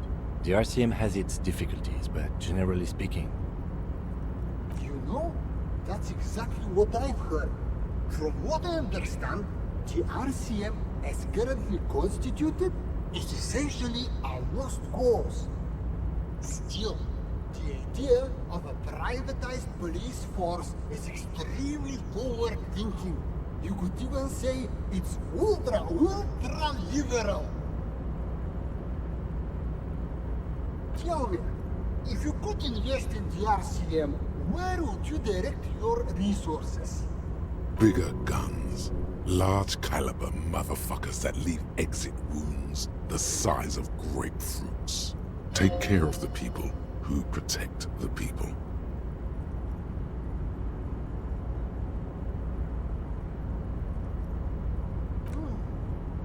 I don't believe in giving anyone money for nothing, but maybe there is something to using market incentives to improve performance. If I could interject, the RCM's problems are mainly structural. We are hamstrung by a lack of clear lines of authority, and our system of performance reviews strongly disincentivizes interprison cooperation.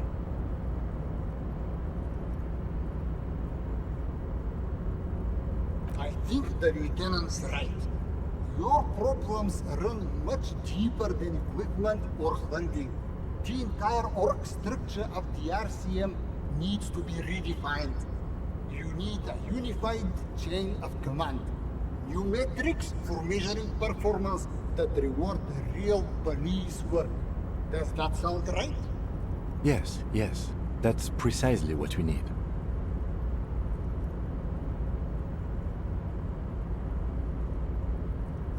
Hell no! Can you imagine how much work that would take? Why would I do that when I can just speculate on exotic financial derivatives from the comfort of this shipping container? The thing about investing is that the less work you have to do, the better. Don't overthink. That's what return on investment means.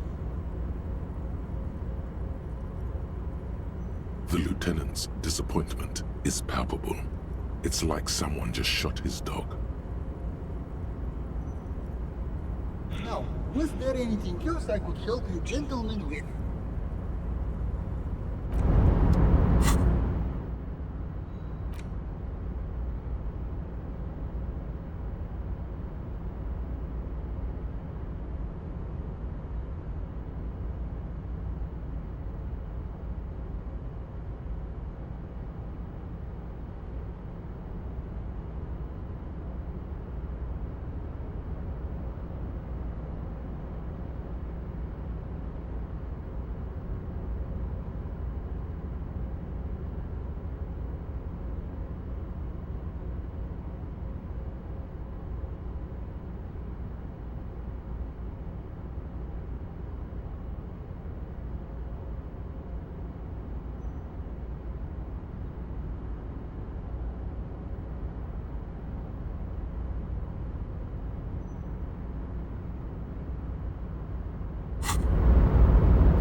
back, gentlemen.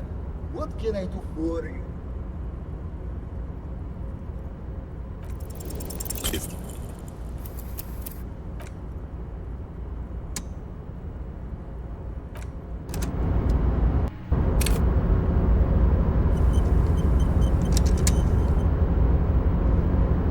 Welcome back, gentlemen.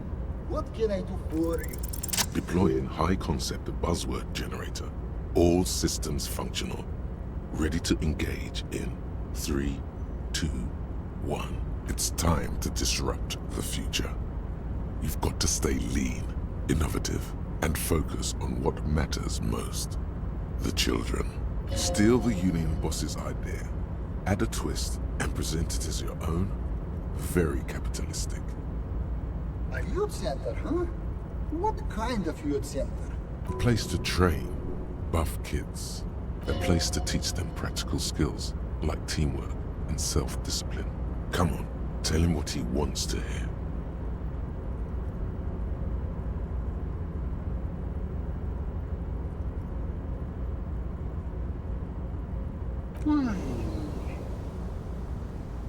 I like that you're thinking about the future, but wouldn't the center have a more economic focus? Brilliant! Without children, who'll be there to buy stuff in the future?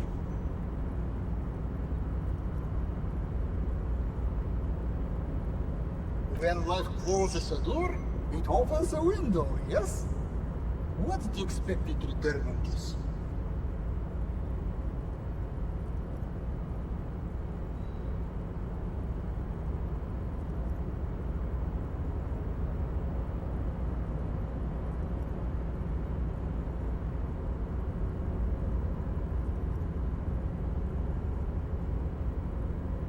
You're deep into ultra-liberal territory now.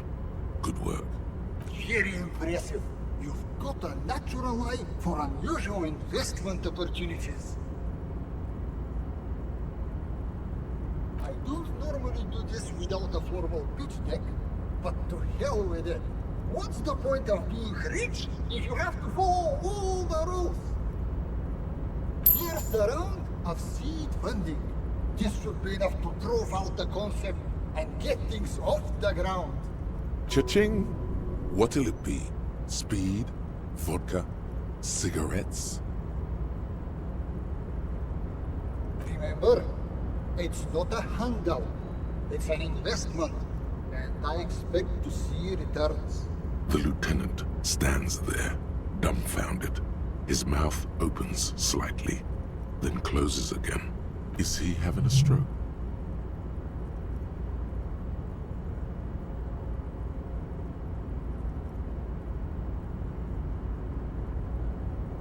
Yes, I'm alright. Can we get going now? Now, was there anything else I could help you gentlemen with?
you're back. Good. What can I help you with? More lessons in basic reality? My favorite part of the day. Go ahead, ask me anything. What is all of this? The scent, the sound, the air. What world? The only one, I suppose. The world of matter. And its pale antipode. The camera of her mind glides over the surface of the water. Great bodies of water. Forest-covered surfaces. Clusters of light where the cities lie. You've seen the montage. We all have. This world is enough. It must be. This is the greatest and the kindest arrangement the atoms had in them.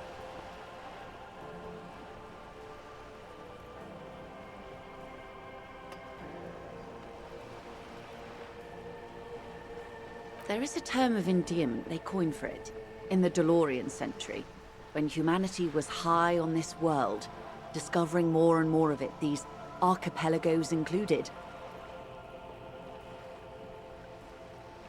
Elysium.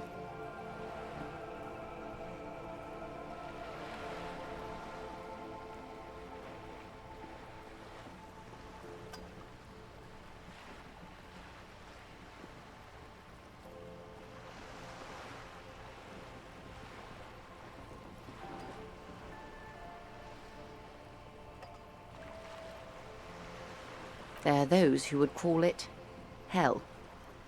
A term of hatred that originates, like many such things, with the Mesk petro-fascists.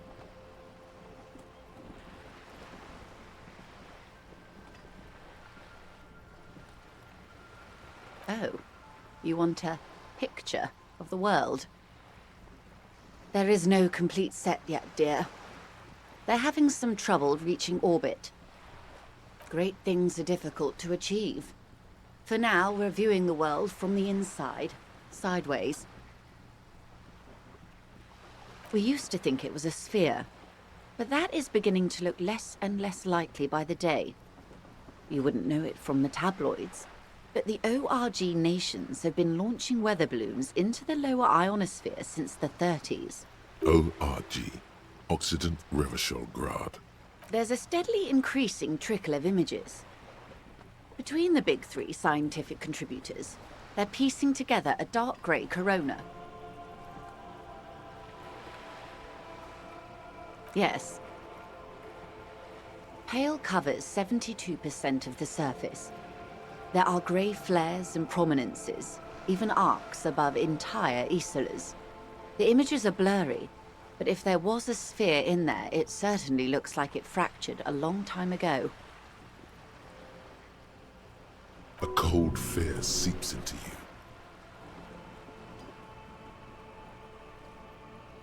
You seem to be spooked.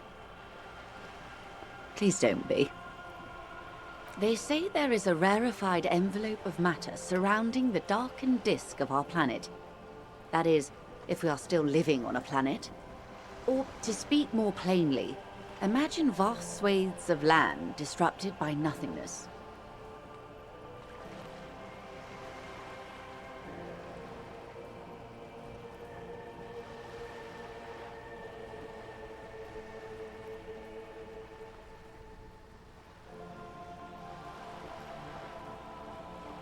I am sorry, dear. It must sound quite terrifying through the acute encephalopathy. Even scientific positivism isn't entirely convinced about what we're dealing with here. But this is one of the greatest questions of our time. Maybe when they get the complete set together, it will jolt us out of our rut, bring us together, however naive it may sound.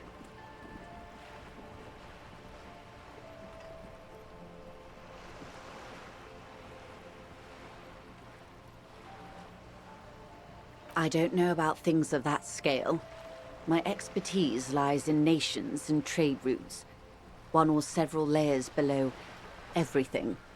But yes, we'll be fine. Don't worry. She does not seem convinced that you'll be fine. If anything, She's realizing how deep your condition runs.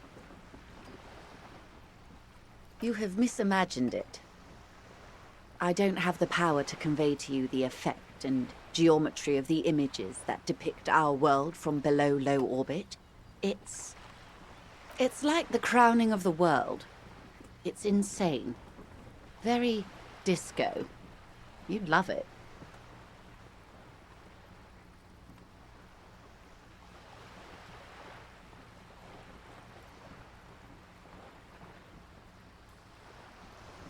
See?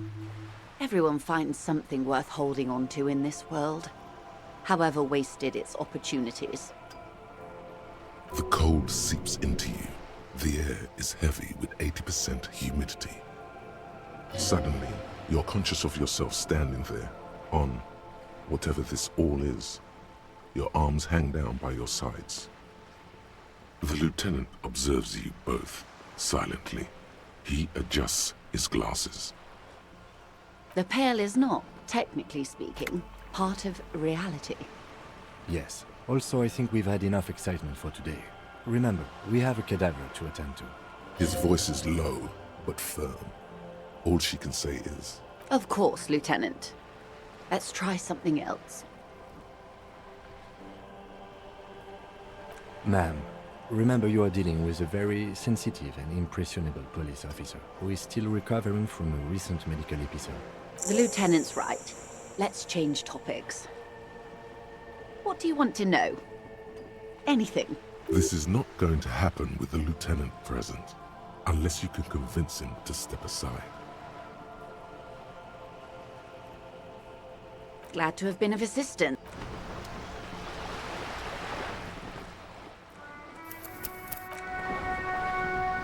You're back. Good. What can I help you with? More lessons in basic reality? My favorite part of the day. Go ahead, ask me anything. Good idea. Just ask him. He won't make a scene. Fine. See? What can he do? You're a grown man. Are you sure you're sure? Your colleague seemed adamant. Okay. The Pale is the most dominant geological feature of the world, Detective. The separative tissue between the islas. It is the inter-islary mass. Isla is a Messinian word for a continent of matter, enveloped on all sides by the Pale. Also, isolation, or landmass. We used to believe there was only one. In the last 4 centuries, we have discovered 7.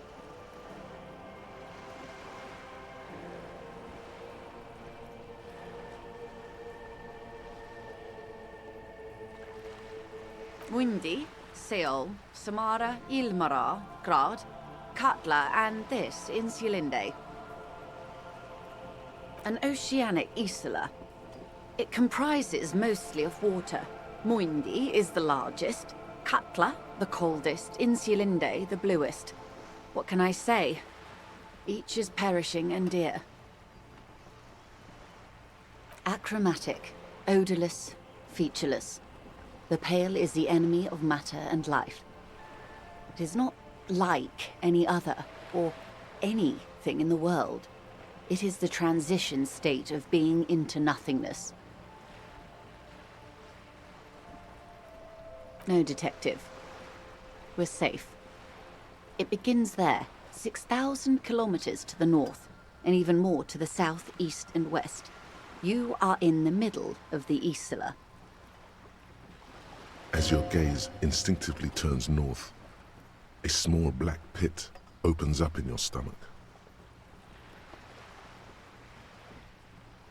Yes. That is enough. Many cities are built much closer. An uproar of matter, darling. Rising into the Pale. Rolling. Evaporating even. A great vision. The area of transition between the world and the Pale is called Porch Collapse. Imagine a grey coronal mist, cold vapor, marked by spores of an opportunistic microorganism. A mold that's adapted to grow at the edge of the unrest. It's the most disco thing you will ever see. You hear your pulse rise. The air feels caustic and cold suddenly. It's difficult to describe, or even measure. Something whose fundamental property is the suspension of properties. Physical, epistemological, linguistic. The further into Pale you travel, the steeper the degree of suspension, right down to the mathematical. Numbers stop working. No one has yet passed the number barrier. It may be impossible.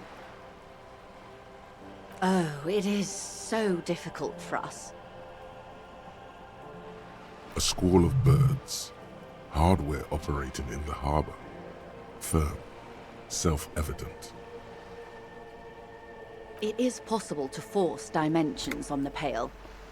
In modern times, we can even compress its latitude, bouncing radio waves from one end to the other, shortening the path. But it is still hard for humans to navigate the Pale without getting lost, or having our minds damaged. Extensively. Some say the damage stems from extreme sensory deprivation. Others argue that Pale somehow consists of past information that's degrading, that it's rarefied past, not rarefied matter. They call it the blend over of the self. The Pale does not only suspend the laws of physics, but also the laws of psychology, maybe history even. The human mind becomes over-radiated by past. Who says and who argues? The logical positivists say, the dialectical materialists argue.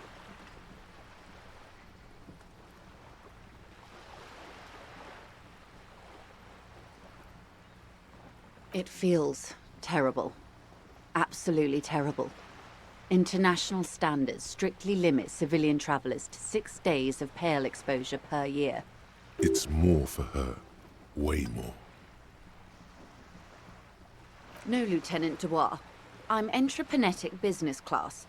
I'm cleared and trained for 22 days of Pale transit annually. Perhaps that explains her strange pining after the revolution. Some degraded early memories. Someone else you've met may have been exposed as well. The strange grey-haired woman in her lorry.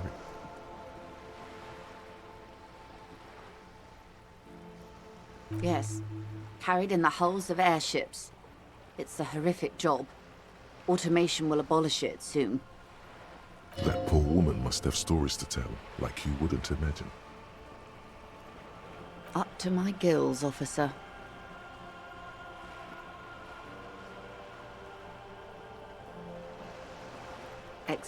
Some say they call. Who says and who argues?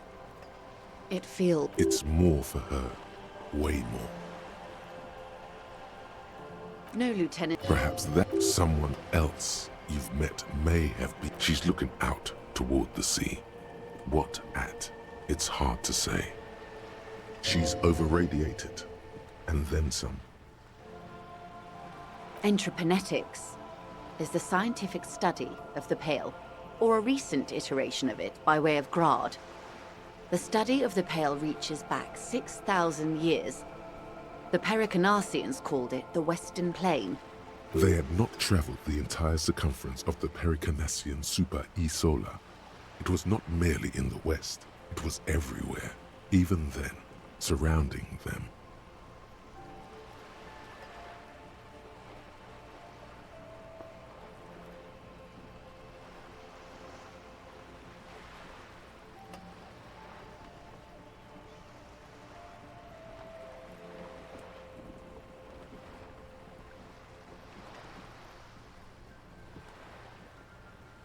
There are signs of pre-modern crossings.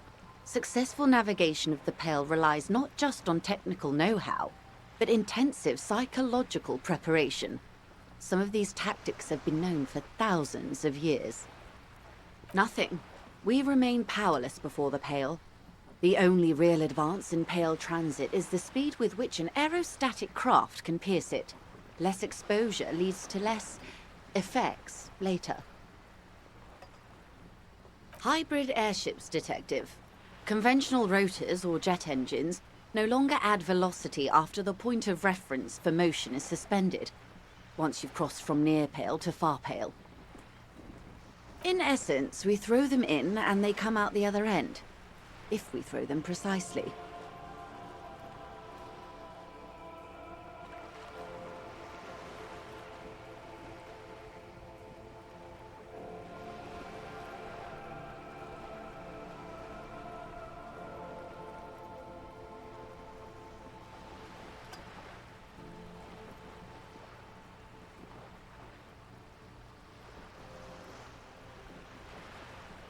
Then they don't.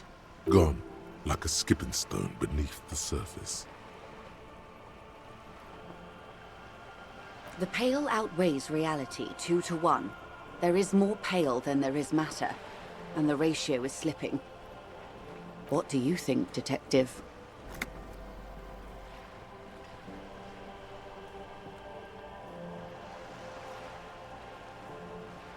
Precisely. One of the few measurable effects of the Pale is that it is expanding at an unknown rate. An intuitive conclusion of that development is that one day the Pale will cover everything. But this sort of talk is mostly left to extremists.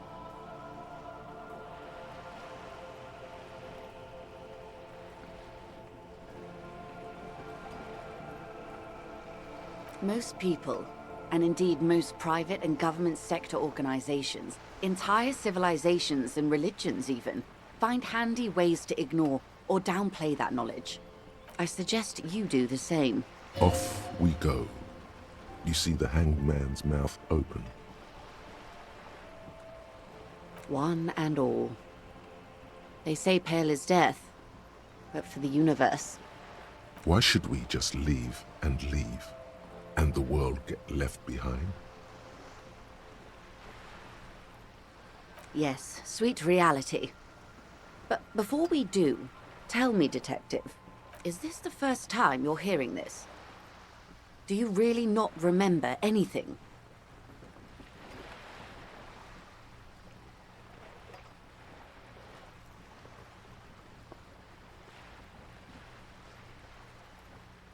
Then tell me, what do you think of the Pale?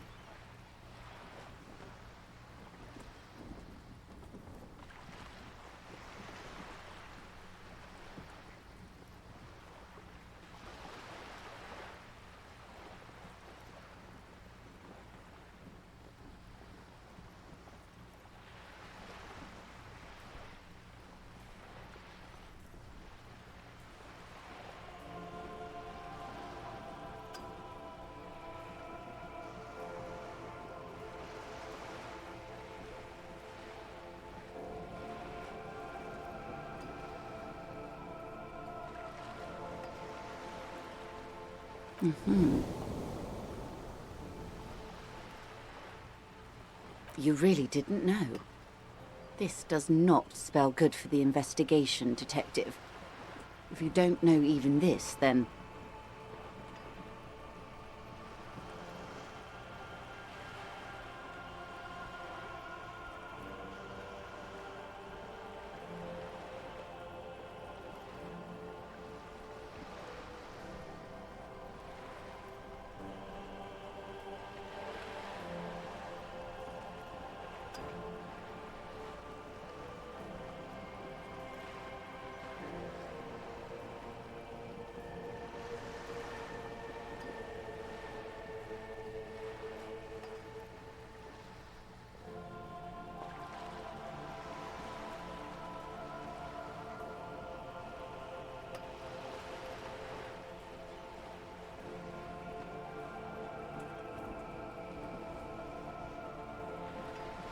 Your colleague, Lieutenant Kisaragi, is competent.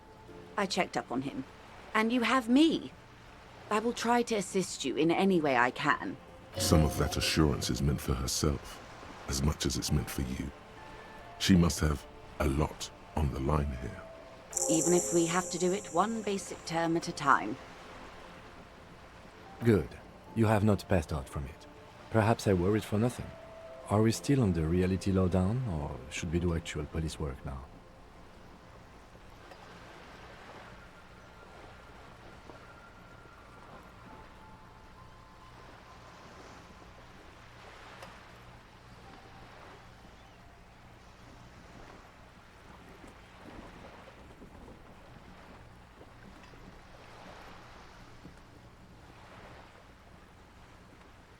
But I did. Anyway. Damn it, you're a grown man, the lieutenant thinks. Shouldn't have gotten protective hair. Good luck, detectives.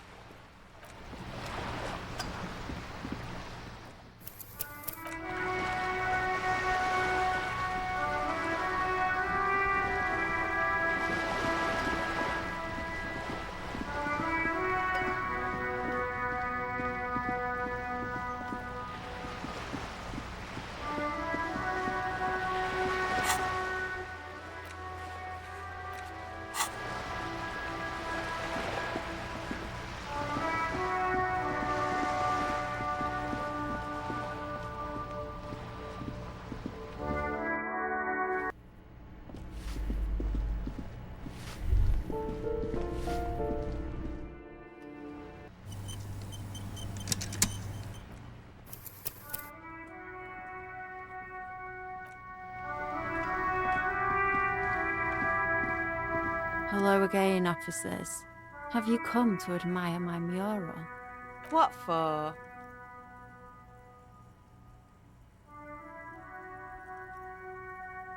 Well, if it's for art. But what kind of art are we talking about?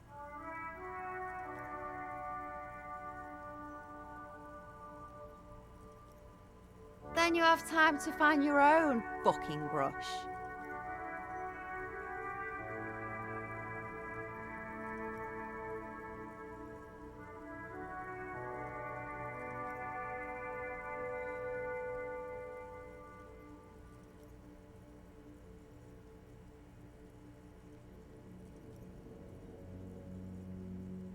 You're about to cry internally, aren't you, Piggy?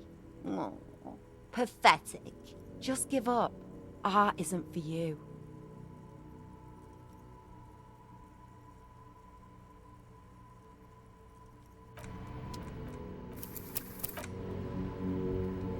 Hello again, officers. Have you come to admire...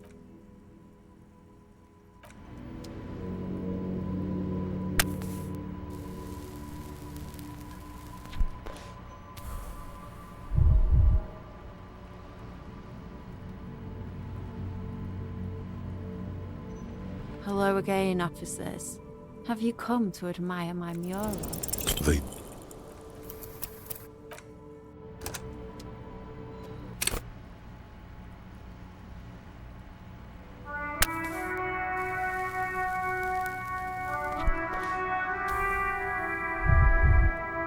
Hello again, officers. They...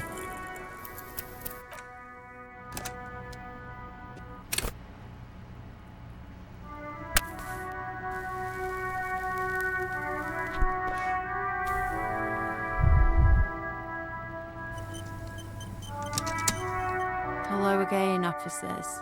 Have you come to...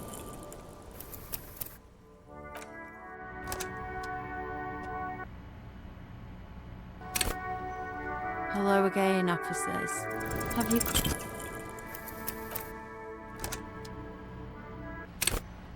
Hello again, officers. Have...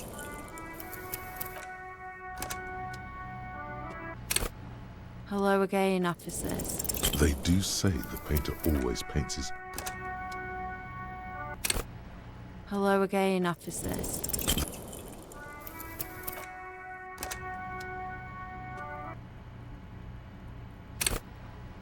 Hello again, officers. They...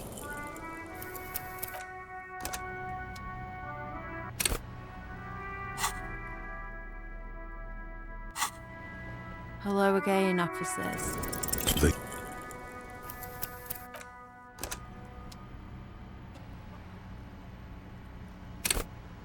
Hello again, officers.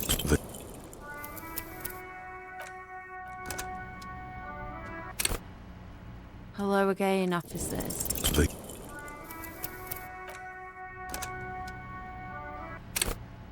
Hello again, officers.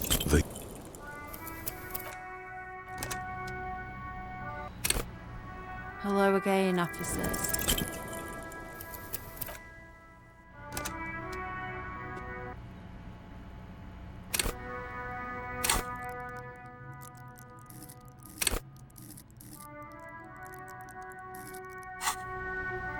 Hello again, officers. They do say the painter always paints his own. Hello again, officers.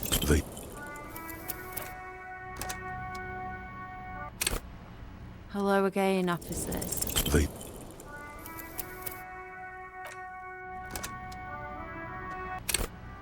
Hello again, officers.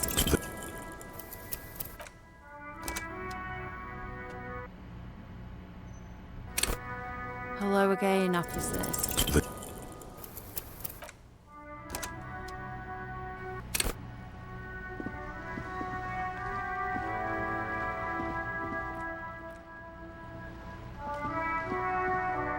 Hello again, officers. You don't have the skills to execute something like this in practice. But, oh boy, the idea's going to blow her fucking mind. She squints her eyes.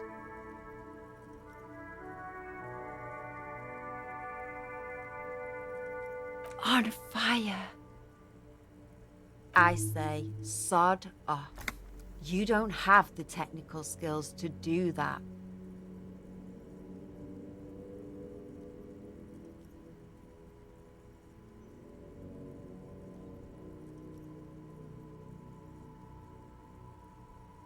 I like your idea.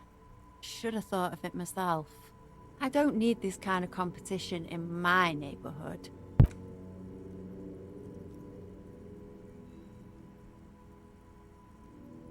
Then get your brush from fucking art. Oops, my apologies. I guess I was trying too hard.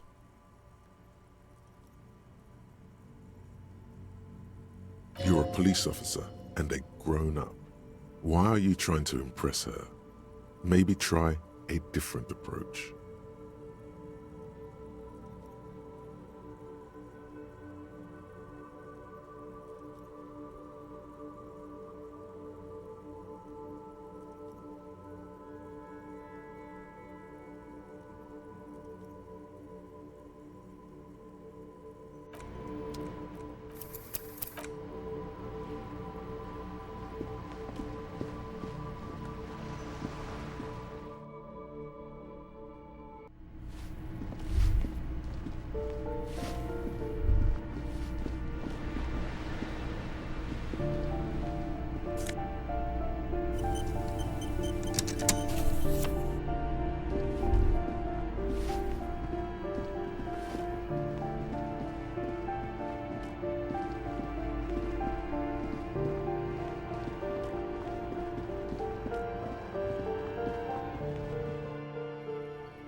you're back. Good. What can I help you with? More lessons in basic reality. Glad to have been of assistance. The little that I know. Anything else?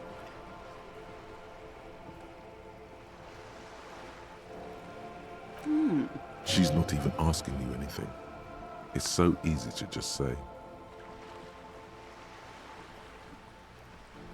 Of course, Detective. You can always drop by later. I fear I've told you all I know. Is there anything else I can help you with? What would you like to know? Good. There was a touch of discomfort there. She wants to merely represent. She nods. Of course. Of course. Don't tell her you've met Everard right away. There's time. Of course. Anything to... I am sorry to have been the bearer of bad news. If there is anything else I can help you with, more lessons in basic reality, glad to have been of assistance.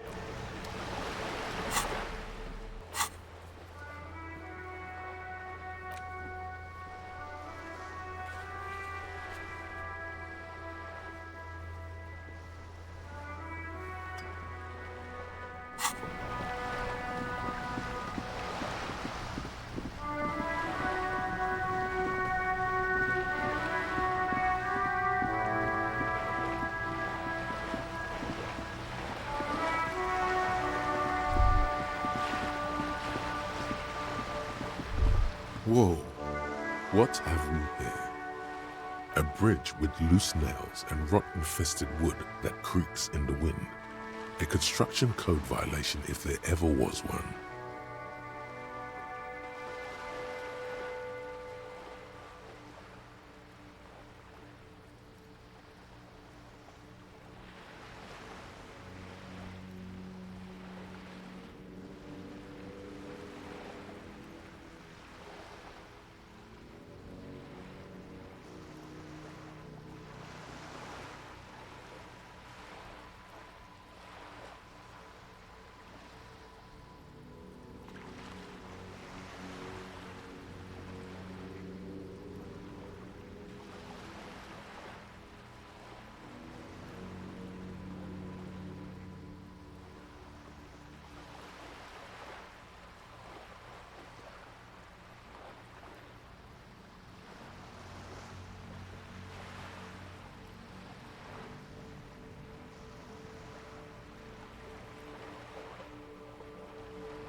True, they never cleaned up the war damage.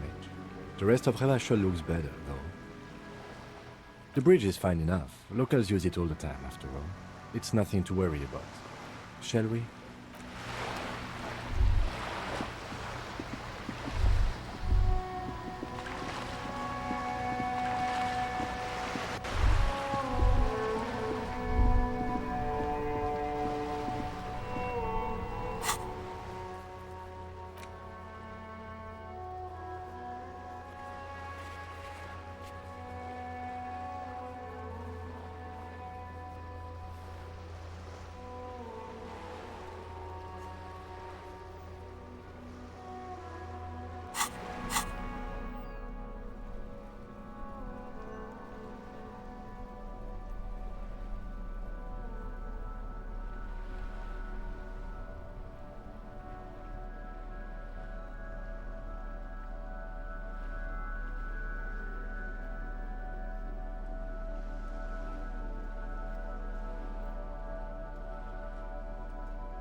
purity of snow always reminds me of the purity of a man's soul, if he's got principles.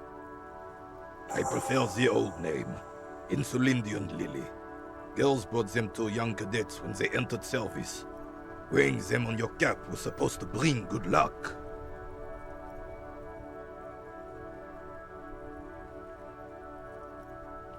It used to be. But the communards were fond of them too. Call them revolutionary flowers. Bells of the revolution. You know what? Now, they brought me misery, false hope, and disappointment. The revolutionaries sullied them. You stirred up some bad memories there. But it wasn't the revolutionaries that sullied the idea for you, was it? She gave them to me too, and your jealous little heart just couldn't accept it. Enough! I can go over these matters in detail with you, Gaston, but not while we have company. So, officers. Maybells don't blossom yet, do they? Maybe on some remote parts of the city they do. But I think you'll have to wait for at least a month.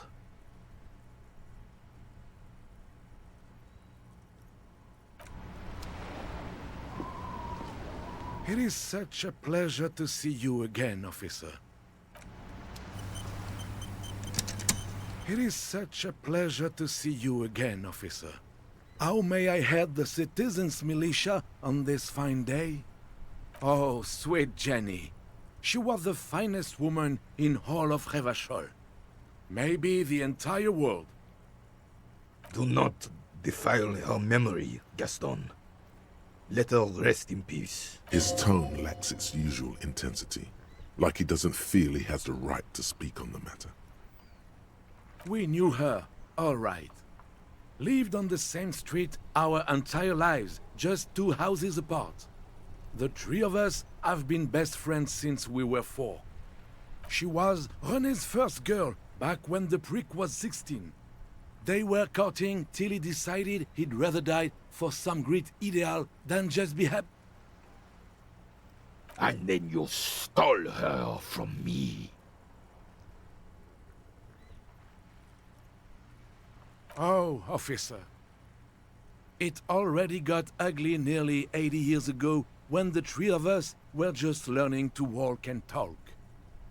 You stole her from me. Well, technically, you stole her from me, because we'd been pretty close ever since you two had that falling out over the ink you spilled over her pretty yellow dress. We were just boys then. This was different. No point starting this all over again. For the 1000th and the first time.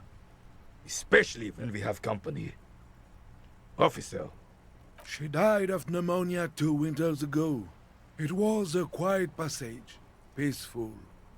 René and I were both by her bedside when she... died. No use sugarcoating it.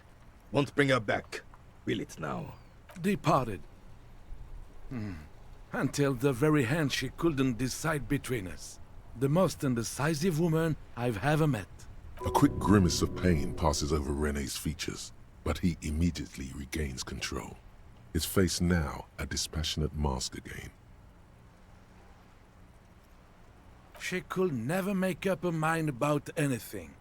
What to have for breakfast, favorite color, or which one of us to marry. She was always leaving one of us for the other, but never long enough to actually get married. Heck, technically, we're both still engaged to her. You always confused her.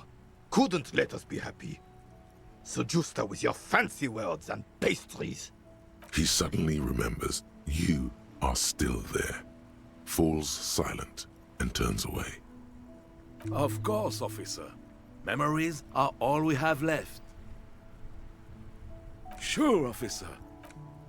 Sweet, sweet Jenny. Ask away, officer. I knew her all my life. Of course, officer. Memories are all we have left. I'm sorry, officer. but I really don't share food. Nothing personal. It's the only one you have. The sandwich looks like a culinary wonder.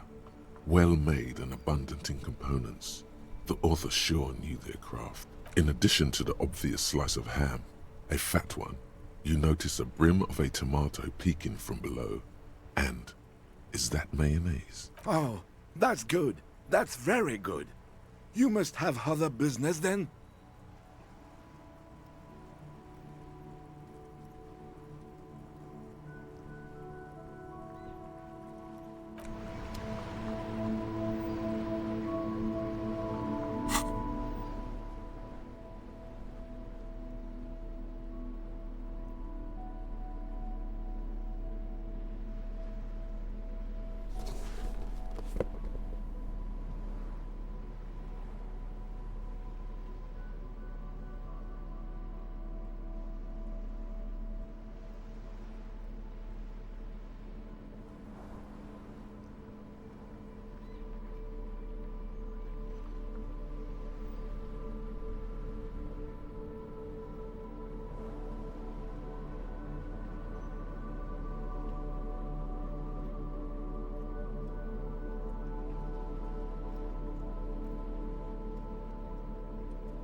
It is such a pleasure.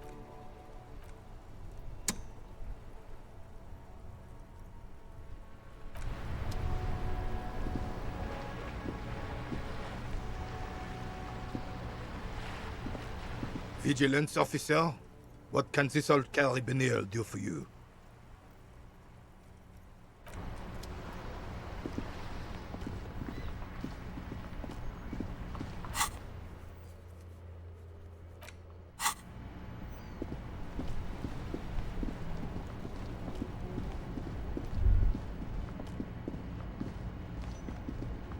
You keep coming back! If he really wants to save the economy, he'd let you pay with net worth. Go over and ask him if you can.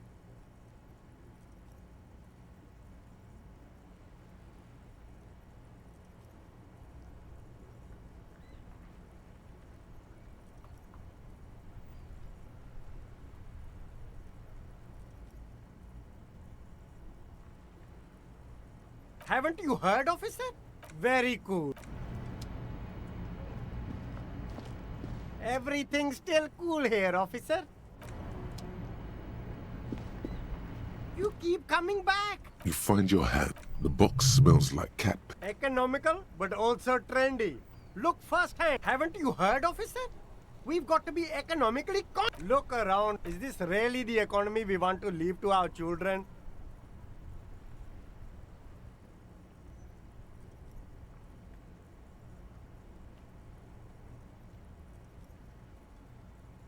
I can't go extinct, officer.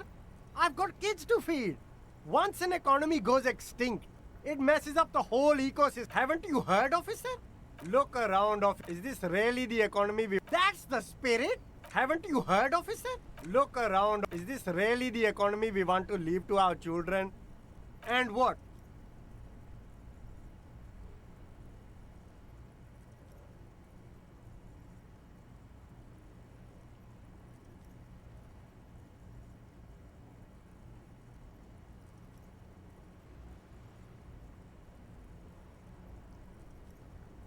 Oh. Look, man, I'm not into politics. Haven't you heard? Look around. Is this really the economy we want to leave to our children? And what? Oh. Look, man, I'm not... Haven't you... Look around. Is this really the economy we want? And what? That doesn't matter. It's clear you like the hard stuff, Brota.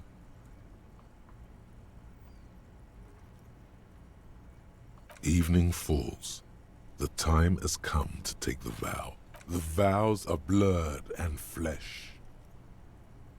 Lower intestine. The term is metabolic and circulatory system. Fascism, Brota. Many things, but it's mostly about trusting your gut. Who does your gut tell you is the source of Revachel's problems?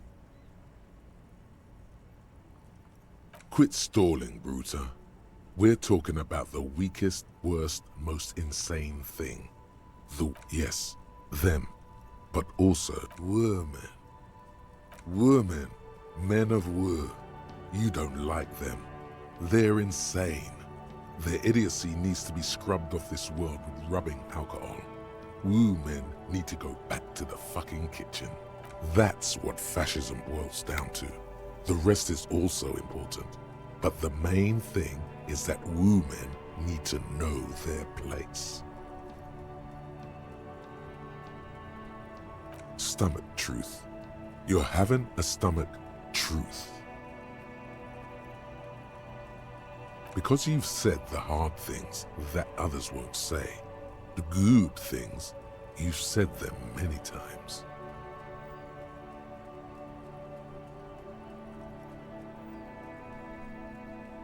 Okay, yeah, that sounds much better.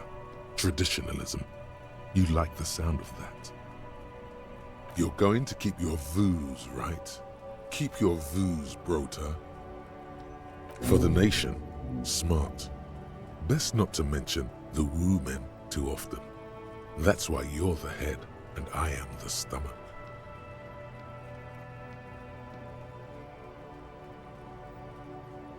Of course you are, Bruta. Of course.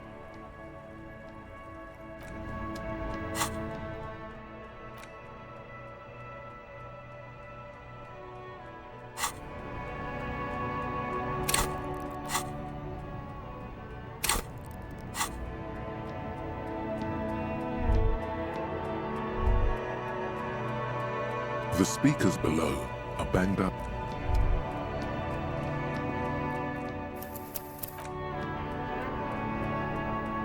The shine on these sunglasses lasts a lifetime, officer. 100% guaranteed.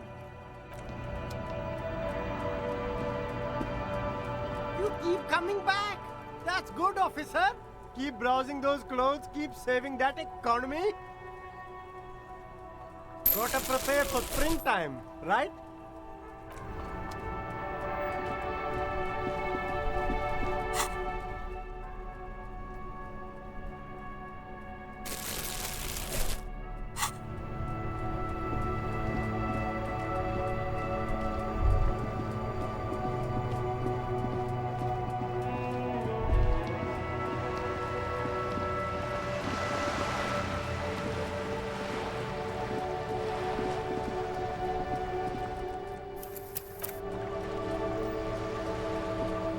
Vigilance officer, what can this old carabinier do for you?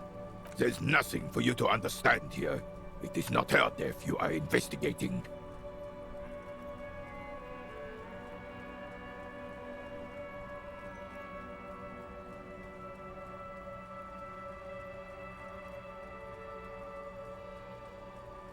Absolutely not.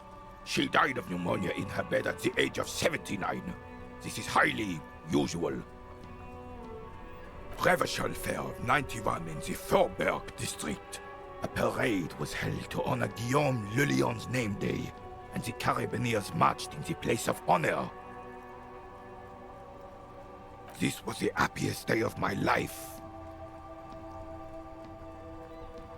I was 22 when I returned from King Guillaume's Akira operation in the south, and found my sweetheart in the arms of this wretch.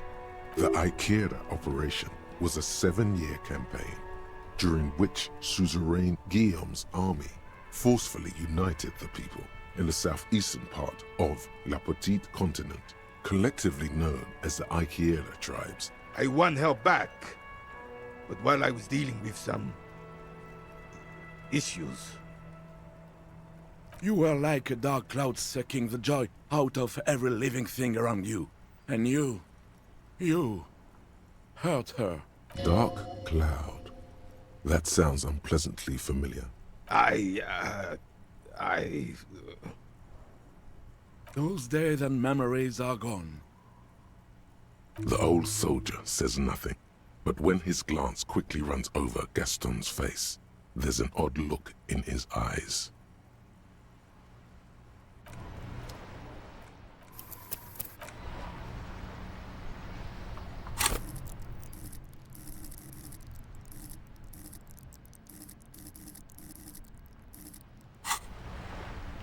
Vigilance officer?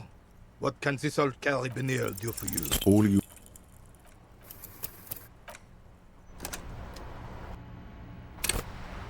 Vigilance officer?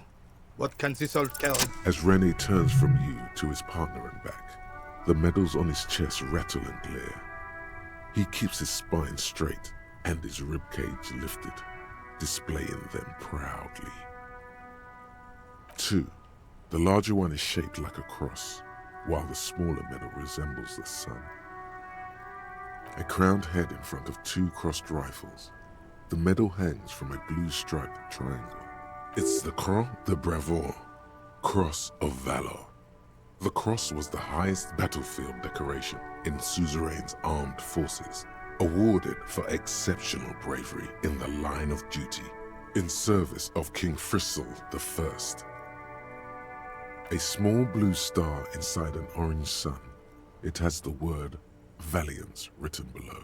The setting sun was a decoration used to distinguish seasoned combat veterans in service of King Frizzle I during the Revolution.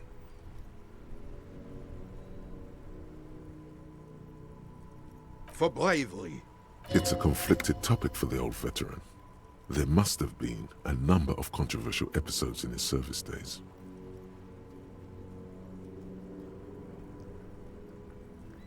For doing my duty in the heat of battle, for looking my mortality in the eye, when men like Gaston here hid in the bushes and shot themselves. He saved some muddy princeling who foolishly strolled into the front line in his gown of velvet and gold. It was on the first months of the revolution here in Revachol. Unrest was spreading like wildfire. Marauders had taken most of the Couronne and were getting really ambitious. King Frizzle thought he could end it all in one decisive strike. Sent his cousin, Drisson, to put an end to the unrest. Alas, the young Drisson was all piss and no vinegar, wearing a tunic of purple velvet and cockatiel feathers to battle. Even his rifle was gold-plated, shone from 5 clicks away. Can you imagine the asininity?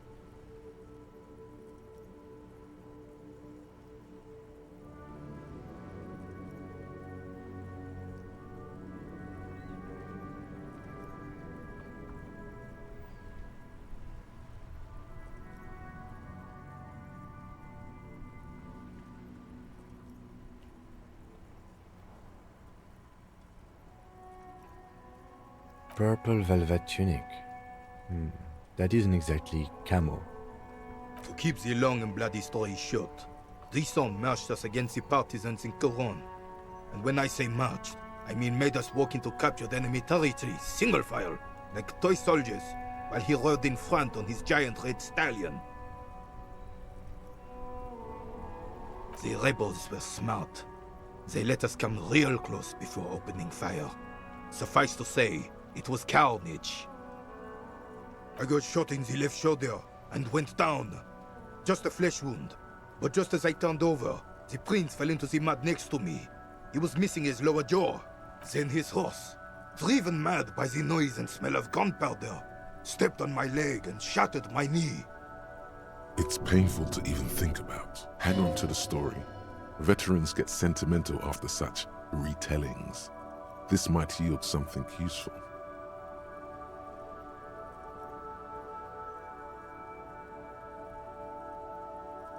I grabbed my sidearm and shot the beast in the head. Then everything went black. Capitaine Arnoux, le fléau des chevaux. The bane of horses. When I came to, it was all over. It was just me and Jolas Tresson, gurgling in the blood-soaked mud right next to me. The dink had taken numerous flesh wounds and lost a lot of blood. But despite missing his jaw, he seemed hesitant to die.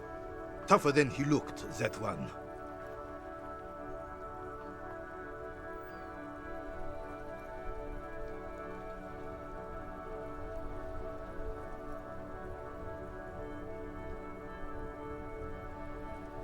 He didn't. I hoisted the prick on my back and started crawling. Kept going until the 59th Cavalry picked us up. Through some miracle, we both survived. and the joyless freak convinced Frissel to give me a medal for not leaving him to die in his own blood. Piece and shit. He was the commanding officer, and I was on duty. Just doing my job. Shouldn't hand out medals for that. 13 months later, I received the Sun for distinguished service. It's not worth mentioning. You sense he's downplaying it. He did a lot more than his duty. More than anyone's duty. It's in his spine, in his billowing breasts, and untarnished self-worth.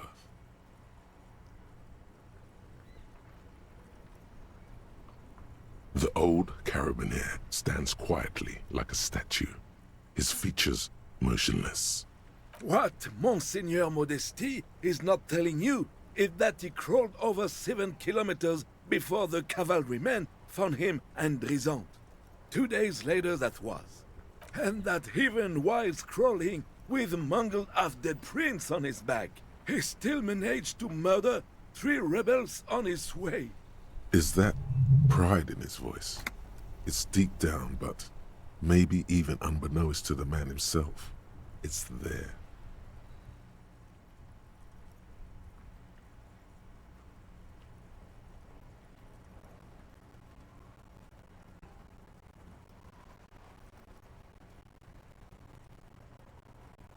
Sorry, officer, but you're reading me all wrong. I'm a man of basics, and this kind of bloody heroics are only increased in men like Rene himself. Certainly not to me. How did you find the story to be of officer?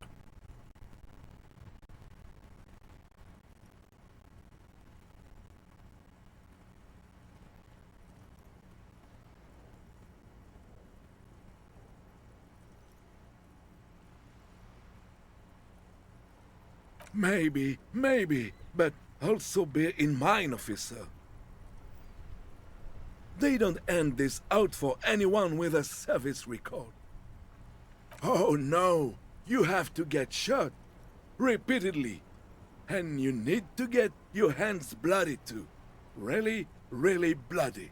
Do not speak of what you know nothing about, Poltroon. Duty is something you will never understand. Bah! There were many such stories in those days. Many such men, too. True Eversholians. Oh, yes, René, yes. Men were bigger, girls were prettier, and everyone wore the fascia. Lord, please, bring those days back, if you can. I'm not getting into this with you again. Officer, was there anything else? You should try to come up with a heroic story of your own. Impress this old soldier.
mister. Bye. Is that the phasmid? It looks like the phasmid, leaning against the wall. Wait, what if this is the fishing rod situation all over again?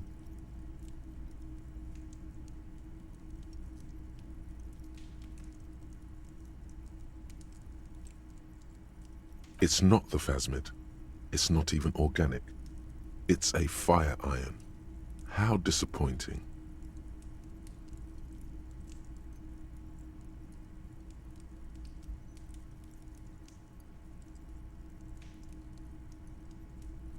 Right? You'll have better luck next time, though. The phasmid, finding it is your destiny.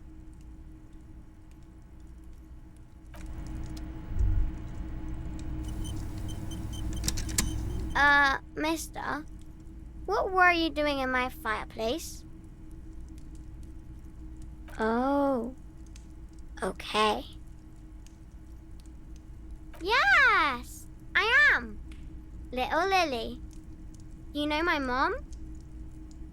That's nice. My mom is great. She's never angry or anything. Oh, I had gloves. Very big ones. Heavy, too. Where did you get these gloves? Found them when Lemmy and I were playing hide and seek. In an empty house. Where no one lives. I think... She doesn't want you to think she stole them.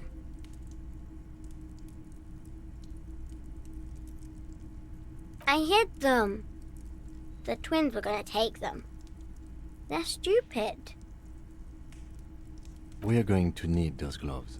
It's for important police business. Oh. They're in my sandcastle. Behind our house. Under the sand. You can break the castle.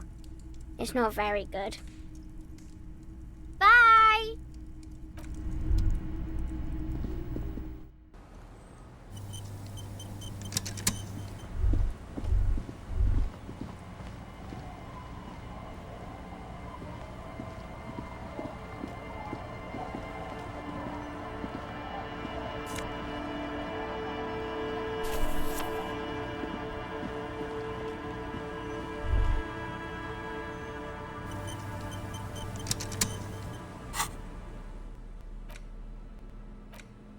In your hands, you hold 16 Days of Coldest April by Yekaterina Dahl. The cover image shows a row of concrete apartments above which span a black and white rainbow. Indeed, the book is unusually heavy in your hands, as though the cover were lined with lead. It would do that in Grad. You flip through the book. The pages are thinner than you realized, and the type quite small and tightly set. It's nearly 600 pages long. Real art is dense and difficult. If it didn't feel like you had to wrestle a suicidal bear to get through it, you weren't really reading. The back cover is dominated by a black and white photograph of the author. She can't be much older than her mid-30s in this photograph, and yet, from this cover, the eyes of a sad old woman stare back at you. In cold, detached prose, the author describes a scene from one of the Yugograd riots in the 20s. Youths overturned motor carriages and set trash cans ablaze, while heavily armored guardsmen dash in and disperse them in a flurry of baton blows. As ethnic tensions run wild, a pair of young lovers meet each other on the street. Somehow, in the middle of all the chaos, they manage to lock arms and look into each other's eyes. It would physically hurt you to keep reading. Are you sure? They go through a brief and somewhat awkward love affair, and in the end, they betray each other and succumb to the absurdity of Gradian life. The man becomes a lens grinder, completely abandoning his former existence.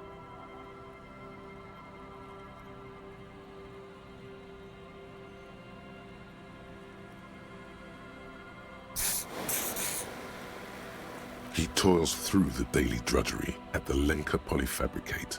Happiness and fulfillment have eluded him his whole life. And, in the end, he has nothing to do but dedicate himself to the craft. She spends the next several decades standing at a conveyor in a Sosnovo fish processing plant. The smell of fish guts slowly seeps into her hair and skin as every single one of her dreams dies, one by one. The memory of their short time spent together tortures the former lovers ceaselessly until the end of their days. Years pass in solitude, their bodies growing ever more decrepit. As life leaves their remains between the soil sheets, their final thoughts are filled with regret.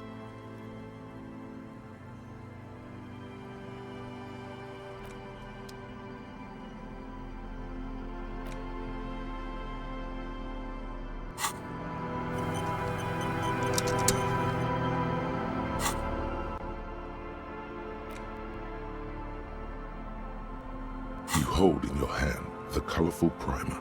The title reads, "A Primer for Small Kids." There's a bear involved. This book will show you the score, get you oriented with those basic concepts you appear to be hazy on. The anthropomorphic bear will give you the lowdown of your life, the alphabet. Every page has one word designating one letter of the alphabet, with a faded illustration. Most of them are scientific and cultural principles. It goes as follows. A is for azimuth. B is for Boreas. C is for cosine. D is for diamite. E is for ellipse. F is for phlogiston. G is for gamete. H is for homeboy. I is for econ. J is for Eura. K is for collapse. L is for laudanum. M is for myriad. N is for nadir. O is for aureole. P is for perihelion.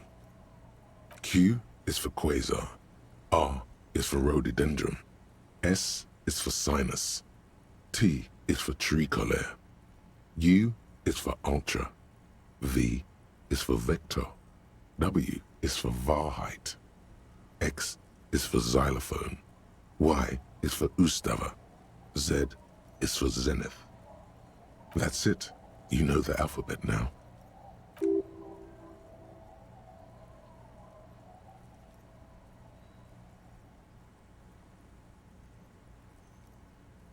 Good. I also know the alphabet. It is a very useful skill to have, he thinks, for all sorts of life activities like reading and...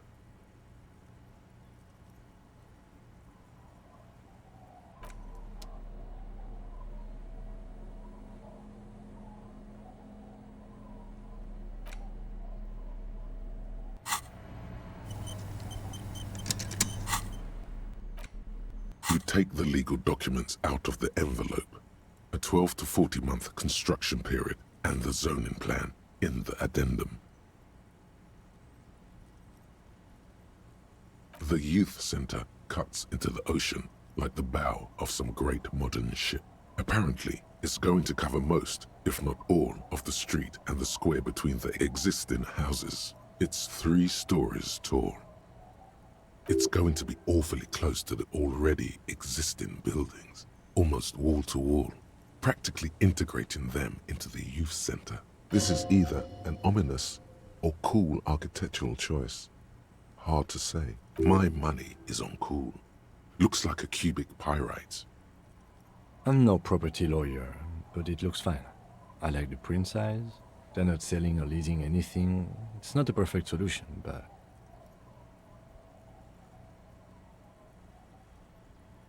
How else are you going to build something? It's always inconvenient to build things, and citizens inevitably have disagreements over such construction projects. But there's no other way.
You take the legal documents out of the envelope.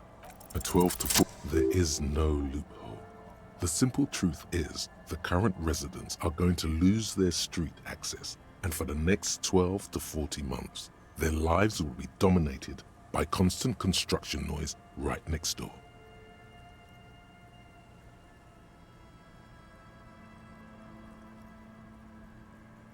Once the construction starts, it'll probably take a few months, a year maybe, for even the most stubborn occupants to get tired of living like this. After that, they'll sell their property for cheap and move out.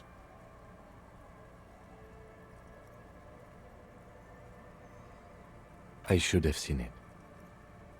Evrard probably has eyes on us, but we could try to get other people to sign this instead of those listed. Or you could forge their signatures yourself. By the time he finds out, we'll already be gone.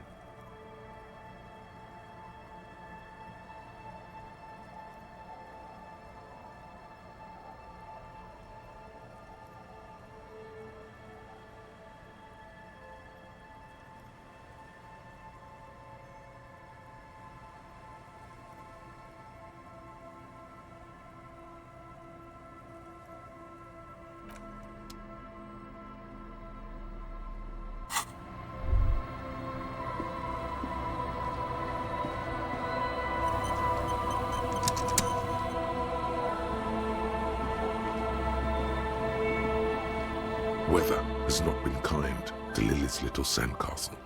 The once mighty towers are quickly eroding away. You can see something shining back to you from what must have been a vast underground catacomb network.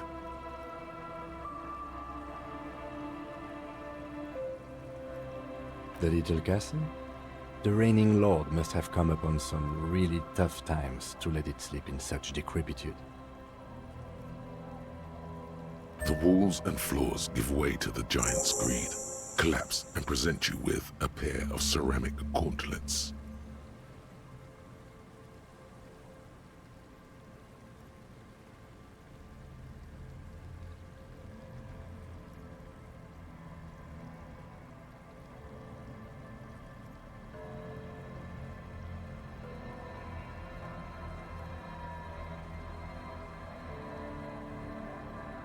Congratulations. That's the gauntlets down then. We're doing good on the armor collection front.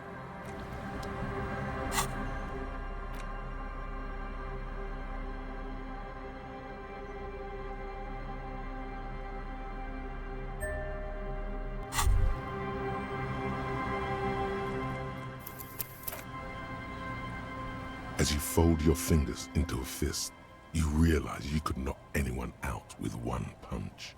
The white ceramic gloves wrap around your digits comfortably. Your movements cause tiny little clicks, like dice rolling somewhere far away, as the plates reorient to your motions.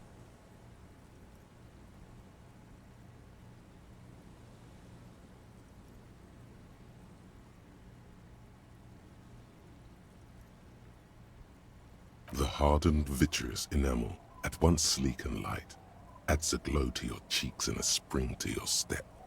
Just imagine what a full suit of this stuff could do for you.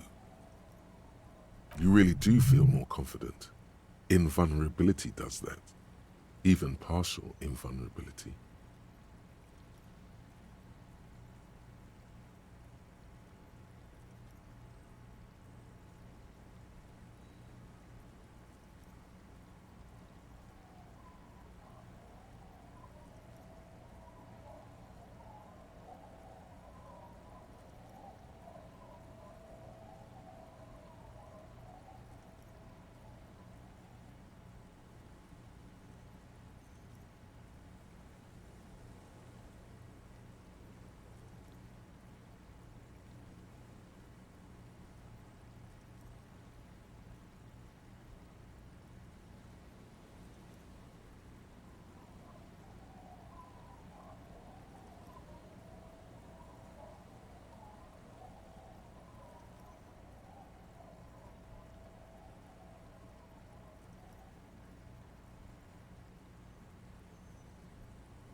Remember, this is a highly specialized kinetic redistributor meant to stop bullets.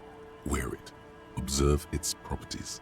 See if there's a weakness in the design. For the day you have to fight someone covered in the same material.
Our tenant, the policeman.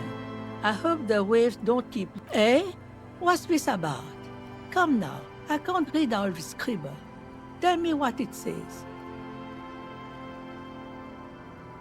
Huh. I might be half blind, but it looks like part of the village is gonna be a street. The best part. The part we need to get out of our houses. Have you asked Lillian about this? I won't even consider signing till I know she's on board.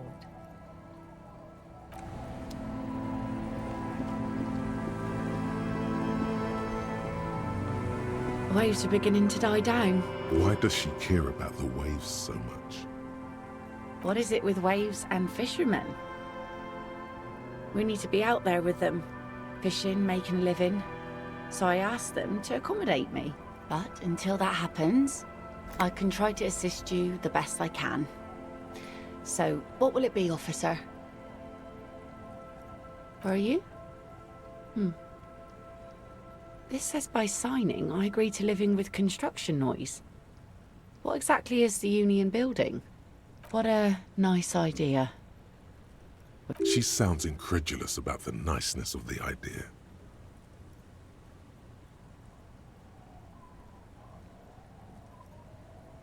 That Evrart and the Union have nice plans for anything. I thought they only cared about themselves. Well, I guess Union members have children too. And those members have a vote when electing the head of the local chapter. Aye. Why not? Fine. Here you go.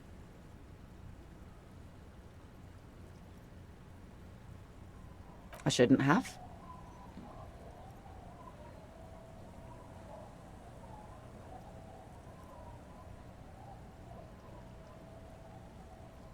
Yes, well, I looked at it and thought I should. Because it says youth centre, and I have my own children. I am, of course, just a stupid poor person, so what do I know?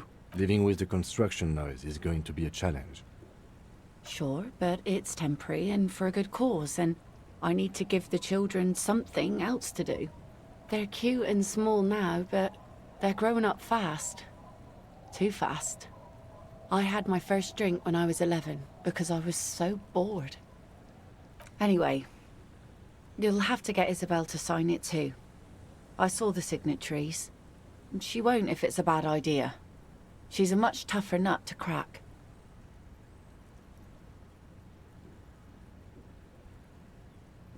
Sound logic, division of labor. She leaves the skepticism to the skeptic. Sounds like Isabel is the leader around here.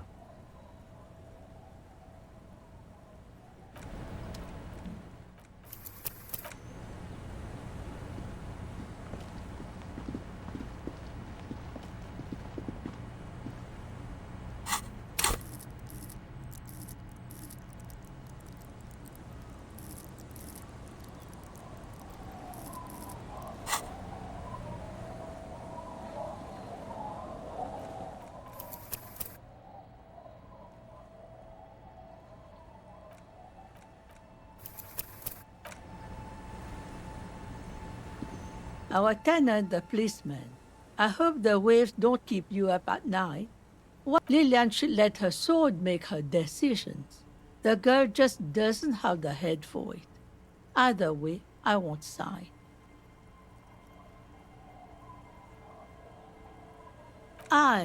Lillian's not the only one who's too trusting. She wanted to see if you would do it, and if she would.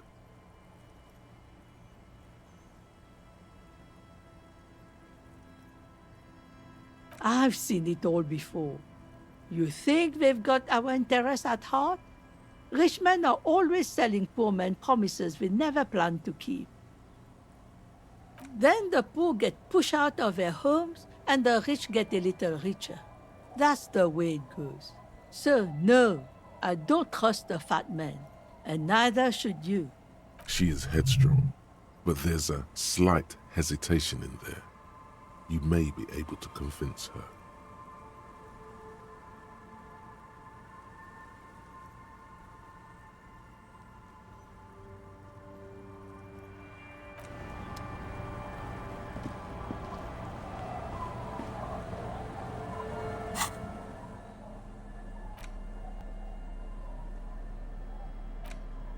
You take the legal documents out of the envelope. A 12 to 40 month construction period and the zoning plan in the addendum. Underneath all this, Lillian's signature and an empty line waiting for a signee. The youth center cuts into the ocean like the bow of some great modern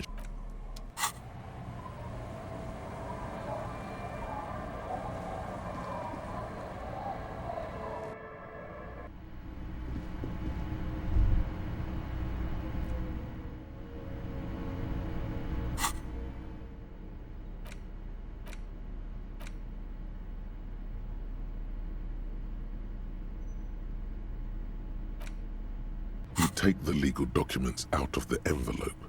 A 12 to 40 month construction period and the zoning plan.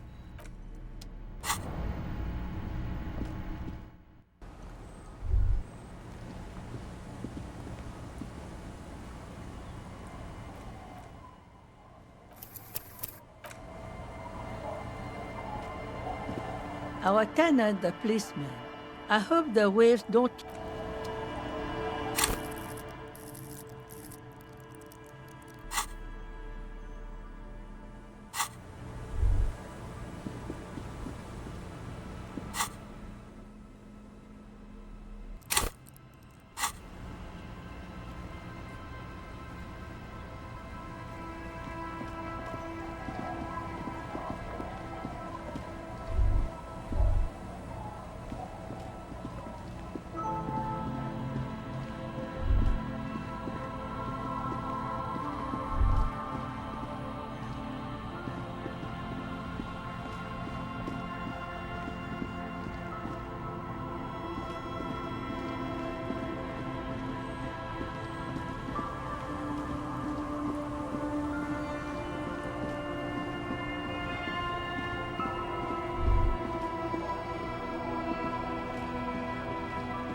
Tequila Sunset.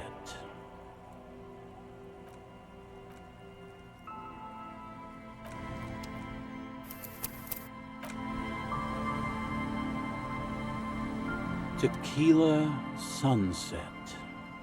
What's it about? I'll let my hand address the situation. Maybe you've heard. I used to be a very successful businessman. I've signed more than a few lease forms or whatever the fuck they were. Anyone's got a pen? The pro's gonna do it. I got a freebie when I purchased a whole carton of cigarettes. Smoke cigarettes, get a free pen. Deals don't come any sweeter. The writing under the Tiny Crown logo reads, Royal Extra. Thanks, Rosie.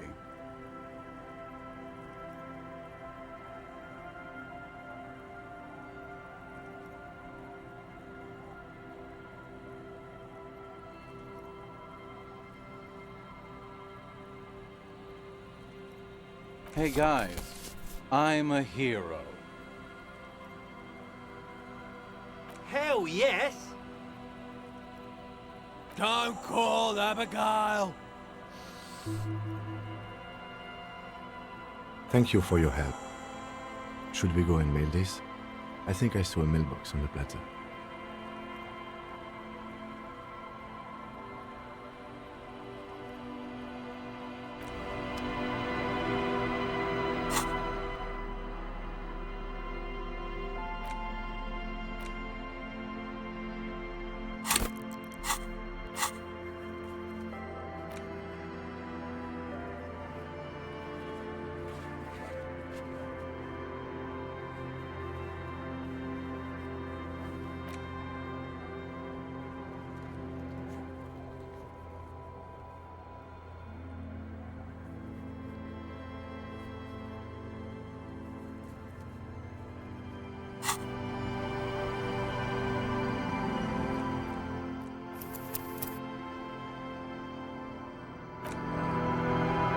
Tequila Sunset.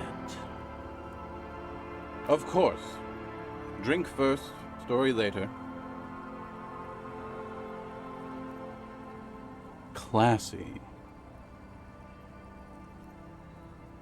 The tale I'm about to tell you is an urban legend particular to Martinez. That said, I first heard it from a former bicycle courier in Koran.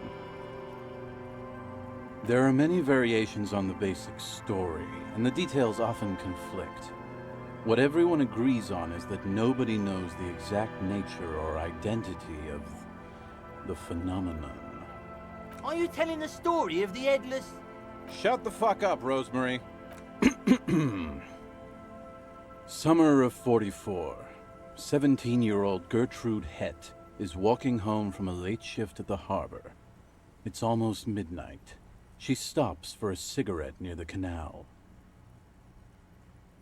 You got a smoke on you? If yeah, you should light up. Help set the scene. Our heroine finds herself enjoying the peace and quiet the canal provides.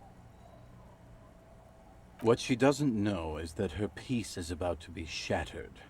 From behind her comes the clattering of hooves. Startled, she turns around, and what does she see?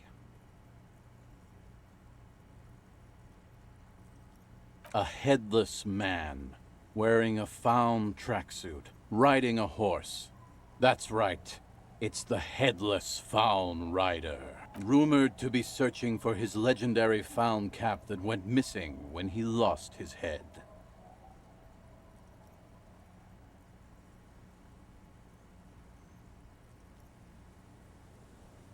I thought that he rode a headless pig. Well, there are many versions of this story, the most peculiar of which has the headless fawn rider riding on the back of another headless man. Yes. According to legend, young Gertrude Hett had to endure years of psychotherapy before she was able to look at a horse or tracksuit again.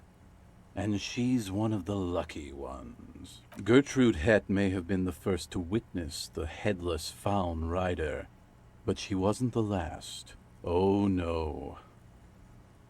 Tell him about the two feminists by the locks. Fuck, Rosemary, they were dating. No one said they were feminists. Everyone always misremembering this stuff. This wouldn't be the De Ponte Delgado case, would it? What? You know it? I've read the case file. But please, go on. Right. Early autumn of 46. Ula de Ponte and Eva Delgado are fishing near the waterlock long after the sun has set.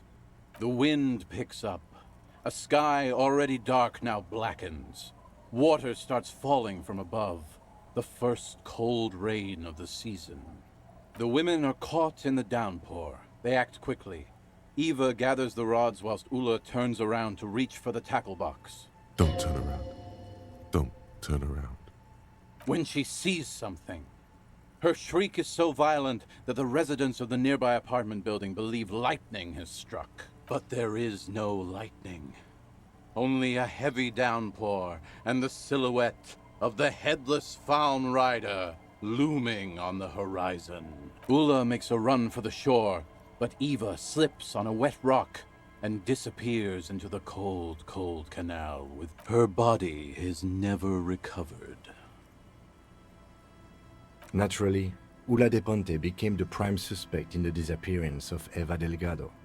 De Ponte maintained that it was the so-called headless faun rider and that she ran, fearing for her life.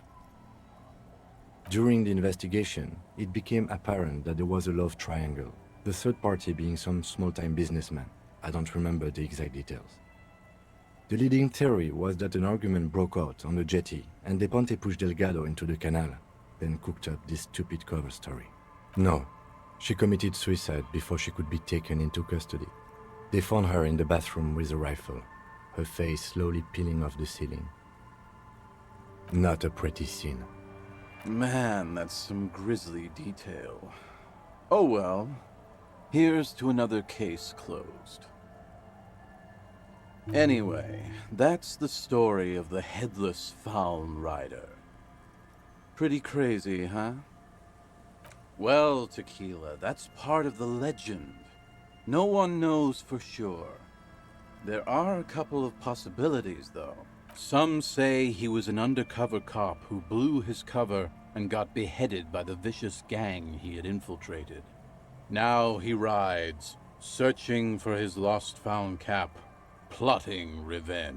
O headless brother, where art thou? Others claim he was a professional jockey who veered off course during a steeplechase, ended up in somebody's backyard, and got decapitated by an exceptionally taut clothesline. Even decapitation couldn't stop his commitment to the sport. Are you that committed? Personally, I think he was just some guy who hanged himself from a really tall tree, and the fall was so violent that his head came clean off. Coincidentally, at that exact moment, a horse happened to pass under him, and his beheaded corpse mounted it, where it remains to this day. But then, no one really knows. For some reason, this does strike you as the most plausible theory of them all.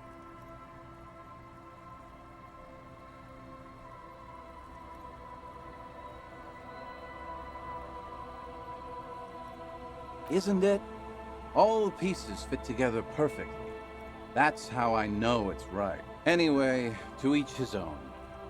You want to hear any other story? Well, Tequila. Some others even personally coincident. For some reason, this does strike you.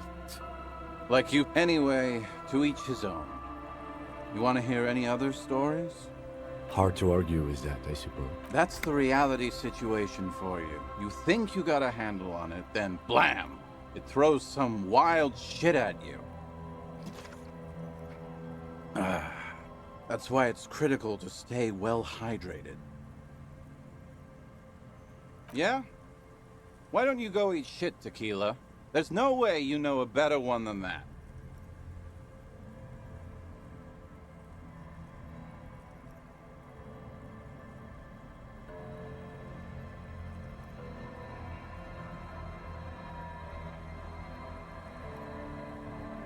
I have to admit, that's pretty high concept.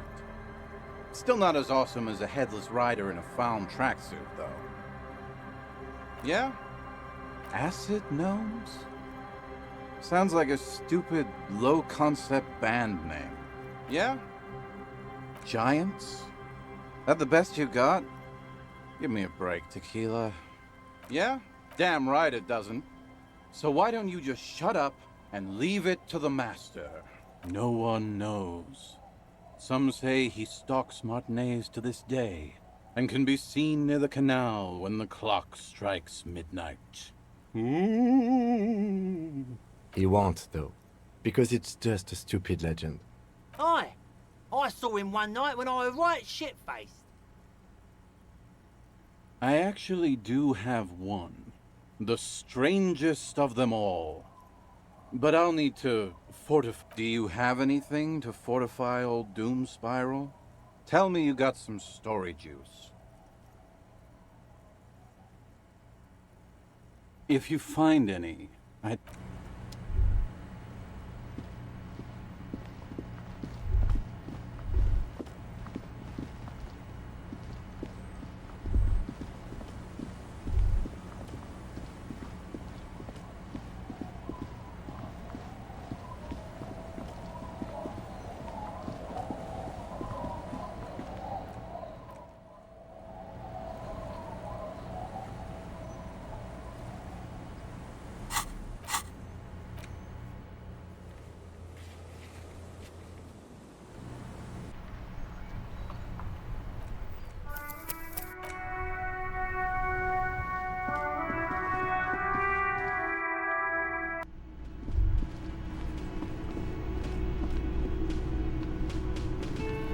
Hello, dear. Thank you for doing that, dear. Her smile is weary. Her earlier ebullience has left her. Morel still isn't feeling well. I convinced him to stay at Gary's to get some rest. I'm afraid the cold has really gotten to him.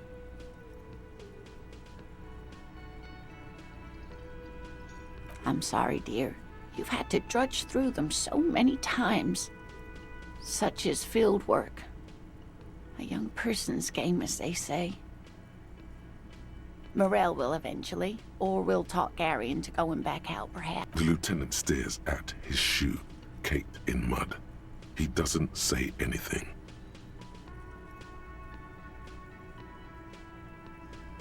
That really is too much, sweetie. Thank you for your dedication, but I can see you're coming down with a cough yourself. Very strange.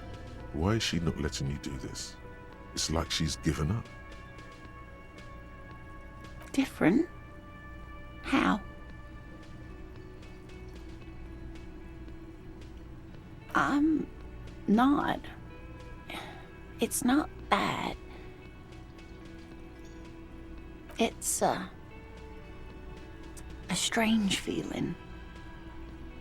I haven't really told this to anyone, but you are a police officer. And when a police officer asks, you must answer. Do you ever wonder if some lovely story from your childhood is just that? A story? Or a dream? Hunching her shoulders now. She seems even smaller than she is. Like a sad young girl. Seeing the Insulindian phasmid was just a story I used to tell people. I didn't really think about whether it was real or not. Morel's so proud of it. He always tells everyone. A terrible sting in the heart. Regret.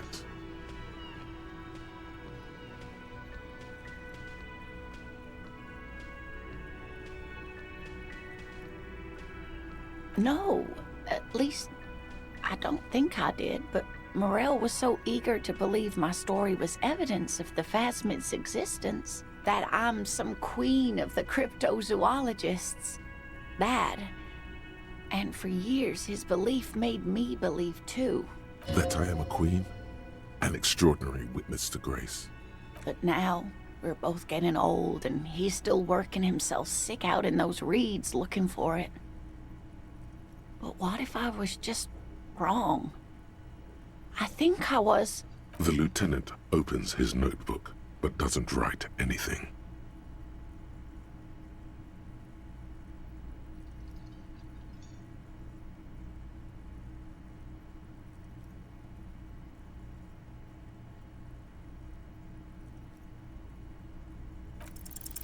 An acorn is not the same as the tree. That requires time, diligence, and care. All qualities these two seem to share in abundance. But it is. We've spent years searching for the phasmid, hunting it together. Without it, what are we? Just another pathetic old couple. If I hadn't led him down this path, he could have a steady job lecturing at a university.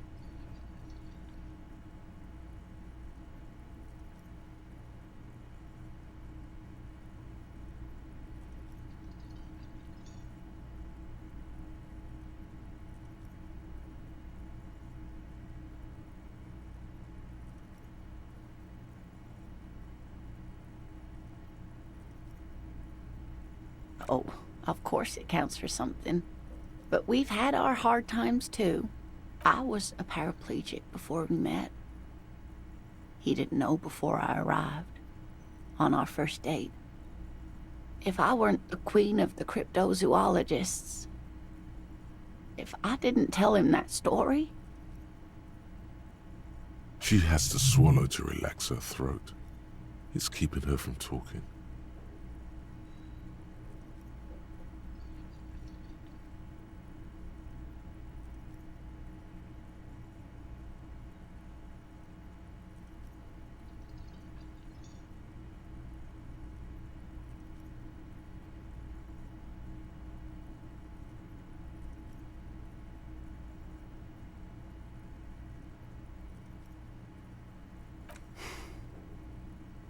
I've wasted enough of your time with this drama. I really must stop talking about it lest I start crying and waste more of your time. What you have to know is the Insulindian phasmid probably does not exist. Let us fools chase our ghosts. There are a million better things to do with your life. Are there? Some of the other things are pretty bad.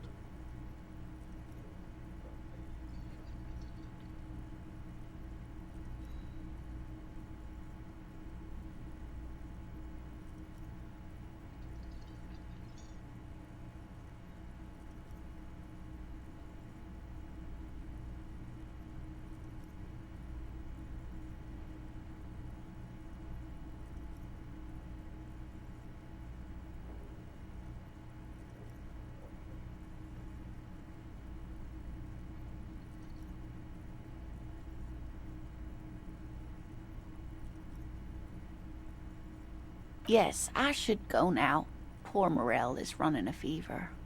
I need to get him home to Jamrock before we overstay our welcome with Gary. Oh no, thank you, but I can get there on my own. This old thing is gas-powered. And then a taxi home. It's not so bad.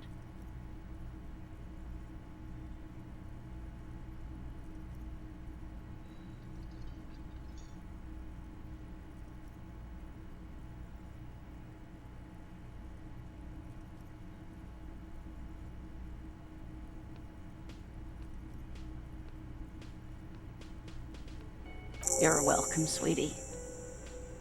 I'm glad it helped you, even though it turned out to be a waste of time, a dream, a fool's hope. Like that, she drives off. The gas engine putters quietly as she gets to the doors, then pushes them open. Outside, the cold, coastal wind. We should go too.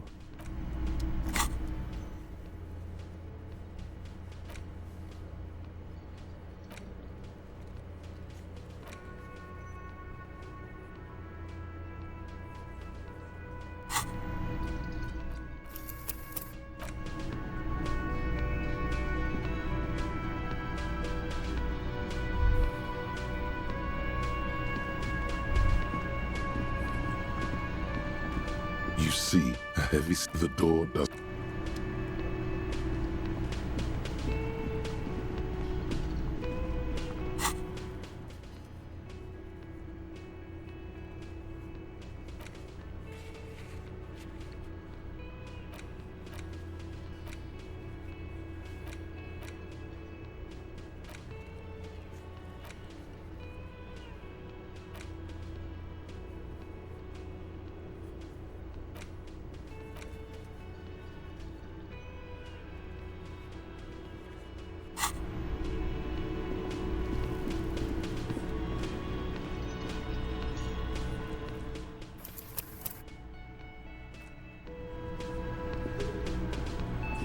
It's you again. What is it?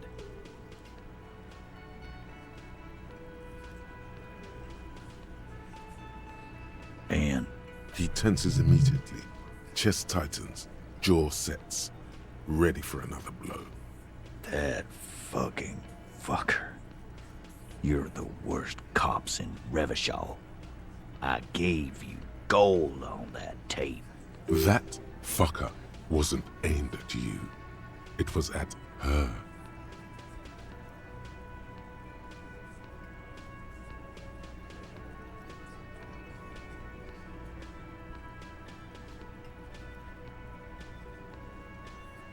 Dark.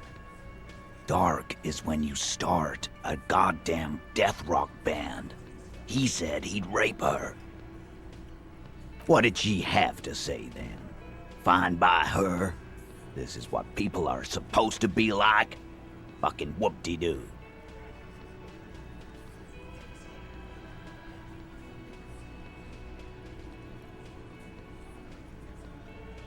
I can confirm that. I see what you're doing there. Let's push him. She didn't? Well, whoop-de-doo then.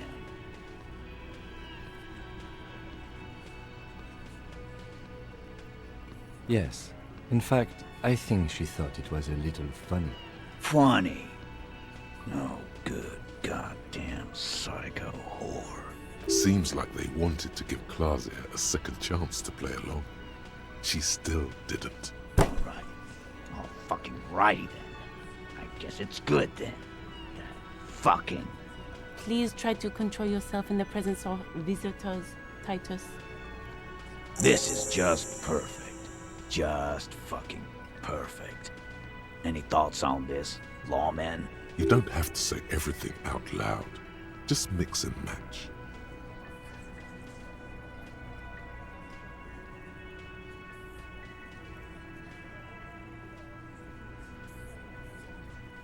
Nah, I know her. She's just a girl. In over her head.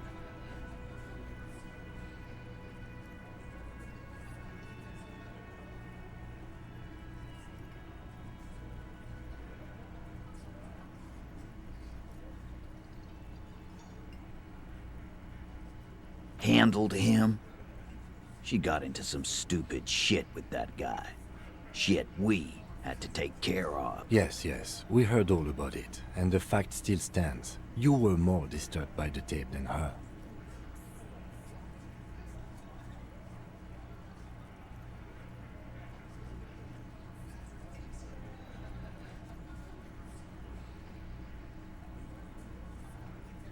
I already told you.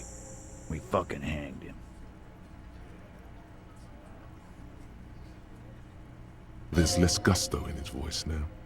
His men too are growing increasingly silent. Come on, Titus. The stakes are too high here. There will be blood on the streets. The tribunal, remember. I know you're tired. Why don't you just... You know what? I am tired.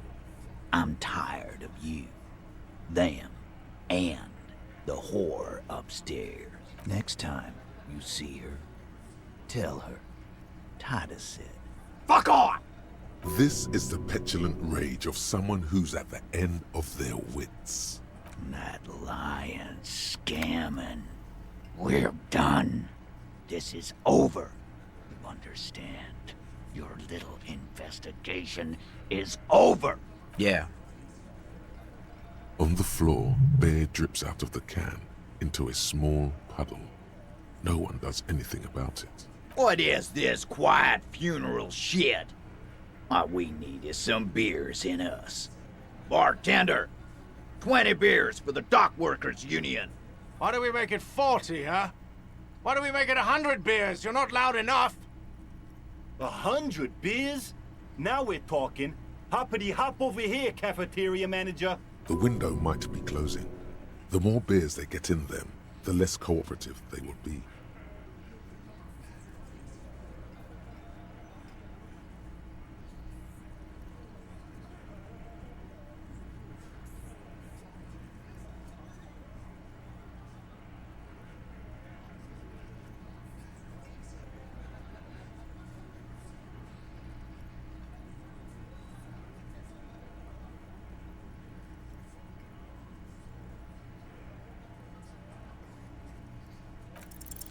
Convince Titus he's being manipulated.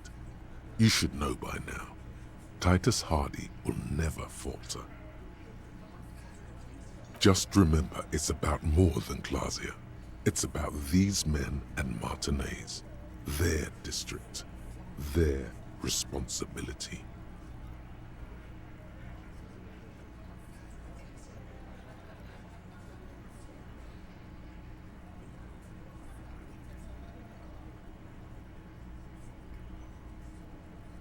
Huh? He'll get it. Go on.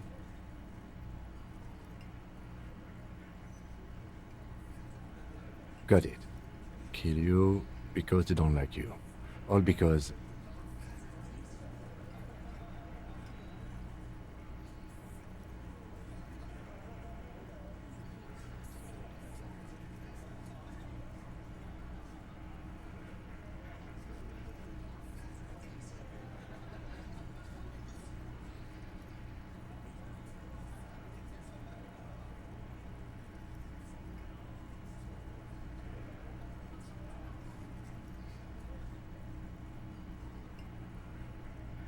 Goddamn right, this is Union Town.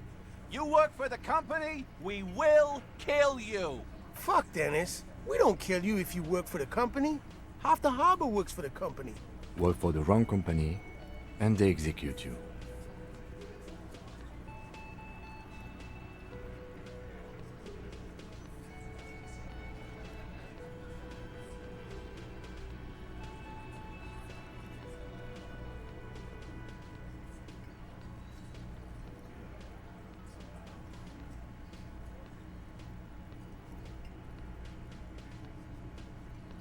It wasn't that.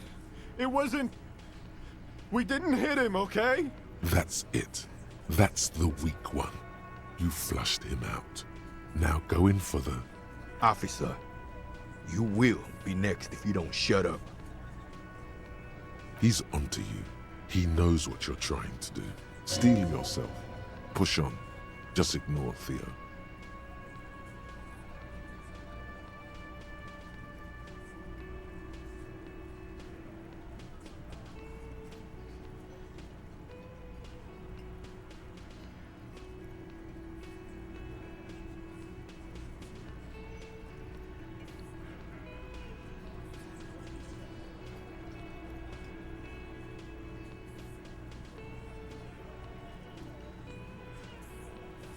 We didn't kill him. We didn't even hang him. He was dead when... Shut up, Angus!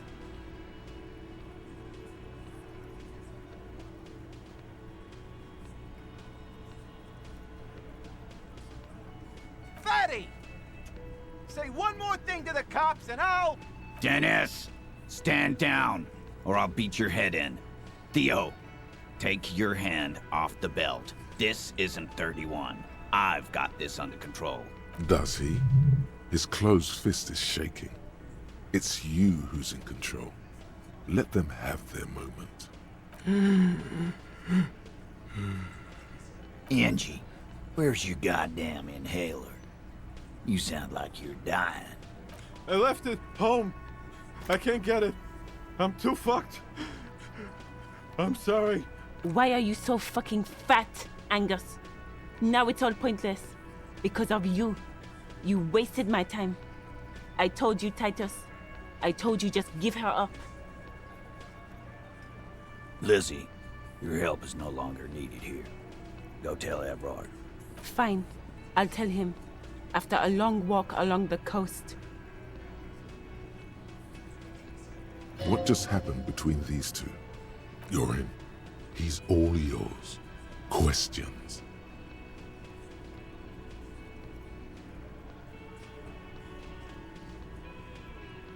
Me too.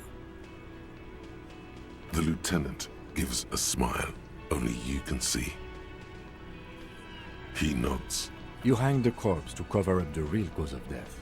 What was it? We're not sure. Probably a bullet. The wound was difficult to see. At least you'll know what to look for now, when you get around to doing the autopsy. 'Cause the girls asked us to.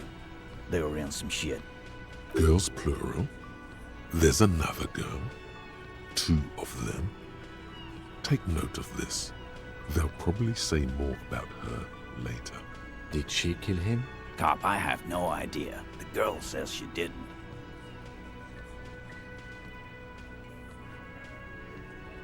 He doesn't think she did. Or at least he hopes she didn't. Classier came down. She seemed really out of it. Drugged up, even more than usual. Bug-eyed and gurning, you know? Not in a fun way. It looked like she'd redosed after something went down. I've seen that look before. She was scared. I knew someone had died. I've done this job for 10 years. I've seen it before. It's the politician in the motel room with the dead hooker scenario. Only in reverse. Good analogy, boss. You don't get to talk yet, Shanky. You're still on the bench. And you keep taking it easy too, Angus. We went upstairs. Sure as day the Merc was dead. There was a bullet hole through the window. Fucking dirty sheets and bottles everywhere. He means they'd been fucking? Tibbs patched the window. And the corpse. We hanged.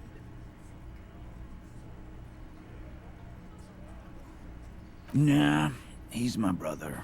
He's in the window replacement business. Right now, he's grateful he hasn't gotten his brother into this mess.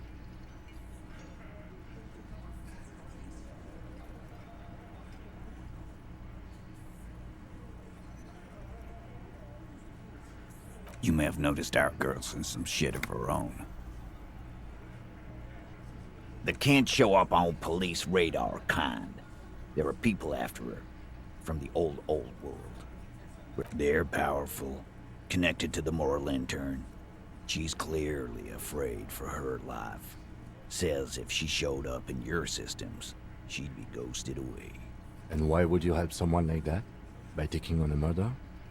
Why would I? I guess we abide all sorts of runaways and losers here. It's a Martinez thing. Not yet. Just some ideas. She says the shot came from outside, behind the window somewhere. So that's a clue. I'm thinking someone's past caught up with them. Either hers or his. Hers, you mean? I mean the people after Klausya. Maybe the shot missed.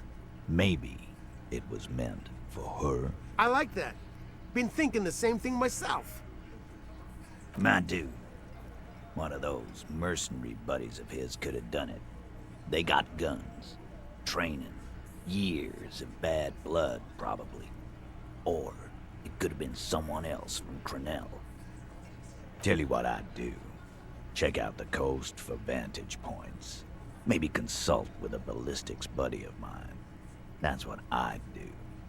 If I wasn't too busy doing this clown dance with you. He's calm now. Threw all that turmoil away and became himself again. In a manner of speaking. Remember the 2 girls? He may be talking about the other one. That's right. It was her idea to hang him. I liked it for political reasons. It sent a good message.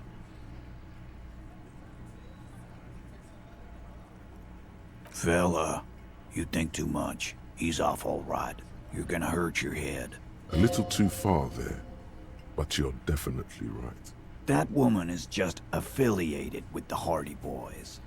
You don't know her, anyway.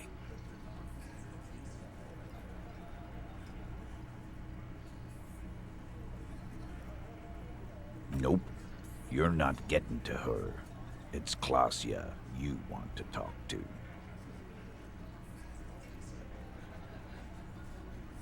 You do that. Hey, cop. Before you go, Klausya, came to Martinez to hide. Many of us did. This is where you wash up when there's nowhere left to go. The Union takes you in. Now, she refused that protection. But that's right. If we didn't take care of the people who end up here, This place would just be a couple of ruins and some cargo containers. We'll take that into account.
The man before you is naked, but for a picture. Yes, we do. Okay, they do have the tools and the men. And since it looks like they put him there... Okay, let's do it in the lousy, dangerous way. To ask the suspects for help with the victim's body? To be indebted to Evrard Clare? Very much, yes. Which is why I would have preferred us to accomplish this feat ourselves. Clearly we can't. Suck my dick, bitches! Hooray for us.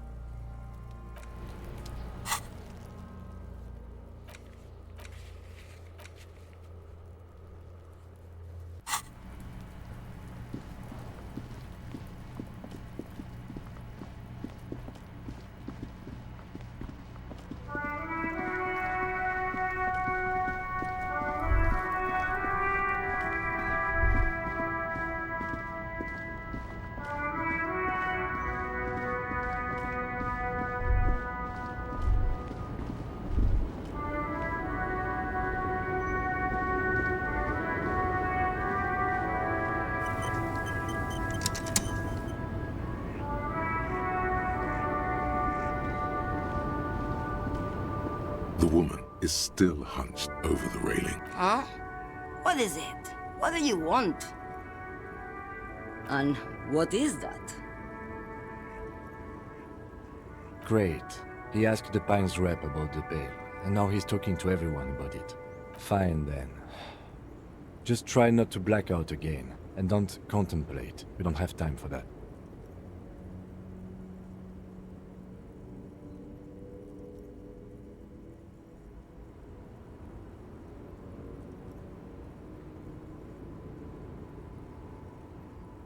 Exactly what I didn't want you to do. Ma'am, my partner wanted to know if you work in Pale Transport. No offense, but your partner seems like a bit of an idiot. Republica, a filterless cigarette from Misk.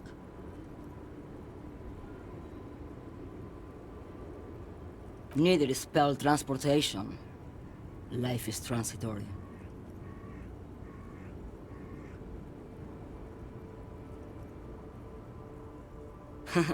Like Gabriel Buenguerro in Pergunte a Poeira.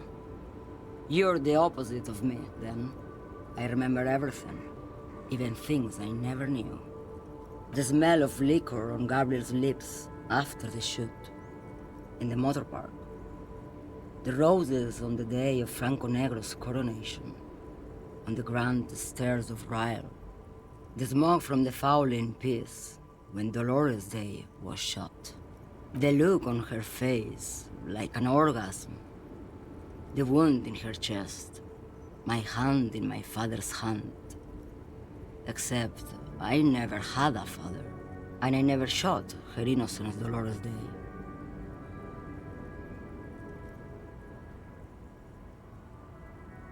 Heroic doses, Herifia.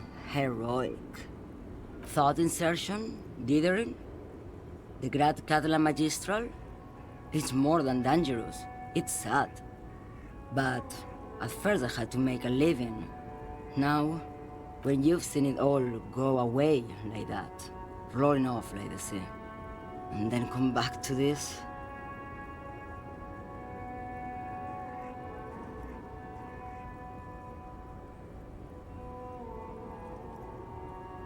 What are we doing here? For thousands of years, Gabriel. It doesn't have to be like this. We can just give up. We can just become a vapor. Like looking into the ocean at night, in the dark. You cannot see it, but you know it's there. And it's big, bigger than anything. Bigger than all the other things combined. Nothing. Until it starts. When you are deep enough. Then, for me, it's like autumn. Dark, gray, and orange. The orange of street lights and the color of streets in the electric light. It smells like autumn too. It smells terrible. Nostalgia. Cooped up in the cabin, shaking. Terrible nostalgia. For yourself. For humans. It's too much to bear. She loves it. In the belly of an airship, behind the stair windows. So you don't look straight into it.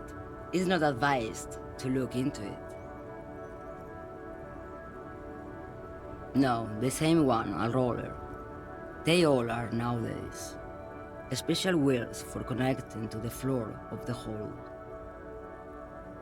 The wheels all small and round, multi-axle trailers. Yes. No elaboration.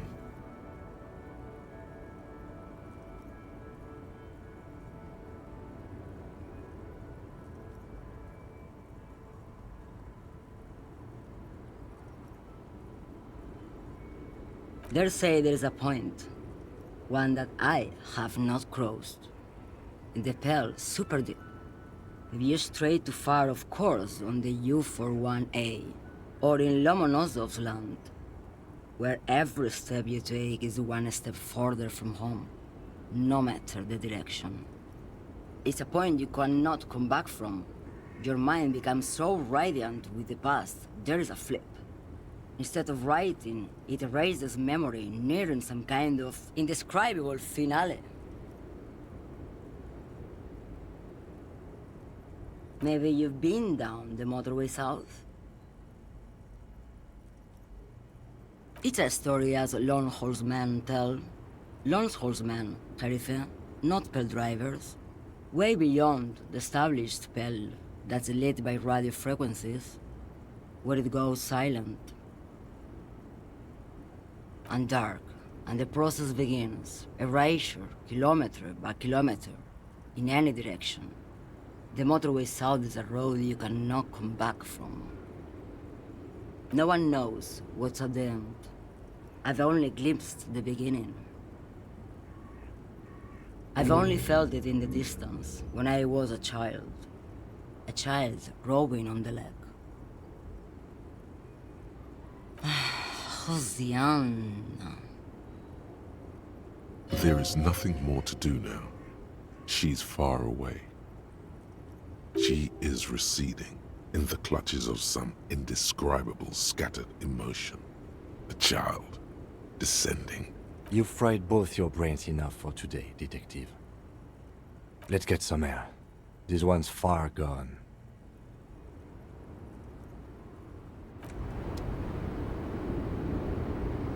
The woman, girl child, you hear her say. Girl child, girl child.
The dented yellow mailbox greets you with its graffito and bullet holes in the front. Yes, for sending mail. You drop the white envelope in the darkness. It lands with a soft thud on what sounds like a couple of letters. About a week's worth of mail as collected in there. They'll empty this very soon. Probably did the right thing. You can't trust that slug Everard. You know he's going to play you somehow. All right, let's go back to Everard. If we don't mention anything to him, he won't know before it's too late.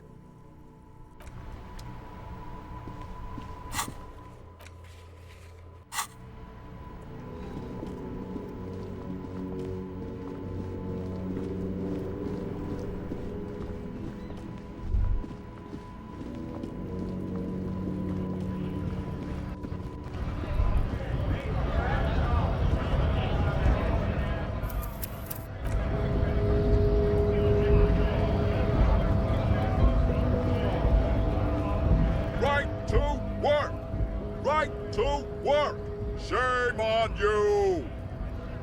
Things are busy enough. You're going to waste less of my time? The hulking man oozes stark skepticism.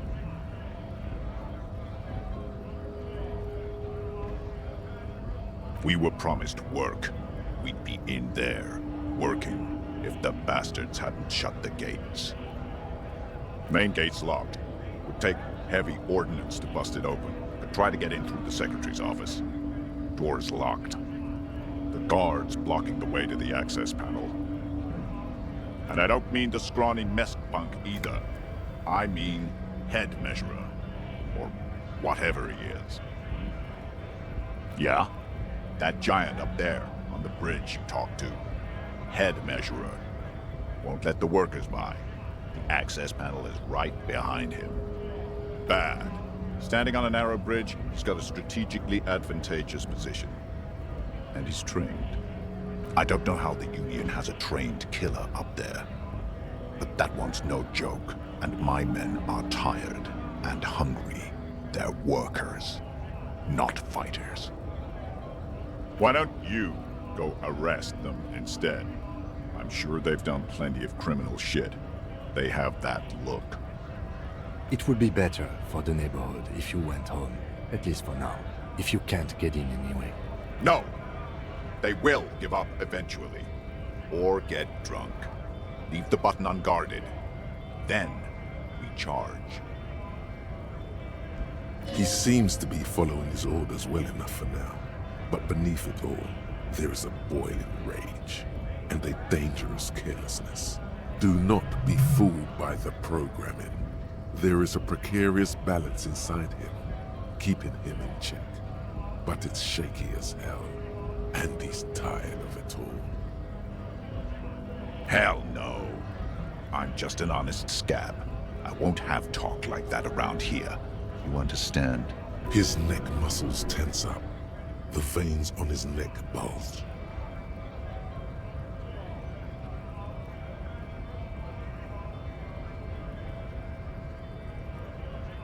Fucking bug.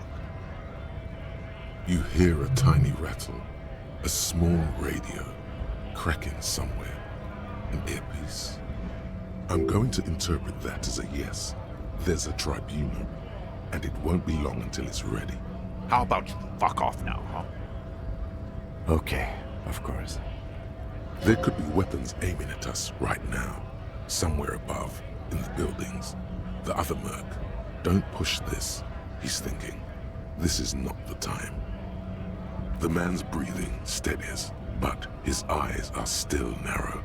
Slowly, he's trying to get his right-to-work dance back on.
Aye, mister.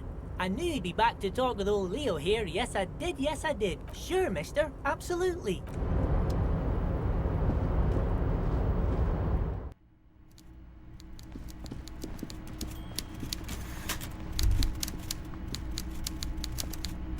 Mr. Dubois, I hear the meeting with Titus was a glowing success. That's such a relief. Titus can be a handful sometimes. Now, what can Everard Clare do for you today?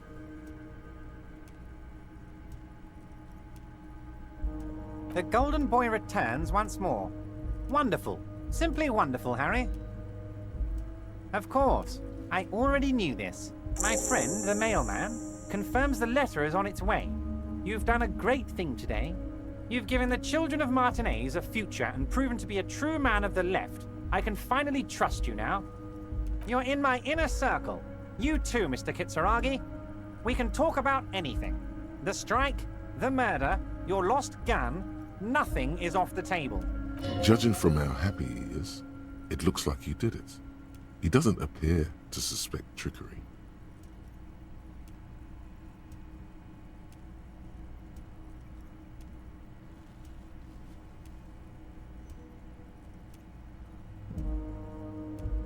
Harry, I've got to be honest with you. Your gun was found 2 days ago.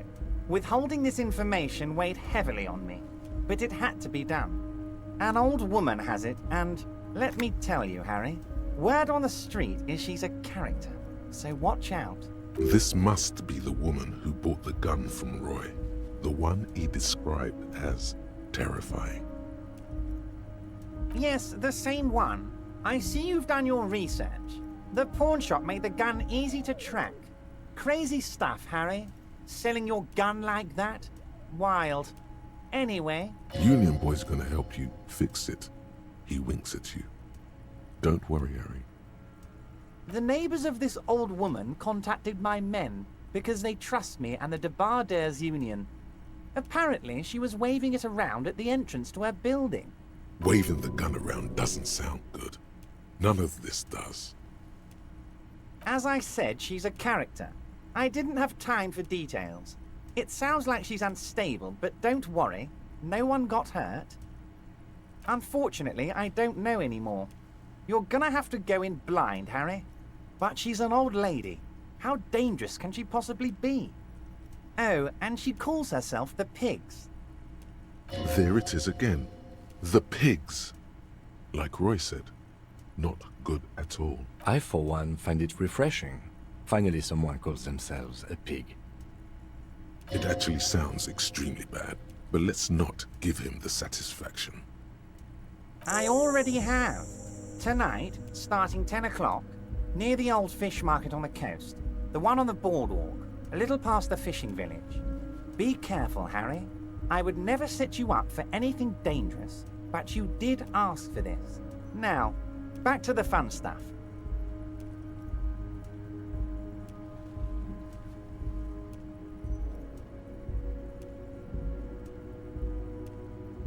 She will be there from 2200 hours till 0200 hours. More fun stuff. Seems like we already have fun stuff to do.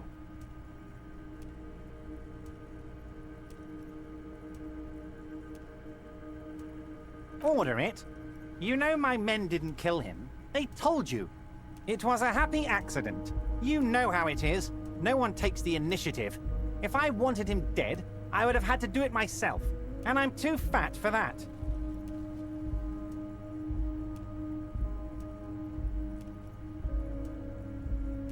Glad you asked. I've got type 2 diabetes because sugar and fat was all my mother had to give me and my brother Edgar when we were kids. Good job too, as it made me ugly. And ugly people, Harry, are much better at politics. That is true. People don't trust pretty people. Why a war, of course. And what do you have to gain from a war? Victory, Mr. Kitsuragi.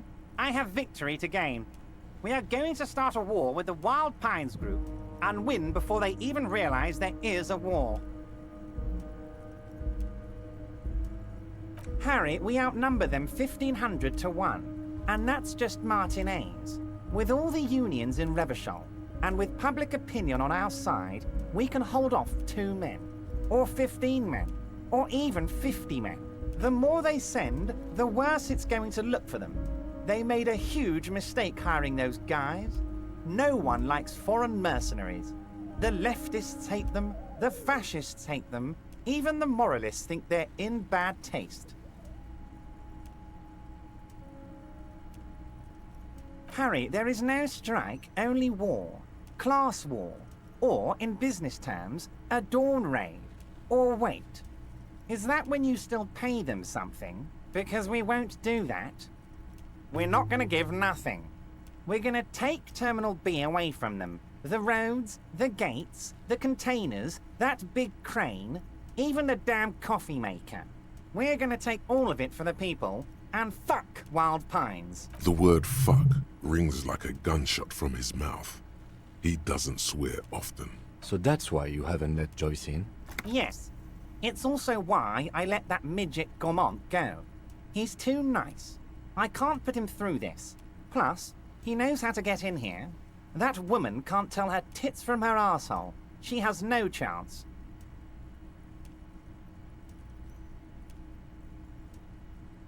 Tits from her arsehole. It's a local saying. Actually, no, it's not. Because we're friends, Harry. Besides, it doesn't matter now. You can go tell her if you want. It won't change the course of events. We have a significant head start. It's already happening. No idea. Could have been his own mother for all I know. If you ever find the guy, give him a big fat kiss from Everard Clare. Couldn't have done it without him. A guy, huh? I don't. I told you it could have been his own mother. I'm pretty sure it wasn't anyone from the Union. Maybe it was the mob. Or maybe he killed himself because he was a closet socialist. Truth is, I simply don't know. 2,372. Plus yours truly, of course. 2,373 is a sizable contingent for a labor organization, and they're all well motivated. At least the ones you've seen.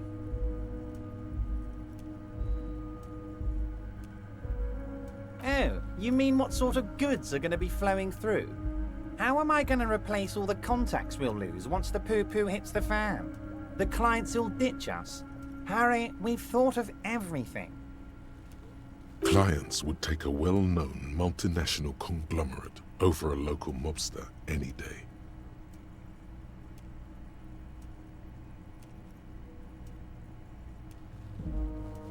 Sure, some will go, but mark my words. The company will be unpleasantly surprised to see how many of them stay loyal to Martinez, and to the new competitive contracts we can offer. With renewed zeal sparked by communal ownership, the men will be shipping those containers double time. You'll be surprised to see how fast things go without parasites latching on. We'll have our hands free to pursue bold, exotic new revenue streams. That's drugs. Drug trafficking. Drug trafficking? Don't be stupid, Mr. Kitsuragi. There are perfectly legal, 100% ethical chemical factories on the Samaran Isola. You don't need to be colonialist about it. All they do is produce components to keep the pharmaceutical industry running. That's people's health we're talking about. Old grannies, little babes, people with disabilities.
The company thinks transporting these chemicals in bulk looks bad, has bad optics, may be illegal in some countries.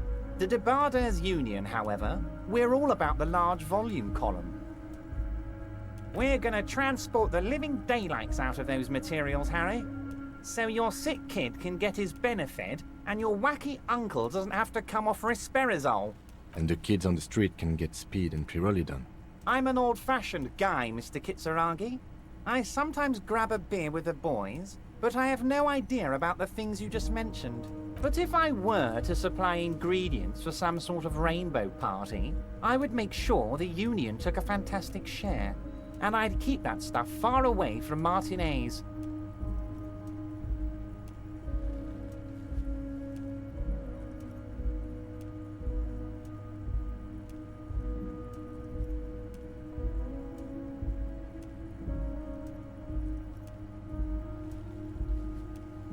It's also far removed from my men and the people of Martinez who've put their trust in me. Anyway, let's not focus on the sensationalism of the drug trade. This hypothetical drug trade is all anyone ever seems to be interested in. It would only be a small part of the harbour's turnover, just like the harbour is, but a small part of Martinez.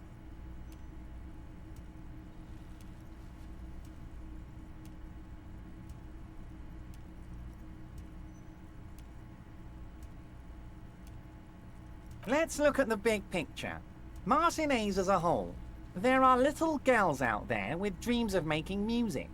Young mothers who want to start businesses. Models who want to walk catwalks and steel welders who want to weld steel. I'm gonna unite them all into one economic body. We're gonna incorporate this place to Kingdom Come. Everyone's gonna be in on the wealth. And everyone's gonna pull their weight. Let's keep focusing on the drug trade. He was almost admitting to it.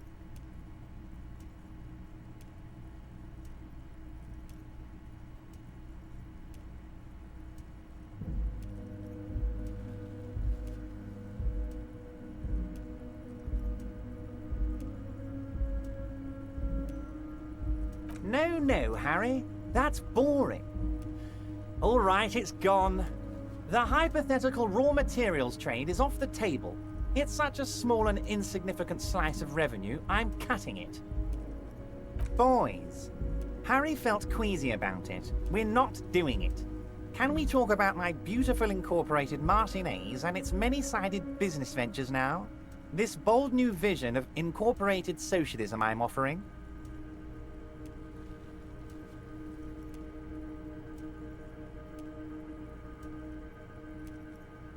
Harry, the length you're willing to go to keep your nose clean is remarkable.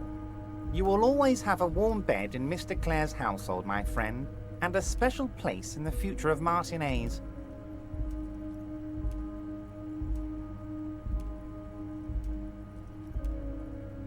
We're way past specific union members now. This is the big time. We're talking about the future of Revachol here, Harry. You can bother Leonard with that. He loves to run his mouth on such matters. But I'm in big-time mode, Harry. There's something different about him now. He's more vibrant, more alive in his big-time mode. Great, Harry, great. I think we have truly built a bridge between Martinez and Jamrock today. We have united the RCM and the Debarders Union. This has been so great. I'm sorry we don't have more fun things to do together, but if you ever feel like bouncing something off me, my door is always open.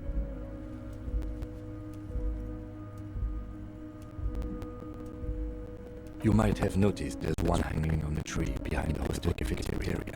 Oh my! Don't take this question personally, but why would I get involved in this matter? Mr. Leclerc, the man has a cargo belt, a steel reinforced cargo belt. It's safe to assume the Union has something to do with murder. Besides, getting the body down will benefit all of us. It's a stain on the neighborhood.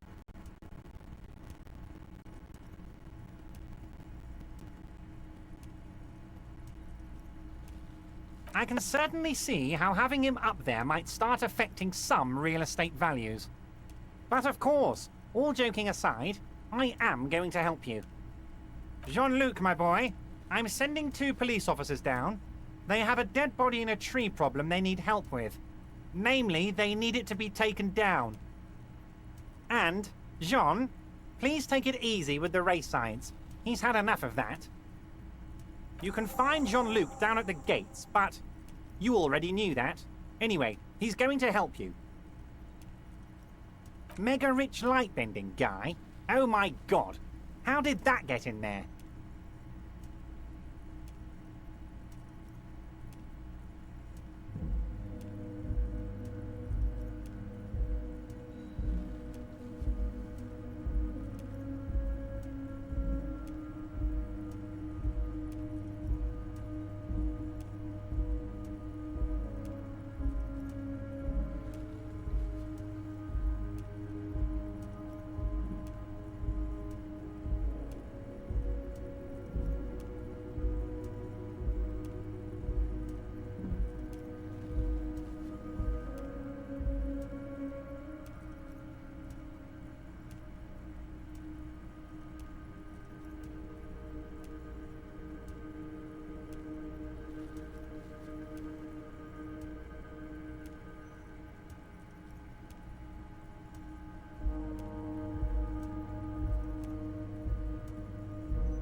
Damn it to hell, Harry.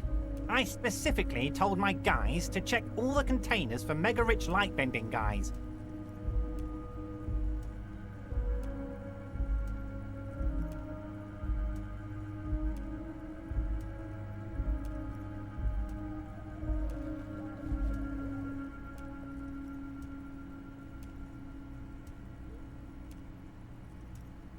Honestly, Harry, we might be moving a spot of drugs through this harbour, but I won't be caught transporting the light-bending mega-rich. I have a reputation to protect.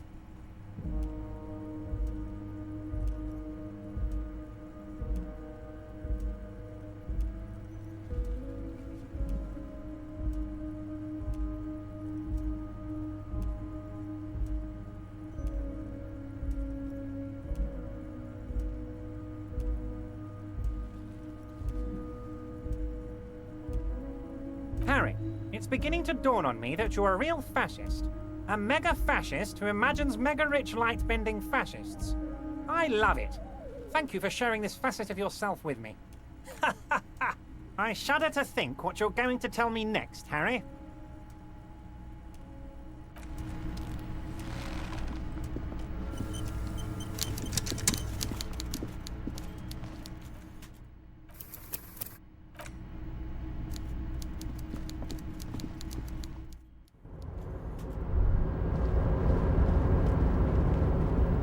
Hey, mister! I'm not gonna bother you with a long greeting, just like we talked about before. I know Mr. Evrat doesn't really want me to talk to people about union guys. But who did you want to talk about? Mr. Edgar is Mr. Evrat's brother. He looks a bit younger, he does, but a very smart fellow. Very smart fellow indeed. He's away on some union business. Not even in Revershaw, they say. All kinds of places he visits. Him and his brother both do when they're on a vacation. Right now, it's Mr. Everett's turn to look after the union. But last year he spent a whole winter in South Africa. Left with the first autumn rains and didn't come back before the trees were green again. He's a union man through and through. Good guy.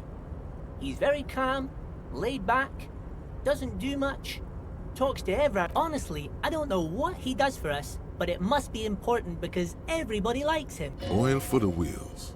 Much needed in stressful times like these. Whoa, he's really something. He doesn't talk much to me usually, but when he does, I don't really understand most of what he's saying. Actually, I don't think... Once he said he's a dragon to this mob fellow who came picking a fight with some union men. I think he really believes Jean-Luc was a dragon because he ran right off. Another time he almost killed another guy, but I shouldn't talk. Who do you mean, mister? You do realize he might just be a figment of your imagination, right? I don't know anyone like this, mister. Maybe he's one of Mr. Everett's fancy friends. He knows all... He really feels very uncomfortable discussing matters related to Everett with you. Oh, Titus is a longshoreman through and through. He was born on a boat, they say. His veins are probably filled with salt water, I tell you. Nice, friendly sort, old Titus is. I'd best not. I mean, I could, but I don't think Mr. Everett would like it very much. You better ask him yourself, mister. The night guard? Ooh, he's a peculiar fellow. He's the strong, silent type, you could say. We talk all the time, but I don't really know much about him. He plays petanque with my old human studies teacher, Mr. Martin, down at the plaza. I think he's the only fellow who actually knows old Renee. They lived on the same street their entire lives. Even dated the same girl on and off for as long as I can remember. Strange fellows. Mr. Martin was always real nice to me in school. I remember once. Mr. Martin, yes. Don't really remember much about him. I was just a boy back then. Sure, mister.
The unpromising race pupil returns. So it was. My unpromising race pupil entered the harbor and used my superior to give me orders.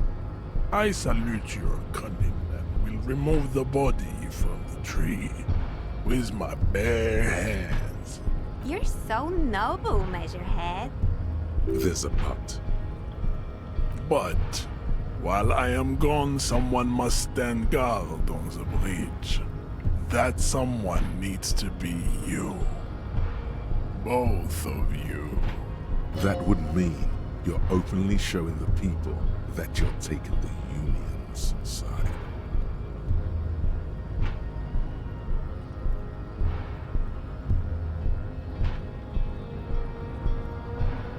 Yes. That is precisely what it means, homunculus. This is not going to happen any other way. This is the uncomfortable result of not taking it on ourselves. I can live with a compromise. Listen to your little friend. He is wise in his childlike way. His mysterious race may yet prove fierce competition to my heroic haplogroup.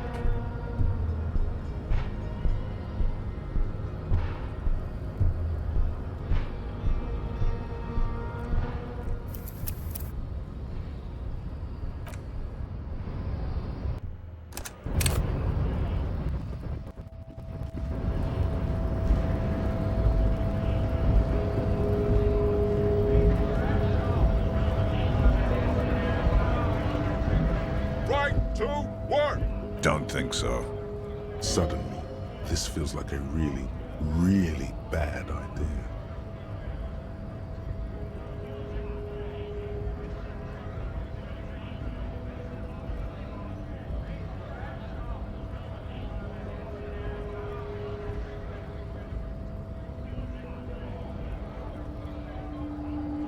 Silence.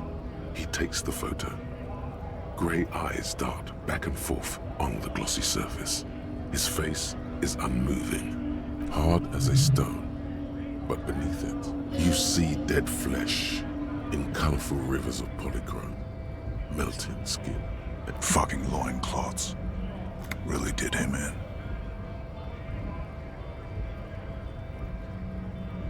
What it means. I can tell you what this one means. Only one. You want to hear what happened here? Our colonel is deep in the bush here. Deep in the fucking bush in Benital, 41. Monsoon season. He's on a reconnaissance mission. He spent a month behind enemy lines, scouting kipped villages. Nothing but fucking bugs and snakes for fun. Men are getting restless. There's talk of switching employers. With some strange emotion, this is about to get really graphic. Last moment to back off.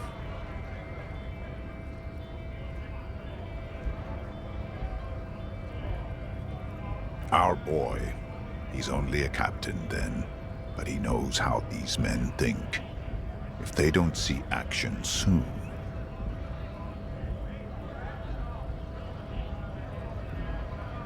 At dawn, he comes upon two kids, breeding in the bushes by the river. Or maybe they weren't breeding. Maybe they were just making eyes at each other. I like to think they were breeding.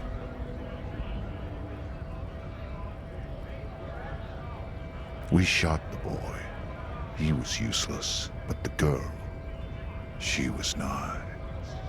A little fat, you know, but not too old. She was quite the entertainment for the week she lasted. Expired in the hands of Sarge Mason, the kind of guy who'd make Chief there shit his pants and cry like a bitch.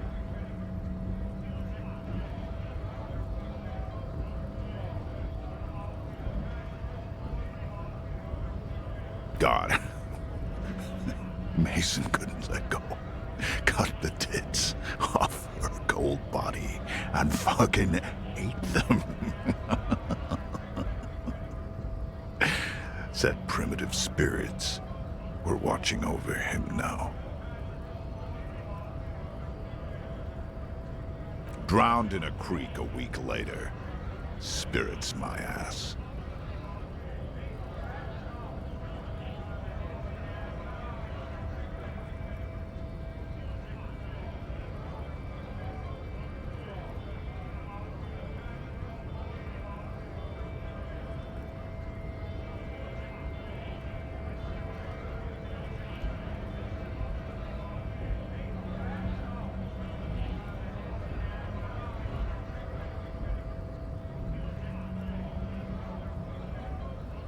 Something stirs in your stomach. There's a word on the tip of your tongue. Colorless, odorless. It's... No. I was in the domain. In Jamrock. Being a bouncer. Fucking mask is getting sweaty. I want to take my mask off. But... He's under orders. And orders are orders. Go ahead. All right now. Free commerce! Keep the goods flowing! On the photo in your hands, the dead man's skin is studded with stars. Tens, hundreds of them, littering his dead skin.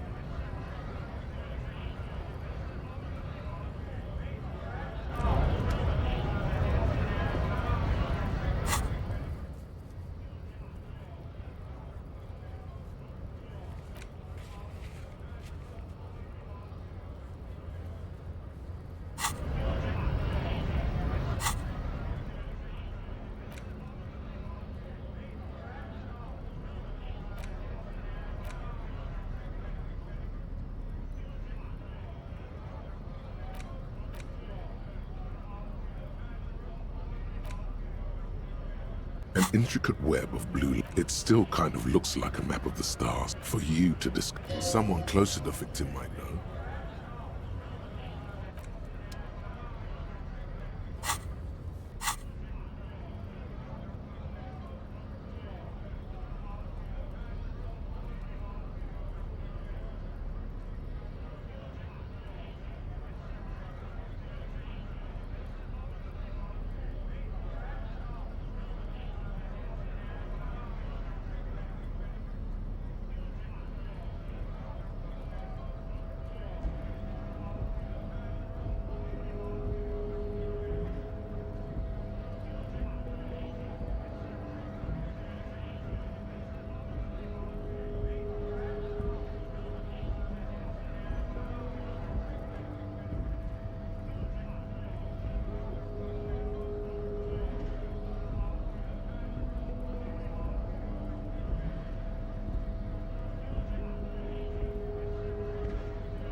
You're back. Good.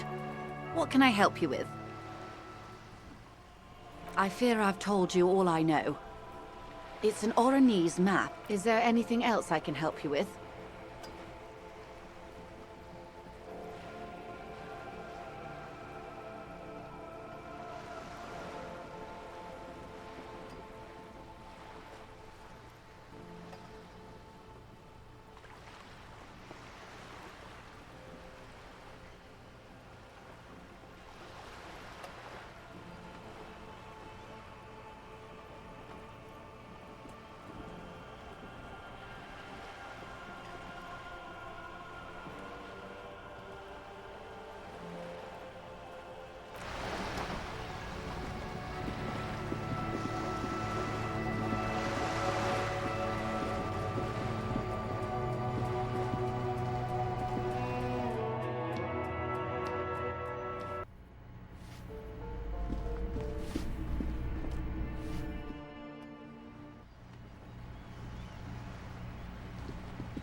Hello again, officers.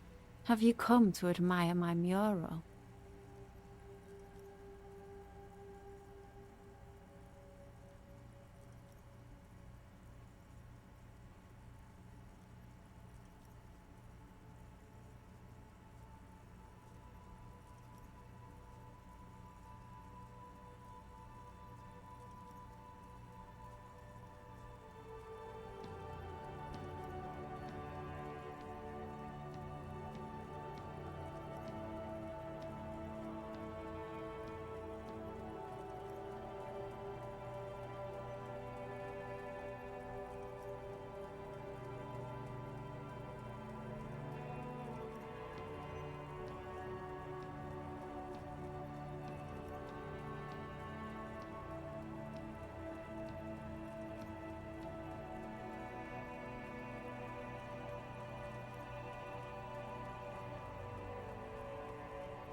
Sure, Piggo.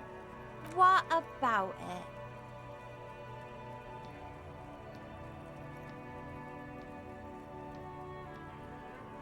All right, can't complain about that. You've got yourself a deal. Splendid. Your first physical asset. But no time to stop. Money grows old unless it keeps moving. You need to find a buyer, preferably someone who will pay a high price for such an exclusive piece from a local artist.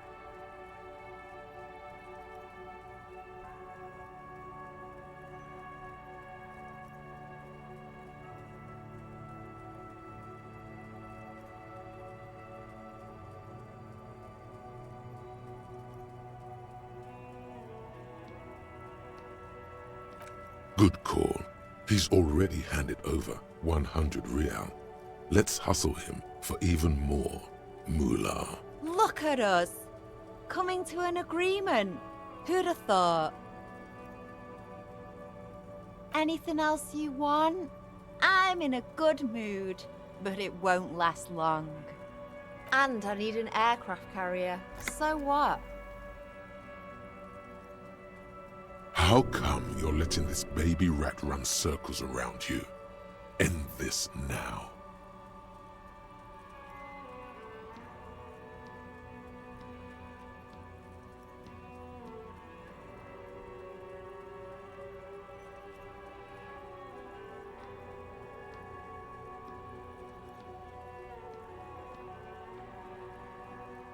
Have you got any kids?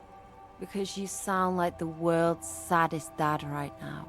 But fine, take the brush. I'm all out of fuel oil anyway. You know what you've got in that fuel canister you scavenged from your Kanema? Red-dyed heavy fuel oil.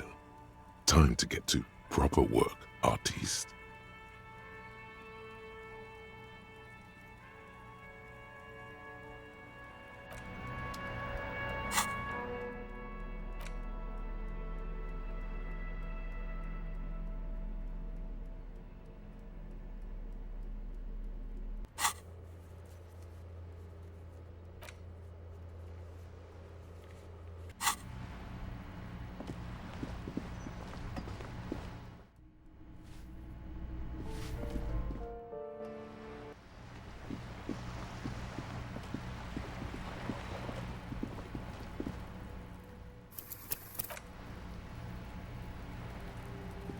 The paintbrush in your hand is like a loaded revolver.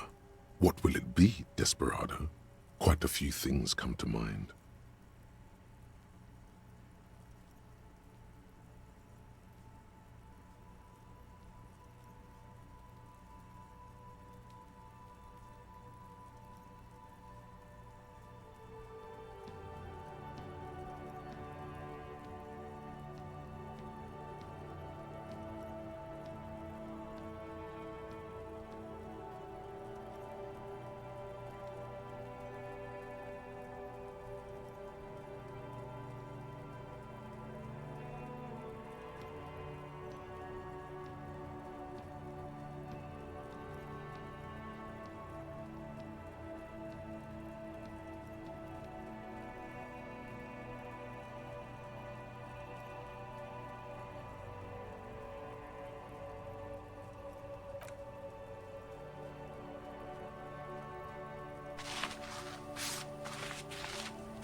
You've spoken.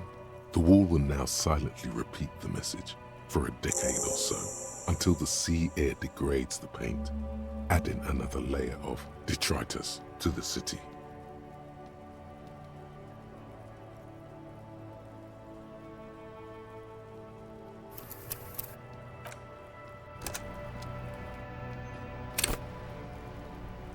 The paintbrush in your hand is like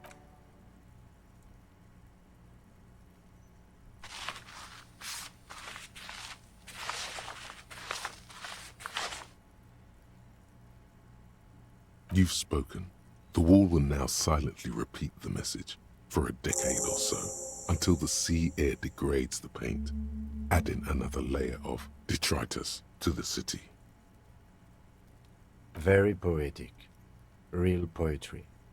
Should we return to our murder investigation? I hear there's a really bad one we are supposed to solve.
It's always good to see you.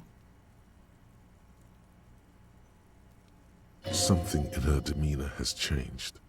She's tired, consigned to her fate, to being here with you and what's to come.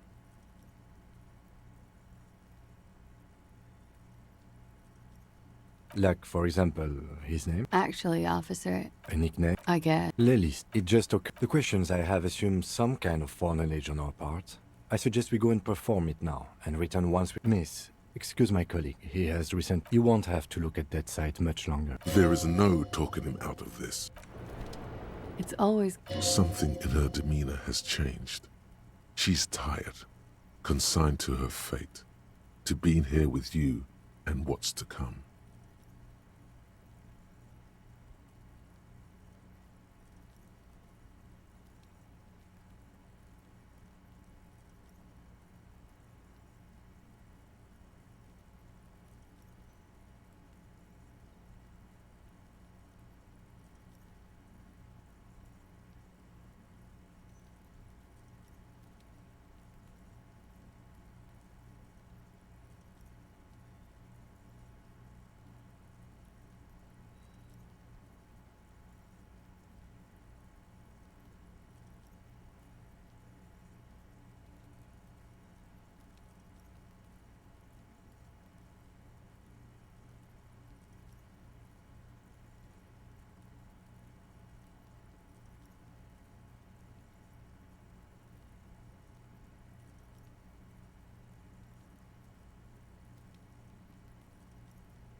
Promising, raise pure. So it was. You're so noble, Measurehead. There's a but. But that would mean you're... Yes. That is precise. This is the... Listen to your little friend. He is wise in his childlike way. His mysterious race may yet prove fierce competition to my heroic haplogroup. Babe, see that they stay here the whole time.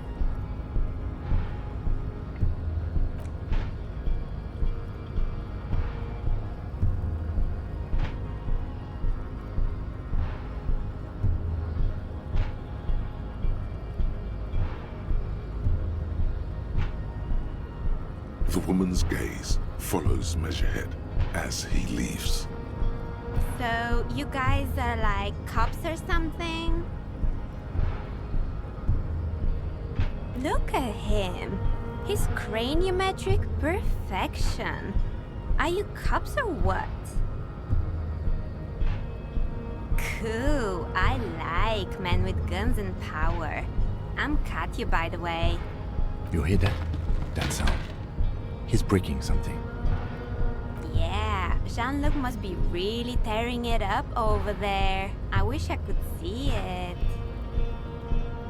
Look at you! RCM Rent-A-Cops! guarding that bridge like Evrot's lapdogs. Is this where it's at now? The RCM is for sale. Spoken by a mercenary pretending to be a worker.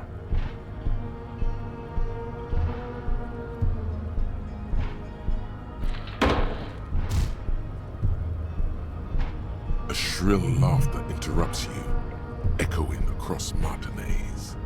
It's Kuno. Then the man turns to look behind him at the behemoth appearing around the corner, approaching him, walking past him.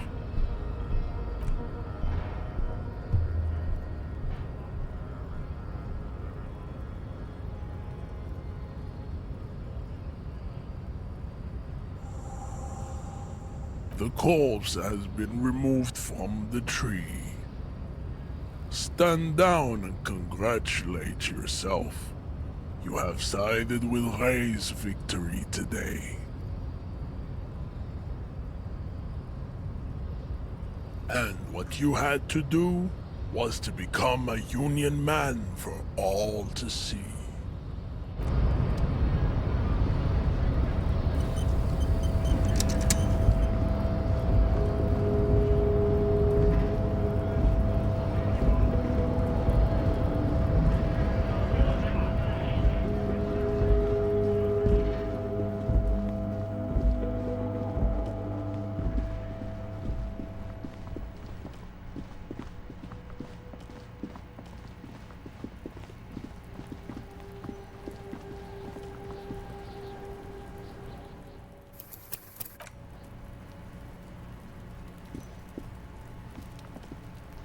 Kuno saw you wield that can.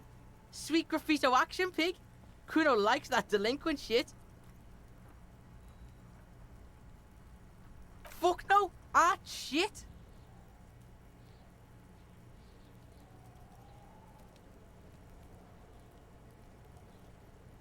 That's right, pig. Shit.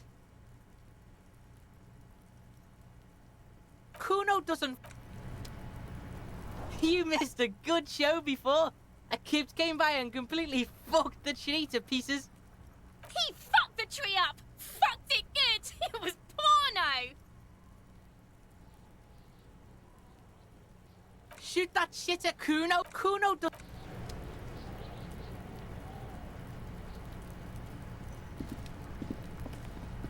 The corpse lies on the ground among the remains of an absolutely demolished pinewood branch.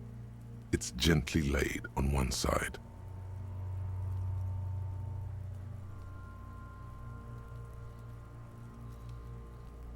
Mr. Measurehead has done a good job.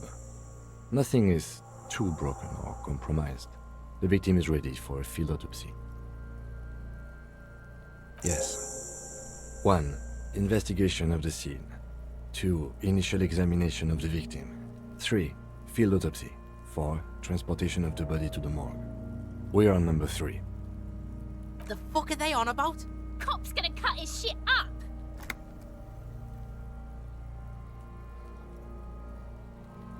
No, you and I are detectives.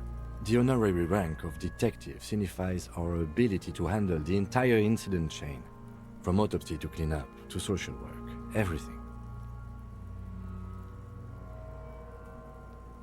An honor and a burden attached to your rank once you've proven yourself able, usually after 5 to 8 years of field work.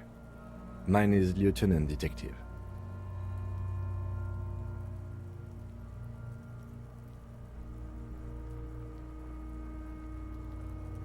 You are.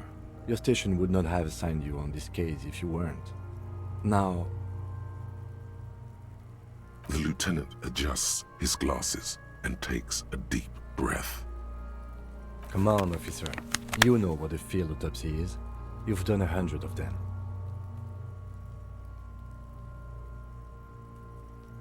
Unfortunately, no. They are better than nothing. Tell you what, I perform the anatomical side of things while you will take notes. You're being handled. If you resist now, he will turn on his heavy-duty authority mode. You will get your chance to dig in later. That's right. You knew it, because you inspected your ledger. The lieutenant is relieved you know the protocol. The dead man stares in silence as you crack open the ledger. The bright red paper is covered in boxes and lists, describing the condition of his skin and organs in 3 parts. Above those, an 11-field info form needs filling out first. It begins with, "That's you."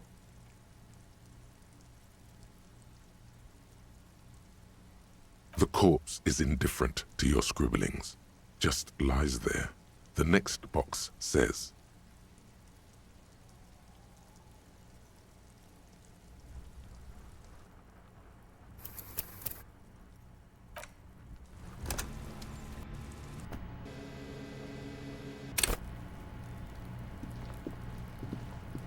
Kuno saw you wield that can. Sweet graffito action pig. Kuno likes that delinquent shit. Kuno's part is, you're just shit at life. Now what's your case with Kuno?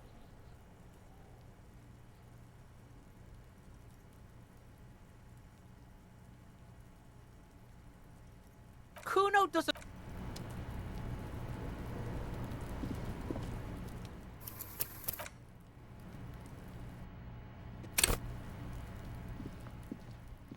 Kuno saw you wield that can. Fuck no! Art shit!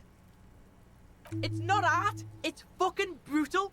Nothing pussy. Even the... Look, bitches, Kuno's gonna wrap it up for you.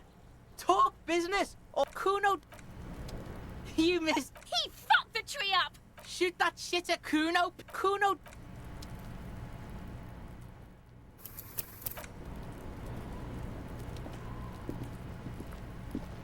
the corpse lies... Mr. Measurehead, yes. The fucking cop's gonna cut his shit up! No, you and I are detectives. An honor and a burden. You are. The lieutenant adjusts his glasses and takes a deep breath. Come on, officer. You know what a field autopsy is. You've done 100 of them. Unfortunately, no. They are better than nothing. You're being handled. That's right. You knew it because the dead man's above those, and 11... That's you. The corpse is indifferent to your... KK57-0803.0815. KK equals Kim Kitsuragi. 57 equals Precinct 57, followed by his date, 0803, and time of arrival, 0815, on the scene. He's indexed the case after himself, not you. That's because he doesn't want to bring up the messy question of your initials.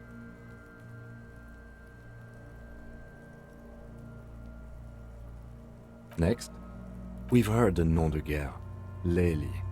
It's better than nothing. Write it down. What's next? Date of birth? NA. Roughly 50. The corpse looks ageless, like meat on a hook. Mondial. Subgroup Occidental, as per your observation. The pudgy mess looks neither mondial nor occidental. It doesn't even look human. The next line says, Fucky fucky! Male. Pigs can have sex! Nor does he look male, with his pregnant belly and indistinguishable face. We're still going with March 4th, 51. What else? 9. Body identified by is non-applicable. 10. Case number is the same as the coroner's case. KK 57 0503 0815 listens motionless, with the cargo belt still around his neck. Only one box remains. I'm not seeing anything yet, but we know there's tampering here. Write down, yes, non-visual, corroborated by witness. See report. Good. Your central nervous system recognizes this gesture. It's the stations of the breath. Ecclesiastic, religious in nature, a holdout from pre-DeLorean burial rites. It takes him 2 seconds to perform. Then...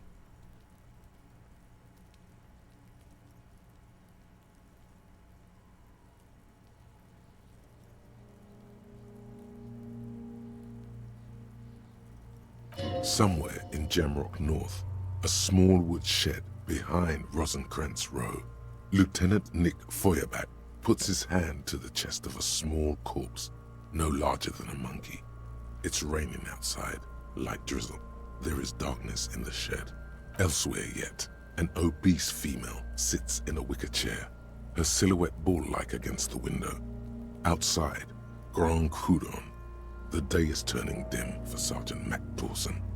Hand extended, he approaches, to make sure she is dead more than anything else. And so, all across Jamrock, Coal City, GRIH, 42 deceased persons found today, 42 stations of breath. We should start the post-mortem. The corpse cannot feel Kim's hand on his chest. It no longer meaningfully interacts with its surroundings. A thicket of boxes and lists on red copier paper tries to answer why. Clothes. The deceased wears armored boots and white briefs.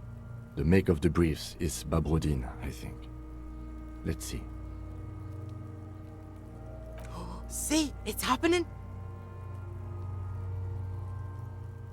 Babrodine, yes. Inexpensive. Size M.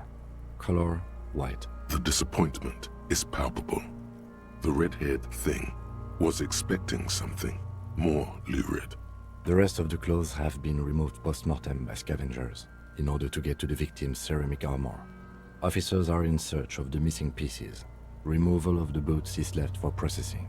It would be clever of you to omit the boots altogether, sire. If you are to keep them for yourself, as you ought to, you have deserved them more than anyone else.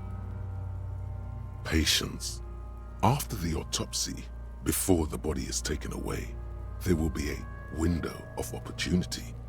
After the lieutenant has gone to sleep, I hope this has helped you, my liege.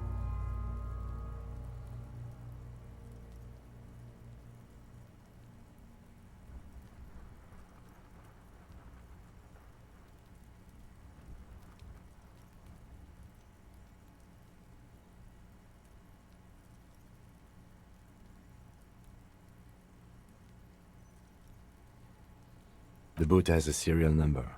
It's E50.100.100. The lines between the plates are in the shape of the alphanumerical.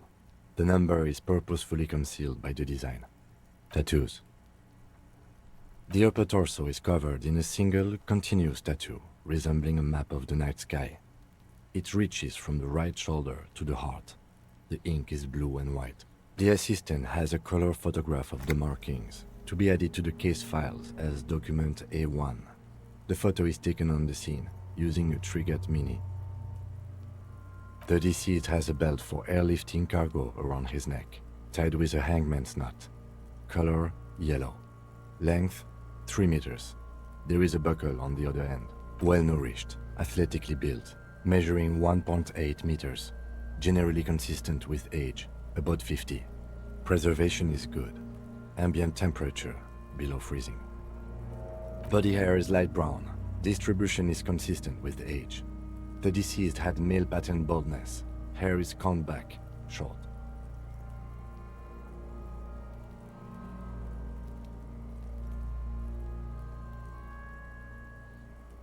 His hair feels wet, soaked with rain, cold to touch.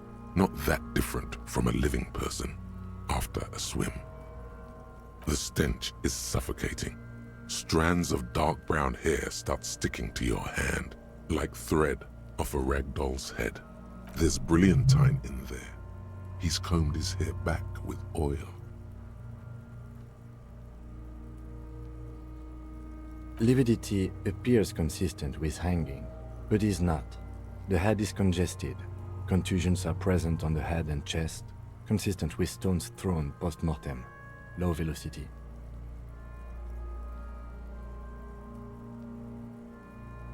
For fucking low velocity. You think Kuno doesn't know what you're talking about? Velocity was fucking max. Talking shit about Kuno's velocity. In addition, there are bite marks on the face, scalp, and chest, consistent with predation. Ligature mark.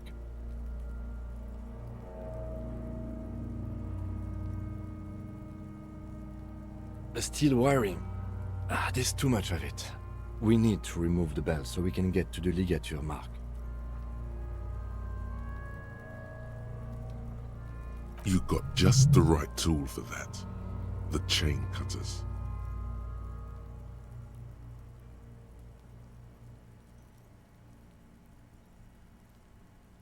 The hanged man lets out a joyous little bubble of rot from his nose.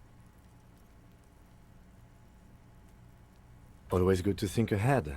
Now, we need to cut the belt to see the ligature mark below. Carefully, with as much precision as you can. See? My pig is gonna... No, he ain't. Your pig's a boring fuck.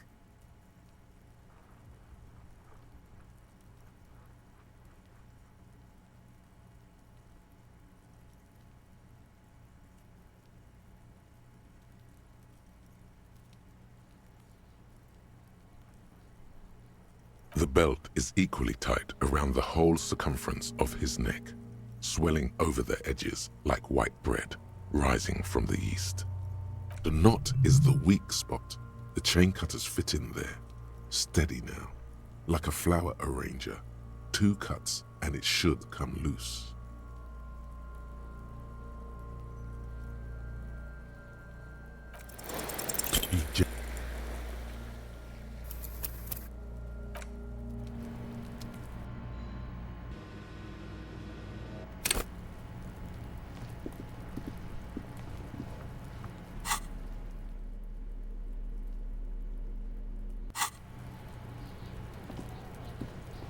The corpse lies on the ground. Mr. Measurehead, yes. The fuck are they? Cop's gonna cut his shit up. No, you and I, an honor, and you are. The lieutenant adjusts his glasses and takes a deep breath. Come on, officer. You know what a field autopsy is. Unfortunately, no. There are better... You're being handled. That's right. You knew it, because you... The dead man above those. That's you. The corpse is... KK. That's because he doesn't want to bring up the messy... Next, we've heard... What's N.A.? The corpse... Mondial. The pudgy mess.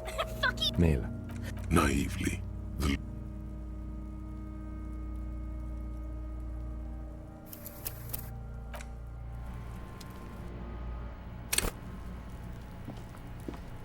The corpse lies on the ground. Mr. Measurehead, yes. The fuck are Cop's gonna cut his shit. No, you and I are detectives.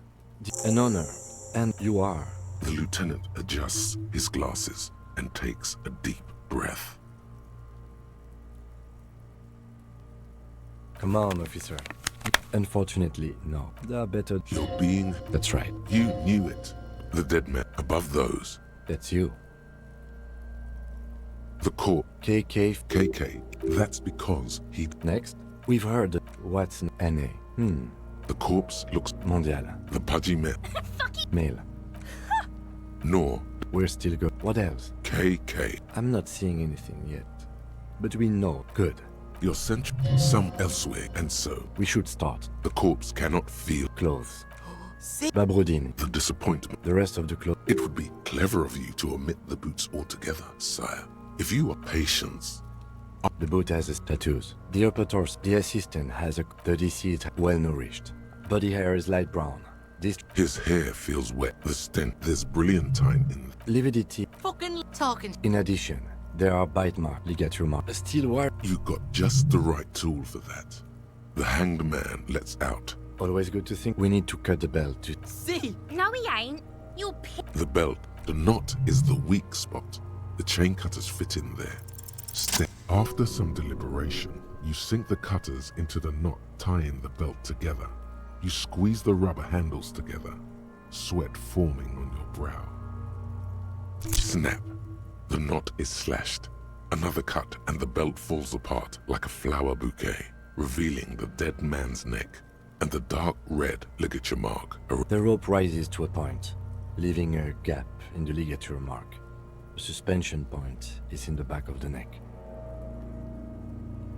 As it ought to. This is where its grip on the curdled meat is gentlest, pulling up. Hemorrhaging is observed on the skin, above and below the ligature mark. The mark is well pronounced, consistent with a drop from 1 or 1.5 meters.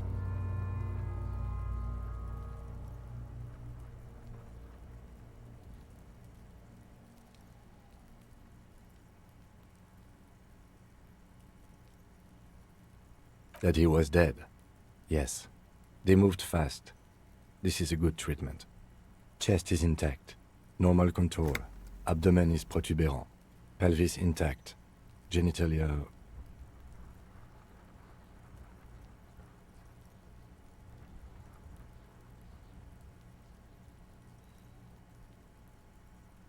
No! I fucking... This is clearly what they've been waiting for, ever since the autopsy began. The lieutenant is trying... Genitalia is male and unremarkable. No evidence of injury.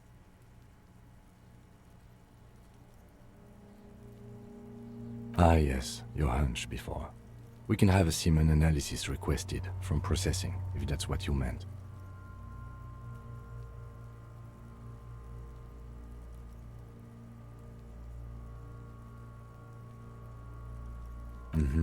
Just write down that the corpse with his pants down does not have an opinion on the subject. Back is symmetrical and intact. Upper and lower extremities are intact, but asymmetrical.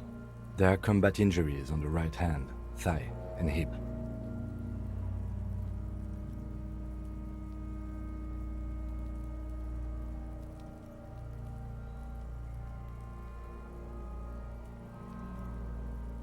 Bullets have bitten little pieces out of him.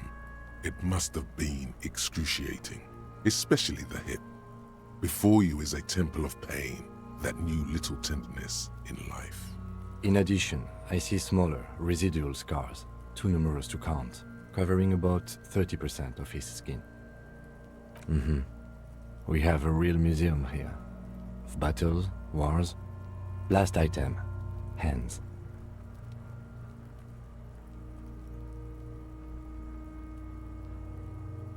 His flesh is cold, icy.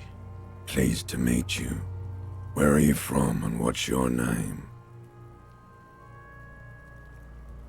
I'm only fucking with you. I know where you're from. From Cappadocia. And your name is Il Corbo. What can I do you for, Il Corbo de Cappadocia?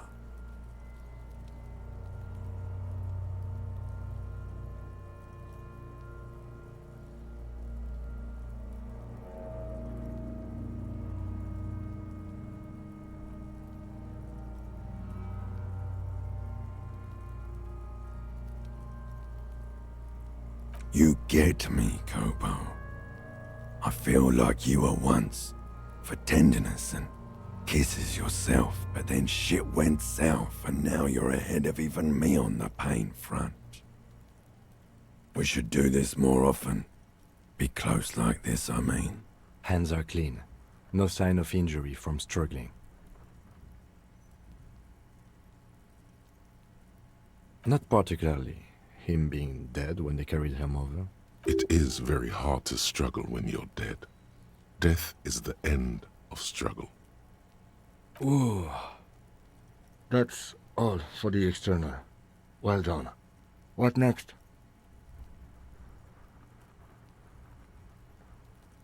Central nervous system. I have nothing.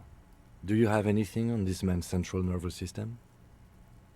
Of course, there is a moral to be drawn from it. A moral to this story. What would that be? The dead man looks, too, with barely contained excitement to hear the moral of his story.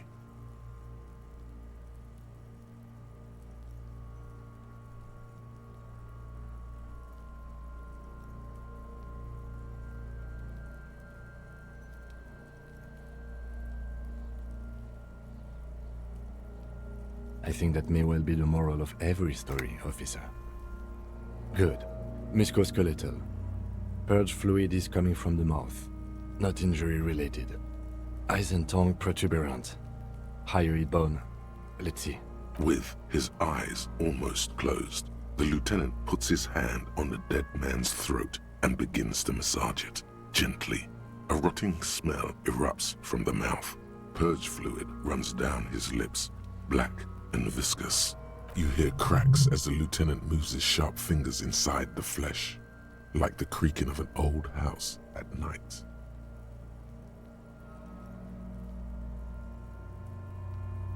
Yeah, jack that fucker off! The hyoid bone is fractured. The rest of the musculoskeletal system is intact. Unremarkable. Respiratory system. Oral cavity shows no lesions. The victim has received dental implants, possibly after a combat wound. Mouth swollen. Hemorrhaging present in mucosa of the lips and mouth. From here, it looks as though the clown-faced man is screaming. The tendons of his jaw are torn apart. Hyoid ripped from the force of the lieutenant's hands.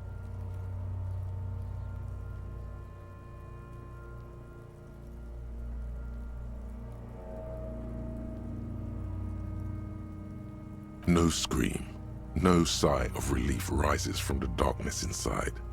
It's humid there, sickly sweet air unlike anything living. You feel like throwing up. No, you don't. You can keep it in. You can keep anything in. You manage to suppress the contractions trying to enter your stomach. All it takes is concentration. Through it, you see nothing but darkness. More meat and darkness. There are ancient mysteries down there, Kobo. Ask me later. Hemorrhaging present in mucus. Hepatobiliary, NA. Ah, are you a hepatobiliary expert?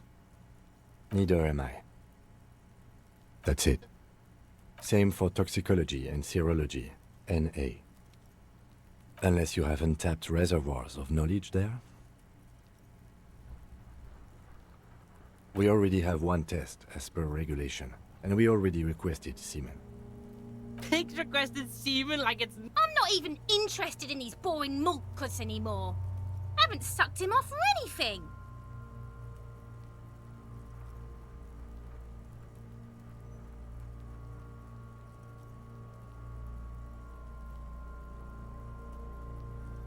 Leave it NA, then. Cardiovascular. The body exhibits heavy lividity. Blood has gathered in the hands, feet, and neck. Hypostasis is visually consistent with the hanging. Gastrointestinal. This will do. Digested semi-solid food in stomach. Voila. What's next on the list?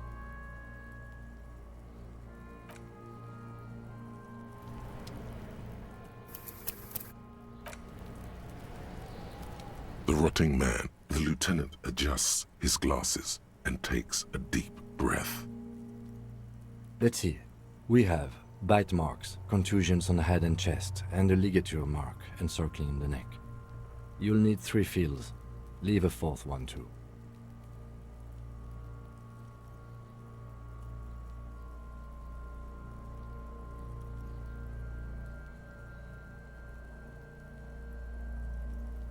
Head, chest, and scalp bite mark injuries. Predation by birds has caused damage to the body. Odontologist does not need to be consulted. And your opinion, officer?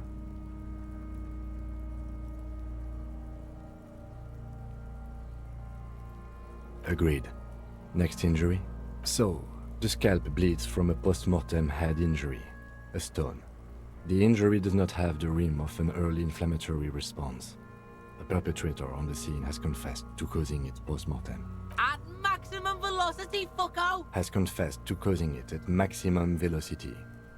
Coagulated blood sticks to his scalp and chest, where the countless stones have hit the dead man.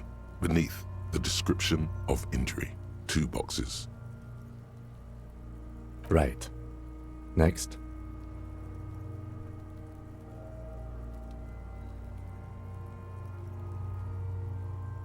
Nothing, just in case. A dark red braided ligature mark encircling the neck, with a gap on the nape measuring, let's say, 7 centimeters. The hyoid bone is fractured, the cervical column intact. I see hemorrhaging on the skin, above and below the ligature mark. Depth of the mark, 1 centimeter. No signs of clawing on the neck. Below the note, 2 customary boxes wait to be ticked. The man's head jerks to the side.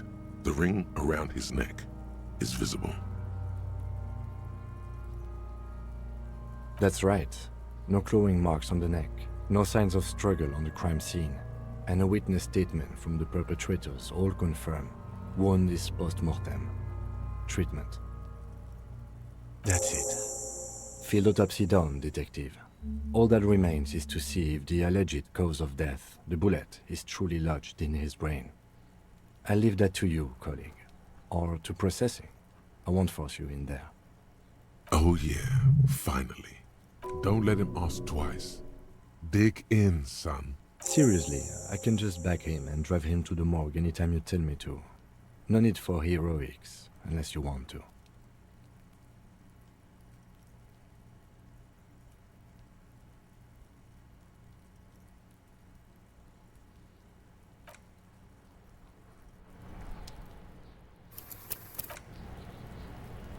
The man is deep. The lieutenant adjusts his glasses and takes a deep breath.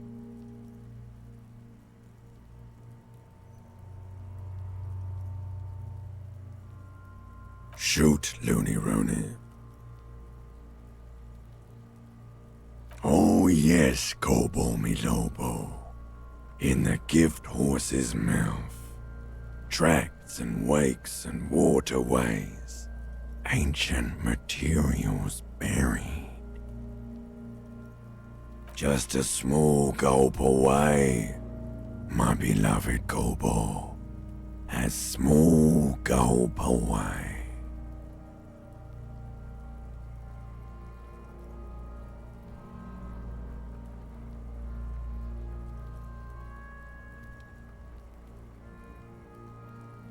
Come back later, Kobo. Amuse yourself with my frank manners and my memento mori features. I thought we decided to leave it to processing. Damn it. This is turning. Okay, so you can sneak out of your room maybe, after he's gone to sleep.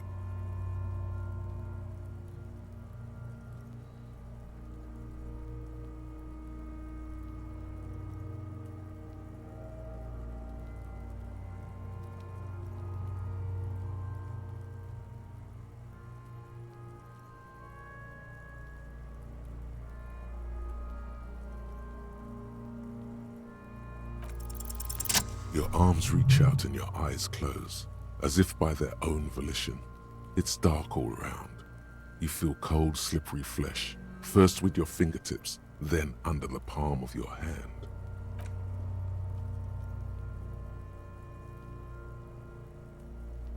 His face, his cheeks, his nose, his fat, swollen lips. Like a spider, your hand crawls over his features. Everything is silent.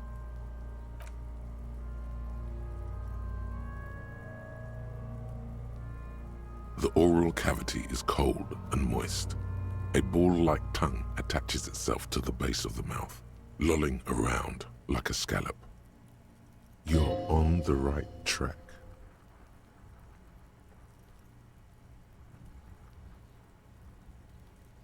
The tongue moves freely in the cavity. The mucus of the mouth is slippery, delicate to touch. From the soft meat, teeth are budding. Hard pearls of bone in the gums and in the back of the mouth. Can you feel it? You're so close. Rip his jaws open now. Look in.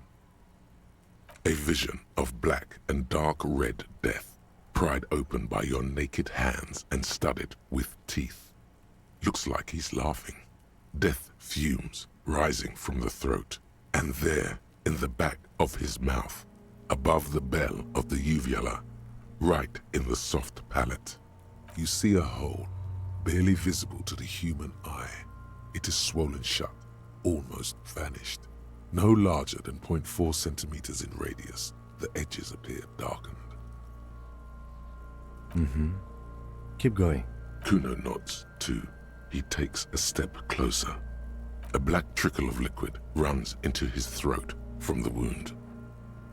Your index fits right in there. A tight tunnel of flesh opens up. Tissue damage.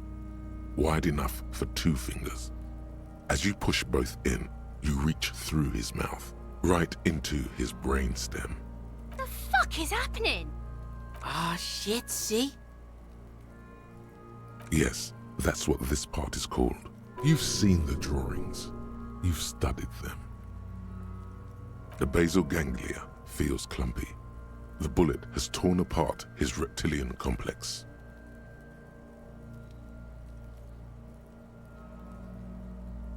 This man will never sleep again, never wake. Your fingers slide into the remains of his limbic system. There is no resistance. It's gelatinous. The slug-like structures are damaged too. The tearing extends deep into both hemispheres. The ululations of the limbic system have ended. All is quiet.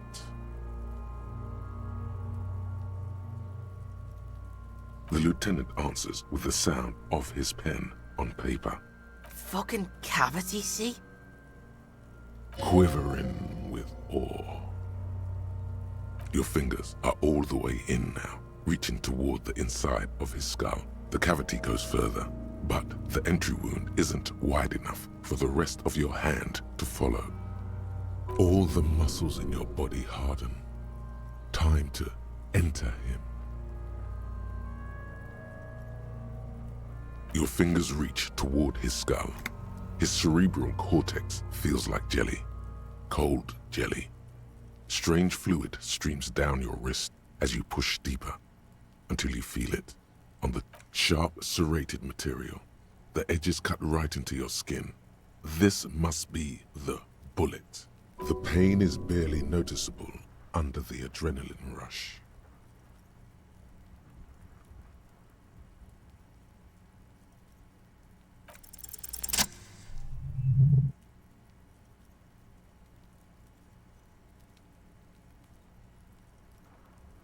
You pick the sharp metal bullet between your index and middle finger.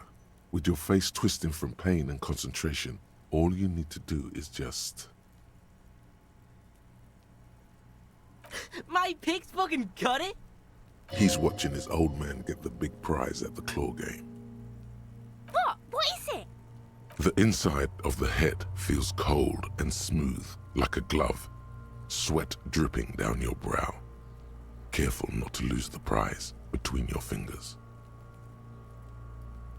With a plop, your hand emerges from the mouth, covered in blood up to the wrist.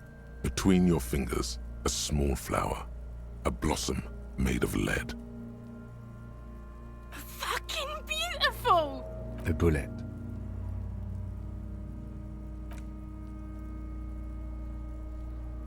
The bullet falls in the bag, leaving a smattering of blood on the plastic. He raises the bag under his eyes and says, A non-caliber. Rifled. Some kind of brittle alloy. Fractured on impact.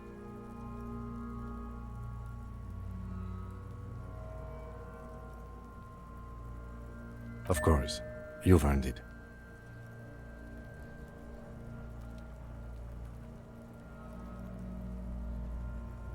We need to add an item to the injury list. Injury number 4. Oval entry wound with an abrasion color. Soft palate, back of mouth. High velocity. Temporary cavity in brain tissue. Small exit wound on the occiput. How does that sound?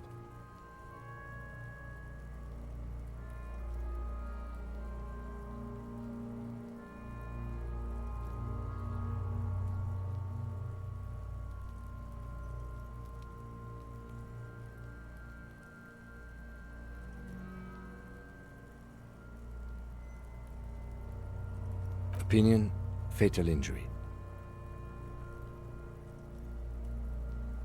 And one last thing. We should amend injury number 3, ligament mark. Treatment. It's obvious the Hardy Boys tampered with it.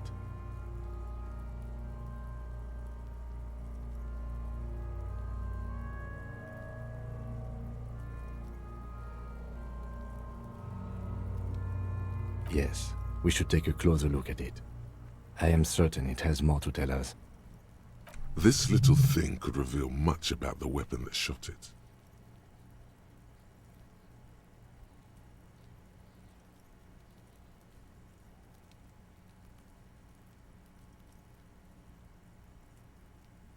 Oh, you really do. I am glad to hear you say that.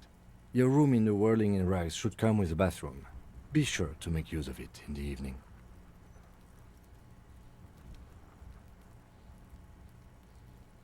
We bag the corpse and carry him to the holding pen of my kinema. I can transport him to processing myself, but I will be gone for the rest of the day.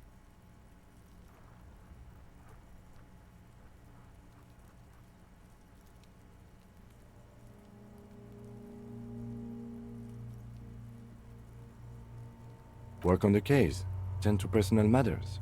Try not to do anything too dangerous. An officer needs backup in a neighborhood like this. I'll leave that choice to you. And one more thing. Great work, detective. The word lingers in the air of the yard. Far away, dogs are barking. Further yet, the sound of motor traffic. Detective. After you bag the corpse, Lieutenant Kitsuragi will leave the party until tomorrow morning. You can do side tasks, and even the main case, but it might be more difficult. Plan his exit accordingly.